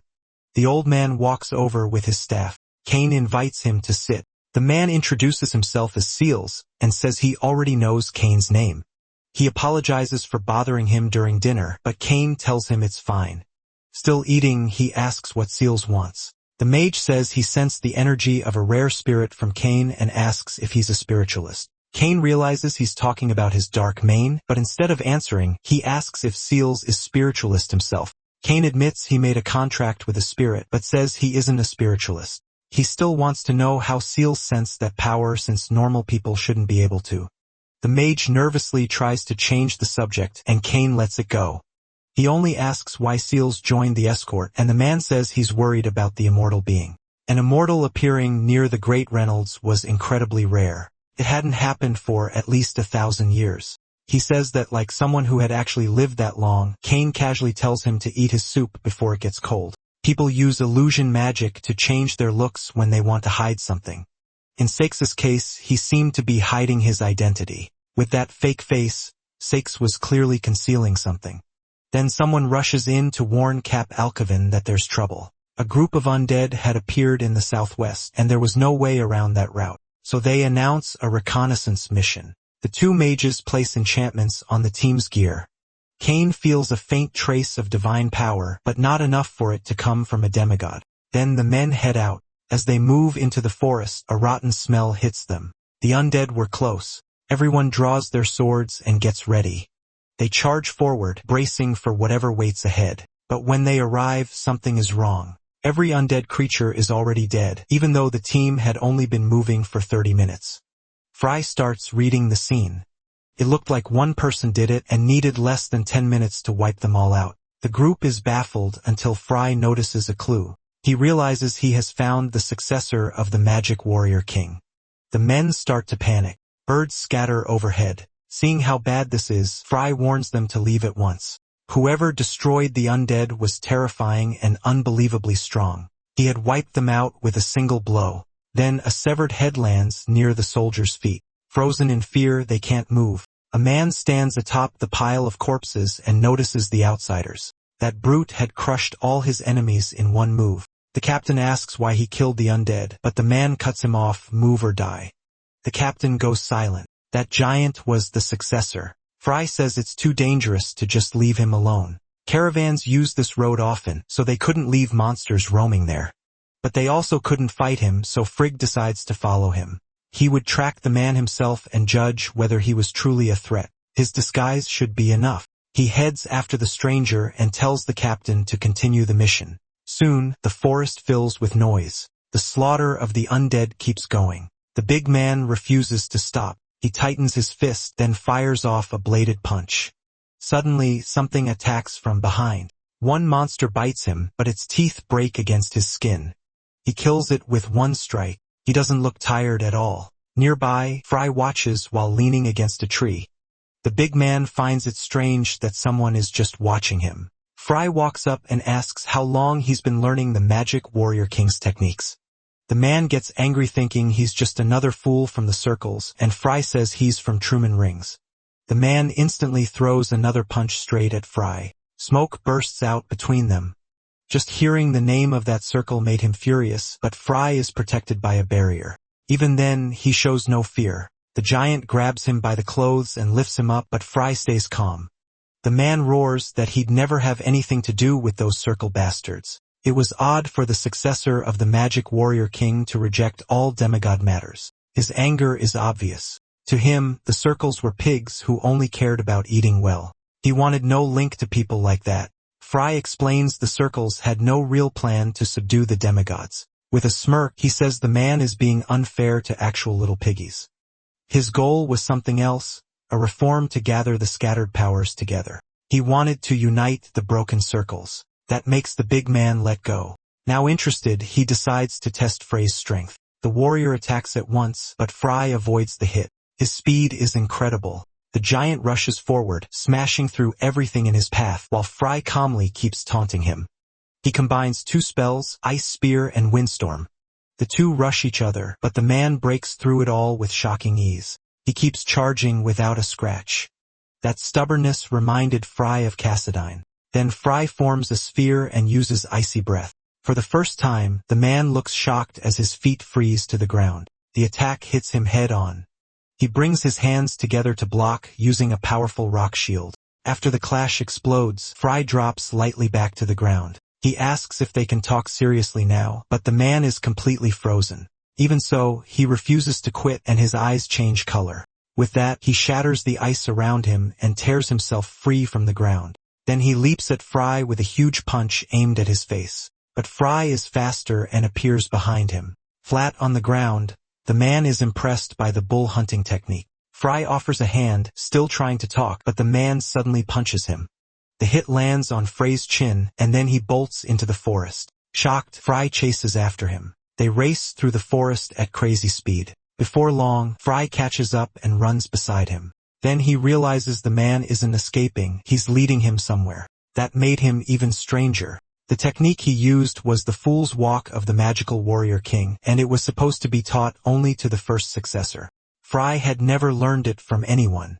As they run, he learns the man's name is Ivan. Ivan leads him to a place Fry doesn't know, so Fry keeps following to find out. They finally stop at an old wooden house. Fry jokes that he has no clue what kind of place this is. Ivan shouts to Ricky that he's back. A loud sound erupts from inside, and Fry covers his ears.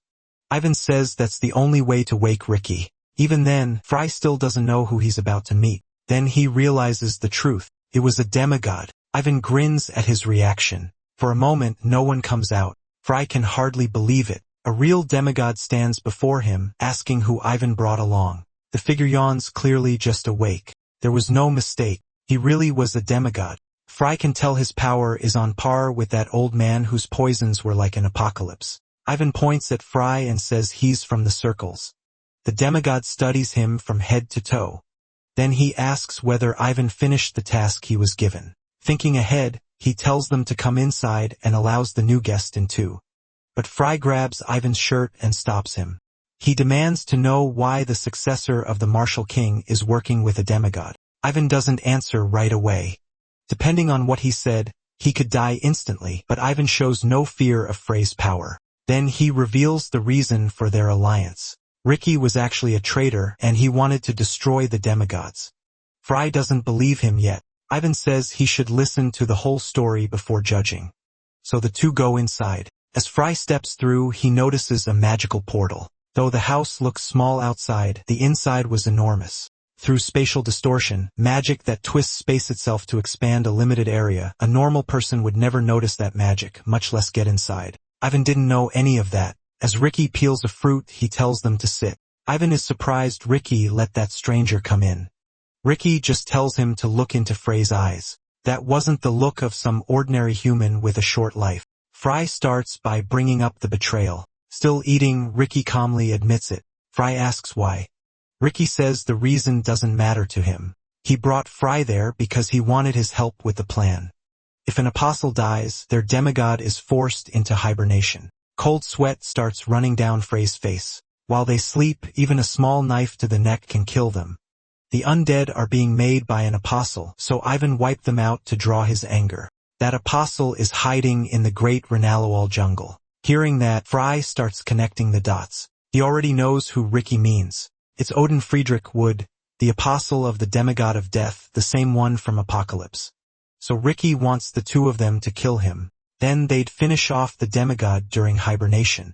Unlike Ivan, Fry keeps his head and says he wants no part of it. Still, he asks why Ricky can't just kill the apostle himself. Ricky explains that if he moved, the others might notice. An apostle's mind is linked to their demigod, and if they sensed his betrayal, the whole plan would fail. Fry thinks it over. He doesn't believe killing an apostle would be that simple. Ivan sits there, still thinking, but he's done waiting. He wants to fight. Fry says he already beat the Apostle of Lightning, and even in Apocalypse that battle was extremely hard. Ricky asks if he means Indra. He wants proof, since Indra is the only lightning demigod. Fry opens his bag and searches for something. He pulls out a vial filled with lightning energy taken from the crystal. One look is enough for Ricky to recognize it as Indra's power. He stands and says he'll be right back. Then he grabs his sword and cuts through the air. Portal opens and he steps through. Then the rift closes behind him. Ivan isn't worried. He knows his master will return, so the two wait in silence. After a while, Ricky comes back. What he brings leaves Fry stunned. Indra's severed head. Fry is horrified. A real demigod had been killed that easily. He's too shocked to respond. Ricky says their goals are the same, so there's no reason not to work together. That's where this video ends.